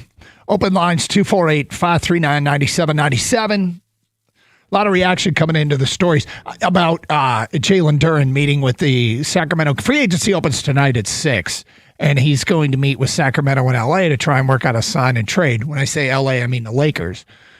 I want to make one thing clear. As complicated as it would be to get a sign and trade done with Sacramento, Sacramento wouldn't be talking to him if it weren't possible, right? So it is possible. I don't know if it means a third team needs to get involved. They'll need to waive some guys, whatever the case may be. Bottom line here is, Scott, it's a lot easier just to do a deal, a sign and trade with LA for draft picks, and then take those draft picks and go, what can we do with these? And maybe that's getting the draft capital they need to make a Trey Murphy trade. I don't think Utah's Trey and Lauri Markkanen there's not a lot of stuff about Michael Porter Jr. Jaylen Brown is interesting. It sounds to me like the Celtics just aren't getting the offers. Well, that's what Tim McMahon reported today. I shouldn't say it sounds to me. Tim McMahon on ESPN said they're not getting the offers. Well, the thing nobody knows is what's going on behind the scenes, right? What you don't know is there a falling out with Jaylen Brown in Boston? Does he feel like he's been disrespected, or do the Celtics, are they coming to a conclusion that, you know what, we can win without this guy? We don't like the analytics on it or whatever. You don't know what's going on. Is there infighting? Who knows what the situation is? But the fact is, he was absolutely available in an offer for Giannis. And I still can't believe Milwaukee turned that deal down and went with the deal with Miami instead, but they did. So now Jaylen Brown is sitting in a situation like, hello, you guys tried moving me to Milwaukee. And that's not worked out. So you know what? Yeah, I don't want to be here. Let's get a move on. And now they're likely going to have to take less in an offer because it feels like, the player has a little bit of say here. So it's interesting. I'd love to see the Pistons get involved.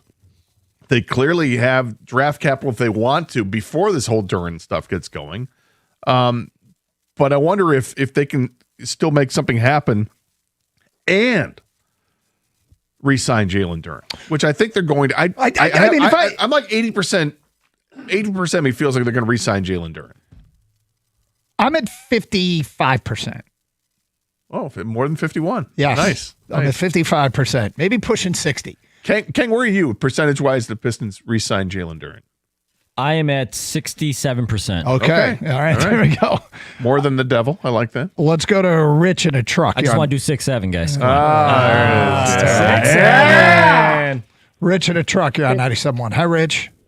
Yay. What's going on, guys? What's up? I just wanted to ask a question. The Pistons tried to go get Austin Reeves, and the Lakers signed him. What are the chances they're doing a sign and trade between Austin Reeves and Duren? I think 0. All the inkling in all the reporting out of LA says that they are trying to build around Luka and Reeves. But doesn't Duren fit Luka's mantra more than Austin Reeves? I mean, I get it. I mean, either way, we still got to find a center if that's the case. But I mean, they come a dime a dozen. I mean, if Duren's going to be, I don't want to lose him, but if he's going to be butthurt over an offer that's going to make him a millionaire even more. But I get it. You want to get the max that you can get, but you're also going to leave a team that's on the precipice of a championship. Yeah, dude, I don't know what to tell you other than Duren is mad, and I think this is a lot of posturing. My guess is it's with the agent, and he's threatening to go to Yemen. 248-539-9797. Let's go to Nick and Novi. You're next. Hi, Nick. Hey, how are you, gentlemen? What's up? Sorry about your loss with Kenny. Yeah, it sucks. I think what I'd like the Pistons to do is do a sign and trade with the Lakers and get Ayton back, who's a double-double machine, and he's not great, but he's a stopgap, and get as much as you can from the Lakers with picks and everything. Sign a stretch 4 in John Collins for about 4 for $100, and then throw the book at the Trey Murphy, all the picks and everything, and so you'd have a starting lineup of Cade, Asar, Murphy, Collins, and Ayton. I think it's very feasible, and I'd like to see that personally. Yeah, if that could work under the cap, I think you've put together an interesting team. I don't know. The Lakers just picked up DeAndre Ayton's option, but I don't know if that means they're planning on keeping him or if they're actually is it just the precursor to moving him. Yeah, $8 million. I think he's very reasonable. I think it's very, very possible. I think to make the Pistons a lot better and just put Asar at the 2 and hope he worked on his jumper over the summer.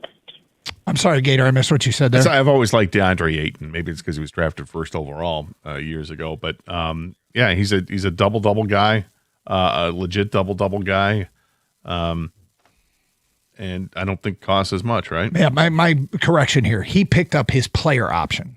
So it wasn't the Lakers didn't pick him up. He picked up his player option. What that means, I don't know. But reading some reporting out of L.A., it might make what's going on in L.A. might make Rui available.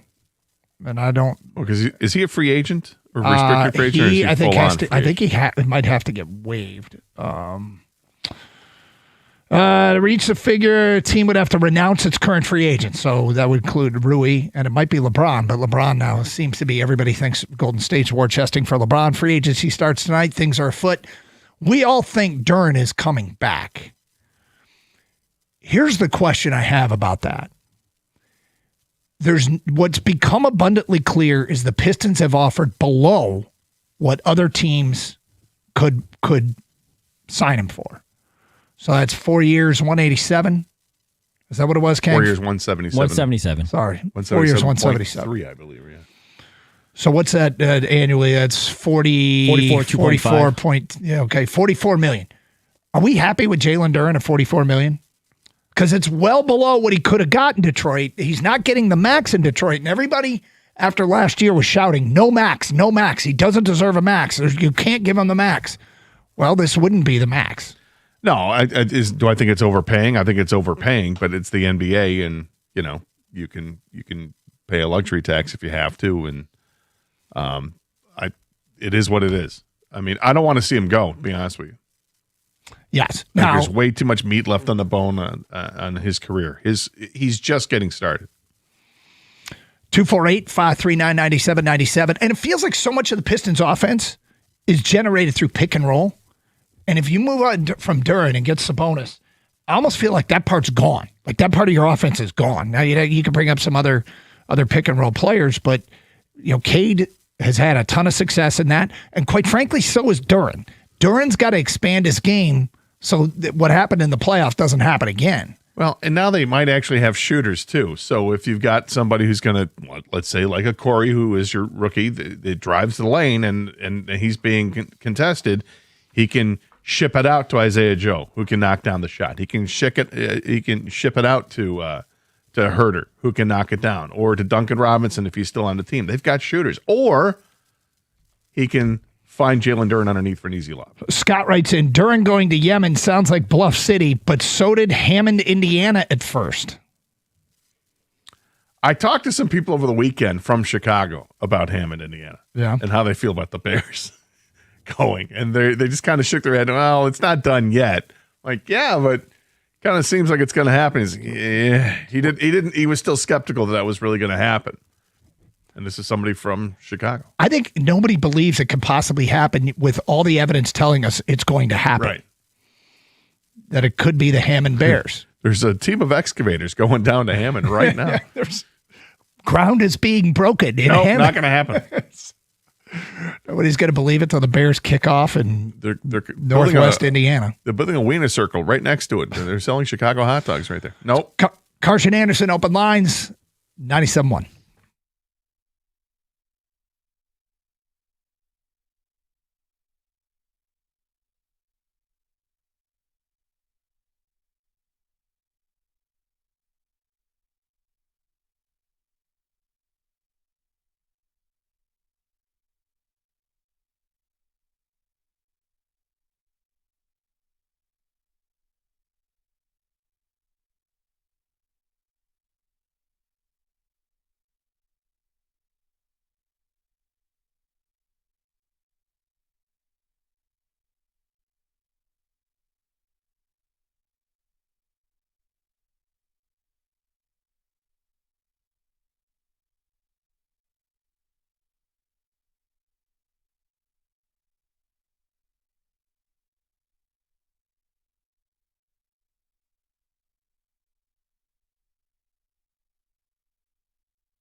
Brought to you by Michigan Auto Law. The Tigers will hit the field again tonight against the Yankees after winning the series opener 7-3 yesterday. Tonight's Eric Skubal will start for Detroit against Cam Schlittler for New York. Skubal has struggled with the long ball of late, allowing 6 home runs in 3 starts since his return from injury. It's only the 5th time in his career and first time since 2021 he's given up that many homers in 3 games. Skubal goes against Schlittler tonight, who is the AL Cy Young favorite with an AL best 1.62 ERA. He also ranks 3rd in pitcher WAR, 6th in walks per 9 innings, 8th in strikeouts per 9, 4th in total Ks, and 4th in whip. First pitch is at 7:05 this evening. Pre-game coverage right here on 97.1 will start at 6:40. That's less than an hour after the market opens for NBA free agency tonight. At 6 o'clock, teams across the league will be allowed to negotiate contracts with players. That includes the Pistons and Jalen Duren, who are reportedly far apart on the dollar amount for Duren's next contract right now. With the Gap report surfaced this week that Duren plans to evaluate his options in the sign and trade market. He's scheduled to meet with the Kings and have a call with the Lakers tonight. However, other reports say the Pistons are not interested in trading the big man after his breakout season. The World Cup continues today with 3 more elimination games, the first of which is in just a few hours as Ivory Coast looks to upset Norway at 1 o'clock. That's from AT&T Stadium in Arlington, Texas, home of the Cowboys. At the Corwell Health Sports Desk, I'm Brendan Shabath. For more, go to 971theticket or Odyssey.com.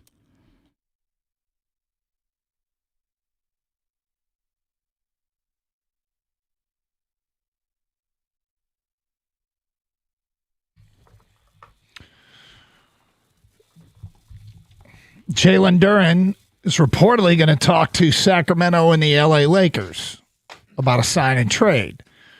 The advantage to Jalen Duren in a sign and trade, even though those teams could offer him the max, the advantage that Jalen Duren has a sign and trade is that, and those teams having a sign and trade, is the Pistons can't match. They wouldn't match at a sign and trade. If they just offer him the contract, the Pistons could choose to match. And that's one of the questions that what appears very clear is that the Pistons are nowhere near giving Jalen Duren the max and probably not that close to giving him the max that other teams could offer, which is the $44 million a year. Would you be okay with that for him back here in Detroit? Because one of the things that was abundantly clear was people did not want him to get the max. Fans did not want him to get, didn't think he was worth the max. So, if you get him at 44, the max of what another team could offer him, or less than that, are you okay with Duren on that contract? 248-539-9797. There become some challenges because of the percent that you have sunk into Duren, the percentage of the cap. It takes up a lot. But in this league, there are workarounds, and it gets very, very complicated with the the cap rules. But let's get back to the people. Wes in Detroit. Hi, Wes. What's going on, fellas? Hey. Yeah, man. I wouldn't give him the max. What I do is I look at Walker Kessler. He's a better defender. I think he has room to grow. I like John Collins at the 4 spot. Also like Rui Hachimura. It's a slippery slope because as good as you want him to be, he still has a lot of holes in his game. I don't think Duren is the best defender. One thing, I just want to make something clear here. I don't think there's any world where he's getting the max. You started by saying you wouldn't give him the max. Neither will the Pistons. Do you want him at less than the max? 35 to 40 is cool. I mean, he's not getting 45 and over. He's not worth that. Yeah, he would. The most he get is 44.25. But if they get it, if he comes back at, I don't know what they offered, okay? But at the very least, it sounds like it's less than the 44.25. So that puts him, how far away do they have to be? Sounds like they must be significantly far away. So what they offered was what I would describe as a team-friendly deal. Would you do it on a team-friendly deal? Yeah, I'd do it on a team-friendly deal, but I don't think he wants to give us a discount. When we needed him, he let us down. And that's the thing about it. In his mind, I don't think he gets that. Like, okay, I didn't show up in the playoffs, but that don't mean I'm about to get him a discount. So, it's a slippery slope. Like, it's one of those deals where either A, he needs another team to offer him that and do a sign and trade, or B, it might be the most he can get. Like, it sounds like Sacramento and the LA Lakers would be willing to give him close to the 44.25 and think they could pull off a trade. Otherwise, it wouldn't waste their time meeting with him. As far as Walker Kessler, I guess, is setting up shop at his agent's place in LA tonight at 6 o'clock and say, come talk to me. And, does anybody know if any Pistons front office personnel are on their way to LA today? Anybody see anybody on a PJ? Anybody see him flying coach? Is Trajan flying coach out to LA? Anyone? Setting up shop at his agent's place, huh? Yep. Nice. Yep. Nice. I guess that's his plan. It's good times. Does anything with the Lakers' interest in Jalen Duren? For those that don't want Jalen Duren here as a Piston anymore because you thought you've seen everything you need to see based on what happened in the playoffs, if that's the way you feel, does it change your mind at all because the Lakers want him? I try not to fall into whatever, that. but if the Lakers do, no, because that's how I operated when I didn't think the Lions front office knew what they were doing. I just pay attention to what other teams are doing and start going, do that. I think Trajan might be really good. I'm not sure yet, but I trust Trajan. Well, you and I both still think they're going to re-sign Jalen Duren. I'm just saying, if you're and you also like Jalen Duren, like I like Jalen Duren, maybe not as much as I do, but we both are in favor of Jalen Duren. I'm specifically asking the people that don't want Jalen Duren back. You're like, good riddance. If you're saying good riddance and you're seeing that the Lakers have interest, does that make you have pause at all? And go, well, hang on, the Lakers want him. Should we want him? No, I mean, and it's not because I'm not asking you. Yeah, okay, never mind. Because you've already, you'd already bring him back. Major typo in a story that's just been released. The NFL has released they're one by one, they're releasing their top 100 players. Yeah. They put an extra 8 on the ranking of their top players. It says here, and they'll correct it, I'm sure, over time. It says number 88 on the NFL top 100 players of 2026, Lions linebacker Jack Campbell. Oh, it said 88? It says 88, and I think they meant 8. So I think they're only revealing the 80s today, Doug, like 8 to 89. We'll keep refreshing, and I'm sure that they will make that correction here soon. In the meantime, back to your phone calls, 248-539-9797. By the way, that was Gator-level distraction, just completely out of nowhere. I segued into a Jack Campbell topic. I feel like I kind of planted that seed during the break for you. You did, but I usually am more disciplined and don't just bring it up in the middle of a segment that has nothing to do with it. Kind of proud of you. Yeah. Let's go to Austin. How to sell your next. Hello, Austin. Look over here. What's up, brother, man? But yeah, I just wanted to say, when it comes to the Jalen Duren thing, I just look at it as being selfish and a little stupid. With him being a developing player so young, them being number one in the regular season. Now, he definitely didn't perform how the city and the team and teammates wanted him to in the playoffs. But if I was him, I would look at that as like some form of motivation to strengthen my mental, add some more moves to my game, kind of broaden my skill set. Instead of trying to just chase the money, I just think it's like a young and dumb thing. Austin, I don't know if you're being really fair to him. I mean, when you come into the league, you sign a contract, and he's got a chance at free agency, and you think it's young and dumb for him to be pursuing the highest amount of money?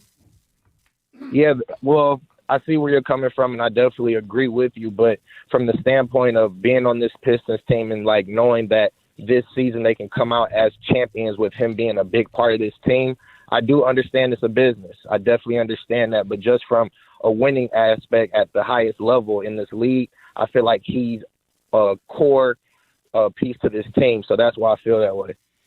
Yeah, I guess if someone's going to offer me 25% less than what I think I'm worth or what other teams think I'm worth, I think I might be upset by that. And if he goes to L.A., he's playing with Luka, and he's playing with Austin Reeves and maybe LeBron. Probably not. Probably not. But that's a situation where he probably thinks he has a chance to win it all. But he's trying to get paid. Let's be honest. Yeah, right. I mean, and that's fine. And do what you do, man. I personally hate messing with other people's money when people say take less, do this. Man, this is their money. This is their life. They're trying to set themselves up for generations what a life or whatever. It is at 22. Yeah, it's a good. It's a good life, man. To be and that if he talented. decides, and the same goes the other way. If he decides, hey, I'll take less and stay in Detroit. Cool. That's It's up to him. Whatever Love you you even more, but- whatever you prioritize. But think about this, guys. Like, there's the max contract he could sign with the Pistons is like $287 million or whatever, right? Mm-hmm. The max, because he made the All NBA third team. That's what he's eligible for. And now think about the contract coming back. Hey, how about $33 million per year? That's a huge gap from what you potentially could get because you made the All NBA team to what you're getting offered. And the max stuff doesn't even matter because that's not even on the table. The Pistons max. For people who were worried about the Pistons giving him the max, they're clearly not giving him the max. No. Those worries were unfounded. Yeah. Apparently the offer is somewhere around 30% less than. You know what it is? It's less than what other teams can give him. Otherwise, he'd just sign here. Yeah. So listen, the way it plays out in the next, whether it's the next 7 hours or it's longer than maybe it's into tomorrow. But I'm curious. I still don't think that he's going anywhere. I think the Pistons. You might hear that he has agreed to a deal with the Lakers or the Kings, but I think shortly after that you'll hear the Pistons have decided to match that offer. 248-539-9797. It's Carson Anderson, 97.1.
Twin Peaks is about to double down on your Tuesday experience, and you won't want to miss it. That's right. The best sports bar in the state is bringing you 2 different specials every Tuesday. It starts with their Taco and Tequila Tuesday specials.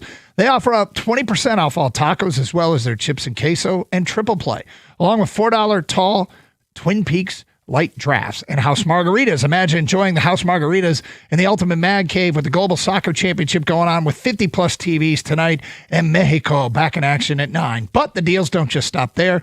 Ladies, it's your day, too. Ladies' Day at Twin Peaks serves up 20% off all food, half off all wine, and specials on Long Island's, T-shots, lemon drop martinis, and so much more. And the best of all, it's served up by the beautiful and hospitable Twin Peaks girls.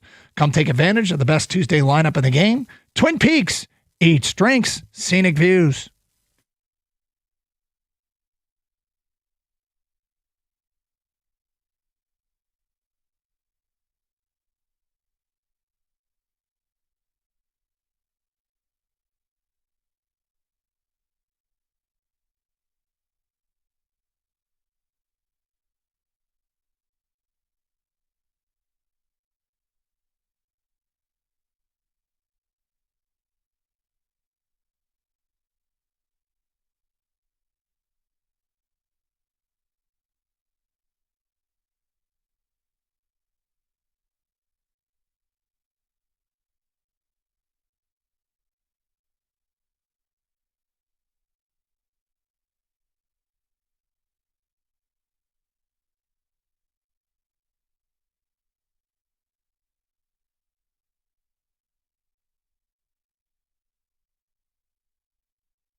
Doug Harsh, Scott Anderson, 97.1.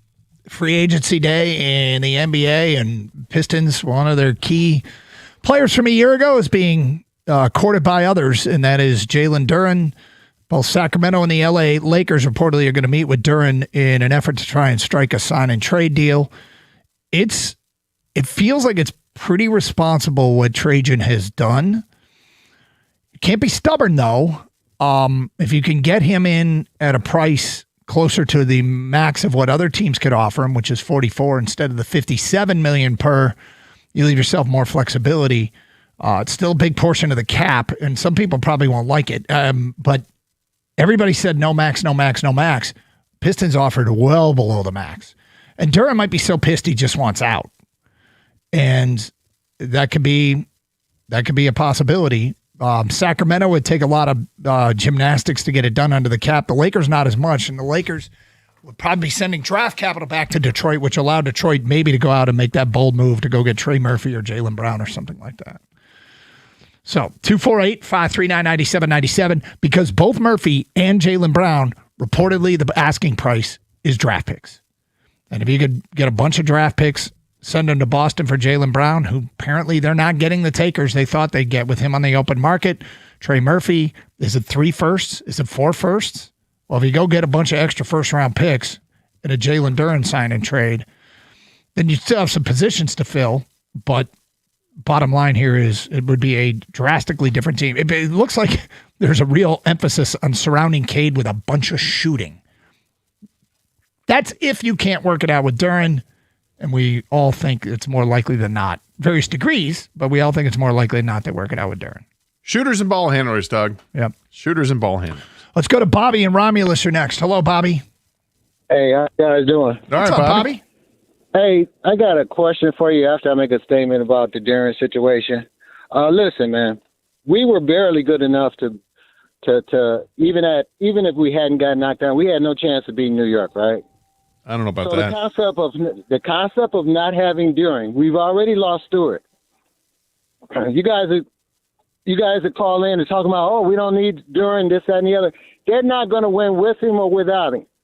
So what type of team are we talking about? And I wanted to ask you a question about an incentive-based contract for Duren. Perhaps those who call in and say, well, he didn't produce in his second playoff, right? He didn't produce. He did get the numbers with regards to the regular season. How about looking at Chet Holmgren? We're talking about a guy that won the championship. I don't want to delve into that. My thing is this. Is there such a thing that he can get a contract for the max, but based on the incentive base? In other words, if he's averaging, 20 and 15 or what have you, and then he does the same in the playoffs, he gets an extra additional 40, 50 million. I don't know what I'm talking about, but what I'm trying to say is this. Is there some way? What I'm trying to say is this. Trajan is trying to have a built-in excuse to say, look, you know what? We're not ready. You saw what we just did with Duren. Perhaps we lost. Bobby, I got to tell you, we're a minute and a half in. I don't know what the hell you're talking about. You got to crystallize it. What are you trying to say? What I'm trying to say is right now, Trajan haggling with Duren about his money, about what he is worth on the market, and is a bunch of garbage. You just signed Herter for 3 years for $27 million. What the heck did he do? So if I was Duren, I would. Well, they're paying him almost nothing. Yeah, it's 27 total, not per season. Okay, I got you. What I'm saying is this: give him the money, build a contract that's going to work for him. But don't insult the guy. Give him how much money? Give him how much money? I would say 35, 37 million a year. That sounds what they offered. Yeah. It's in that ballpark. Okay, but they need to work it out. Maybe they can work out an incentive. Well, Bobby, let it play out here, because my guess is that whether the Lakers or Kings agree to an offer sheet for him, that the Pistons match it, because they have the ultimate say in that. They could match it for whatever they want. As far as I think, getting back to what his original point was about it, basically an incentive contract. We would all love athletes to sign incentive contracts. As fans, we would love that. That way they're getting paid for what they do. However, that's not how things work. Typically the incentives you get are not nickel and diming, but they're big time money, but it's nickel and diming compared to their contract. They're bonuses. They're not the Exactly. that's not the core of the contract. Those are extras. Exactly. So it's just not going to happen like that. As far as, thinking the Pistons are so far away, they had no chance of beating the Knicks in the finals. I disagree with that. All they did was beat the Knicks in the finals. And they did it without Jalen Duren. Beat the Knicks in the finals? Oh, that's right. Beat the Knicks in the season. Season. They won all 3 games without Jalen Duren. The Knicks were a different animal in the postseason. I'll agree that They were. But given who the Knicks turned into, now I wish we would have got to see it, but the Knicks turned into a different version of themselves, and good for them. And I'm not here to leg hump the Knicks. Let's move on. Mike in Get off the Knicks. Dearborn is next. Hello, Mike. Hey, good afternoon, gentlemen. What's up? So I'm really not opposed to having Duren for 4 years at $177 million, as long as it doesn't block us from making other moves in free agency. But when it comes to, maybe mutual interest with the Kings, my question is, how many first-round picks do you think Duren's good for? Because if we could get some first-rounders from the Kings and use that as trade bait, I'm definitely really open to that. But other than that, I don't see really any centers in free agency that are better than Duren, that are available. I like Porzingis, but there aren't. I don't think there are free agent centers that are available that are better than Duren. Take this for what it's worth. Omari Sankofa from the Free Press tweeted this out an hour ago. He said, from last night, I talked to a team source who insisted Jalen Duren isn't available for trade. The Pistons remained committed to bringing back the restricted free agent. So there you go, Bobby. They're going to work it out. But this is a story he wrote last night that he retweeted out an hour ago because it says from last night. But I still think they are going to work it out. And Porzingis agreed to a deal with Golden State, so he's staying there.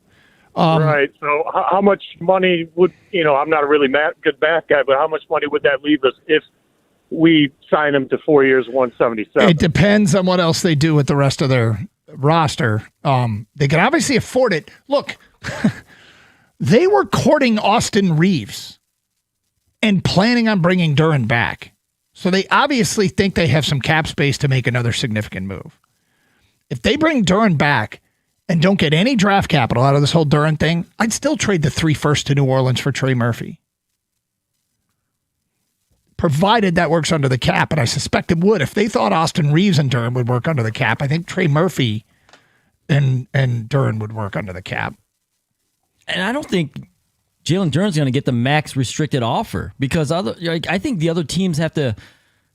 We have to see what they're offering Jalen Duren. Duren's got to see what if it's anywhere near the Pistons, then you're coming back at Piston. Yeah. Unless they straight up go, all right, we'll give you $44 million a year. That's where things get sketchy for Detroit. If Trajan Langdon, do you really want Jalen Duren at $44 million a year? Otherwise, if not, then we got to make a trade. And if other teams feel very strong and the Pistons going to match anything, then go ahead and bid it up. That way, at least the Pistons are the ones that are, on the hook for it. It's not you, and it hurts them when it comes to salary cap. I don't think they play that game though. I mean, they offer, they really want him. Well, they should want him. He's potentially a great player. Right now, he's not a complete player yet. No, I didn't say complete, but it's I'm just saying. I'm making it's a Doug observation. An observation independent of what you said. Jack Campbell was 88. I keep it right. Hello, Mark.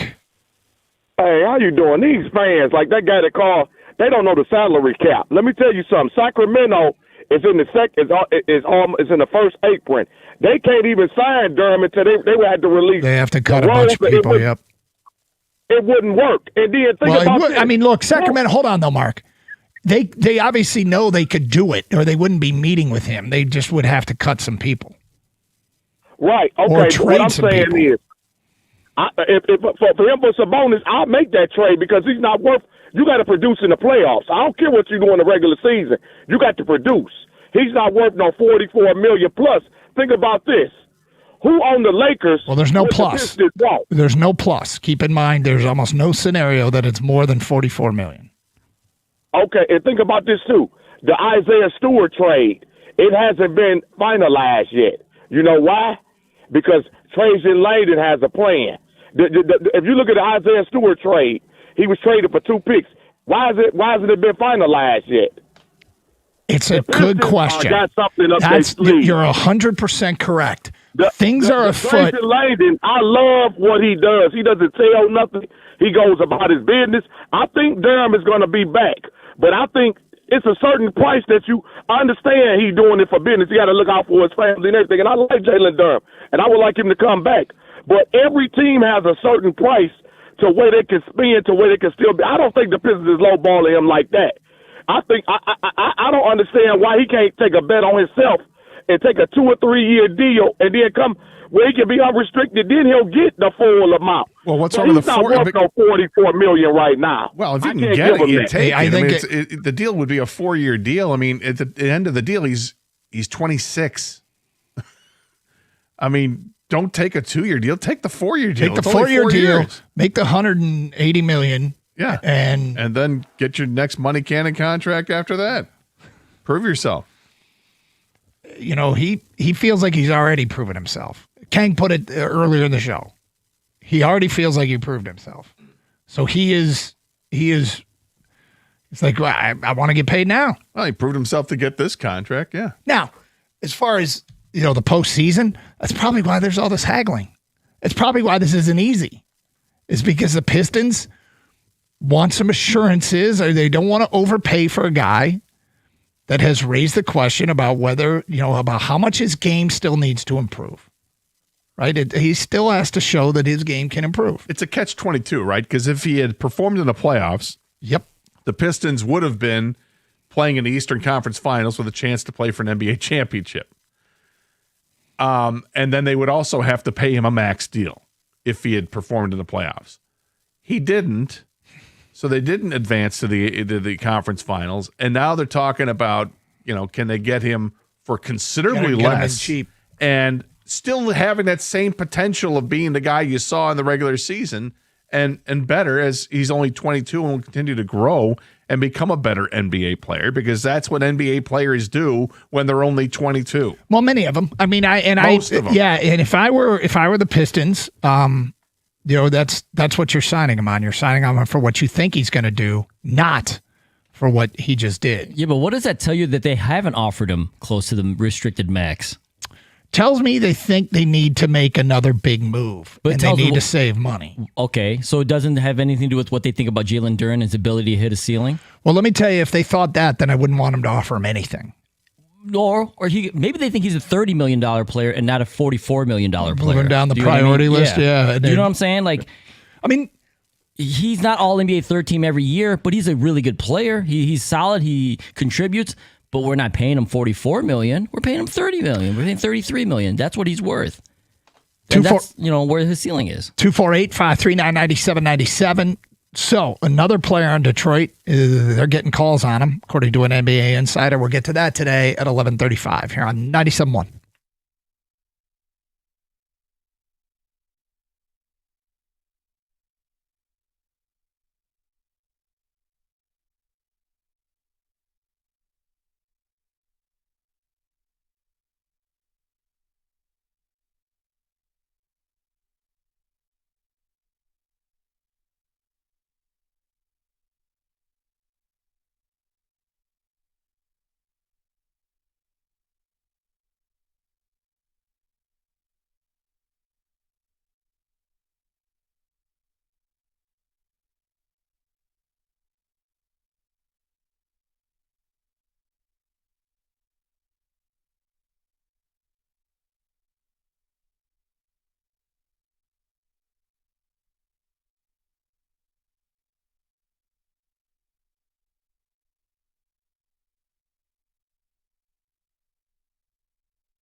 I just refreshed the screen again. It still says, I can't believe it, but it still says that Jack Campbell is the number 88 player. They'll get to it in due NFL. time. They must mean 8. According to Mark Stein, the Dallas Mavericks are calling the Pistons about Marcus Sasser. I got to tell you, this Detroit Piston team could be Cade Assar and completely unrecognizable. I mean, right? But all said and done. I mean, they're bringing back Danis. They're bringing back Kevin Huerter, Tolu Smith. Paul Reed. Paul Reed's coming back. You got, you added Isaiah Joe. Yeah, but it's right? There are a lot of new faces, it looks like. Karis Which, I LeVert's mean, still a look, Piston. let's be clear. Fans called for this. Fans wanted to see a team get aggressive and a team not fall in love with their own guys. Trajan Langdon is falling out of love with his own guys. Well, it sounds like He's falling in love with other people's guys. Sounds like they got to tear it down quite a bit to build it right back up. And this is what free agency and trades are all about. And this is why today, on the eve of free agency, rumors are flying all over the place. I mean, I could sit here and say it, but and yet we all agree. If push comes to shove, all three of us think Duren's coming back to Detroit. Might be for different reasons, though. I think he's coming back because I don't think the market bears what he wants. That's why I think he's coming back. You said something early in the process, though. Early in this process, Kang, you said Duren's people really value Jalen Duren. Like, there's not any kind of hometown discount coming. Yeah, he wants the best he can get, and I totally understand that from his point of view. You're not just making this up. No, from what I've experienced, I've heard, people told me that camp, the Jalen Duren camp, thinks highly of Jalen Duren, which is, like I said, that's the way it should be. Your biggest cheerleaders are your supporters, right? But when it comes to contract negotiations, though, it's important to know because there is no discount, right? There is no, we'll give a little. I think they want to squeeze as much juice out of this orange as possible, which I understand. So that's why I think when talks went bad, and I'm surprised Trajan Langdon actually was so firm with his stance, or it seems like he's offering a lot lower than I expected personally, that Jalen Duren and his camp are like, well, we're going to go find us money elsewhere then. Like we're not even in the same room. Because doesn't that have to be that bad for you to be like, I'm going to go explore a signing trade? It's got to be pretty far apart. Because if you're close, you're like, all right, we can work this out, right? We can kind of get there. We're kind of in the ballpark. But if not, so I think in the end, though, he does come back because I don't think the market will bear $44 million a year for Jalen Duren. And if it's in the 30s, I think the Pistons just match it. 248-539-9797. Jeff is next. Hello, Jeff. Hey guys, how we doing? First off, condolences to the 97.1 family. Thank you. Kenny was a great guy, but I listen to you guys all the time. I think it's really kind of greed, man. Unless you're saving 3 lives a week, how much money do you need, man? Well, but really, hold on. In their line of work, Duren's not doing anything unusual. He's not. Football players' contracts aren't guaranteed. They could die out there. It's a different sport. I'm not saying in his line of work, I mean, if you want to talk about who's underpaid, let's talk about teachers. Let's talk about how underpaid teachers are. Okay, but that's you're hitting us with a societal question that would and really, in the context, teacher, so I get that. In the context of a NBA player, he's not doing any. I think to be greedy, you're basically have to go above and beyond what others are doing. What he's doing and what his agent's doing for him is not unusual. Well, I mean, it kind of comes to the point also with Skubal and Scott Boras. I mean, how much do agents get paid? So let's say you fire your agent. You work, let's say you get 5%. Well, you cut him out at 10%, and then you keep the money. And if you're, halfway intelligent, you could think about it and go, all right, well, I'll take my 10% that I'm paying him, keep this, take that. I mean, again, $35 million, $37 million a year. Jeff, I'm not saying this is an irrelevant topic. I will tell you that it is not at all what the rest of us are talking about. We're just talking about what's going to happen with Duren. You want to revamp the system? We need him. We need him, though. Well, under these circumstances, are you cool with paying him $44 million a year? Well below the max. Absolutely not. Absolutely not. That's what he's seeking, apparently. Well, I think 37. The highest I think the Pistons should go would be 40, because you got rid of Beast too. All right, who's going to guard the rim? I mean, not that he's the best rim protector, but your only other big guy left is Jeff, B-Ball Paul. You let him go over. You highest you go is 40. He wants 44. You'll say nope, line in the sand. So you'll let him go over what amounts to $16 million over the next 4 years.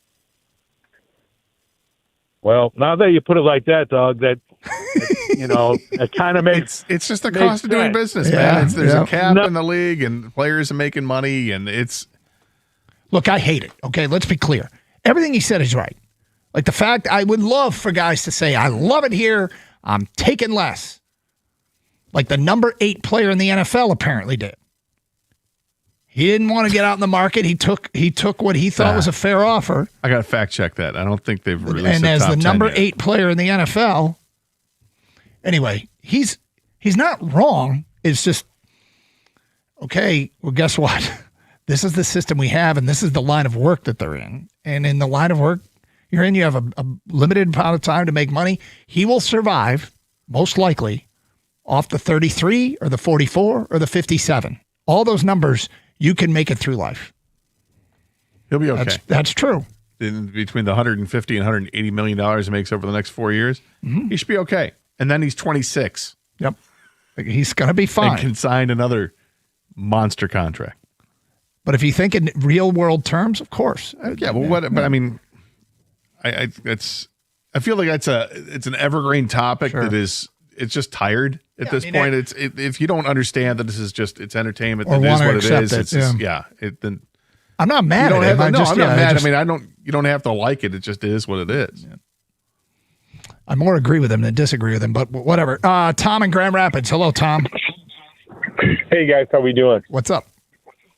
So I'm old enough to go back to the bad boy Pistons when I was playing college basketball. And, if you go back, they had to build a team with Isaiah. And then going to Joe Dumars, and all of a sudden, remember, it was Adrian Dantley, and all of a sudden it was Mark Aguirre, and then they needed James Buddha Edwards. But it showed, and they lost before they won. The steal by Bird to Johnson, and they had to go through that process. Right now, you can't blame Duren and his agent for going after max money, nor can you blame Trajan Langdon. The question for the Pistons, though, and Langdon is, how do you develop a roster? I don't think you win with Duren being your number 2. I think he's a 3, but I think obviously when you say that they're going after shooting, they need some more complementary players on the perimeter because of Cade's ability to drive and kick. And then the other question is, Duren's only 22. He went through it for the first time. He struggled. Can he respond? And then what is his ceiling with his game? If you look at it, Brunson, this is his 4th or 5th year. And Karl Anthony Towns his 3rd year. The Knicks evolved into that team. And the Pistons were probably the biggest threat to the Knicks based on styles. But I do think that you can bring Duren back, but you also need to bring complementary players around him and a very good scorer on the wing. Or you can move him and get somebody like Sabonis and continue to have money and build that roster. Isn't Karl Anthony Towns in like year 12? What? Isn't Karl Anthony Towns in year 12 and Jalen Brunson in like year 7, year 8? Yeah, but with the Knicks. Oh, okay. Oh my God. The Knicks. Yeah, Knicks, like they so what do you pay him, Tom? What do you give him the 44? You know what? At the end of the day, the market's it's going to be interesting to see the other offers that come in. I want to have Langdon see what other teams are willing to pay probably him. Smart. It's actually probably smart, right? You need as much information as possible because you're playing poker. There's known information and unknown information. I think Langdon's smart. I think he needs to continue to gather and find out how some of these other teams might panic or what they're going to do in the market. I think that's what Duren's going to do. I get sick of these guys getting ego and hurt, like Jaylen Brown, for the Celtics. Hey, if you want to, Giannis is one of the top 5 players, man. You have to trade people to get people. So it's that whole thing, but you're dealing with egos too. Yeah, and look, there's nothing wrong with seeking the most money. I think one of the concerns we may have here is that Duren's camp is pissed and is willing to go to NBA's Yemen, Sacramento, to prove the point. And he might be mad at him. Or not. Or he's just Or it's all trying to posturing, maximize his value. His agent's like, look, let's play the game. You know, the Pistons want you. It's a good situation for you, but why not leave it open to see if the grass is greener on the other side, see what kind of offers you get. And, you know, at best, it's only going to be 4 years, and then you'll control your destiny after that. You know, but in a way, you kind of control your destiny now. Do you want to be in Detroit, or you've got a couple of suitors here? If you think about it, it really probably is pretty smart to lowball him and let the market dictate. If anybody's willing to pay him more, we'll just match it. I think that's definitely part of the game, Doug, the negotiation game. But I honestly think the bigger part is they don't think he's a $44 million player. Because if he was, if you really believe in Jalen Duren, you just give him $44 million and call it a day. Why go through this song and dance? He doesn't get pissed off. We get our player. We move on with our offseason plans. But I think they believe he's not a $44 million player. So we'll give him kind of a little lower than what we think he's worth. We'll play the game a little bit. But there's no reason to go through all this, Doug, if they believed in him that much, is what I think. Yeah, I don't think you're wrong, but I think they're letting the market dictate. Yeah, because at this point, they probably got a plan A and plan B. Plan A if they get him at this much, plan B if they have to pay that much. Hey, safety is top of mind for new drivers. Sam Bernstein Law and the Michigan State Police want you ready for anything. Get a free student driver magnet or an emergency car safety kit. Pick one up at an MSP post. Order online at callsam.com/car safety kit.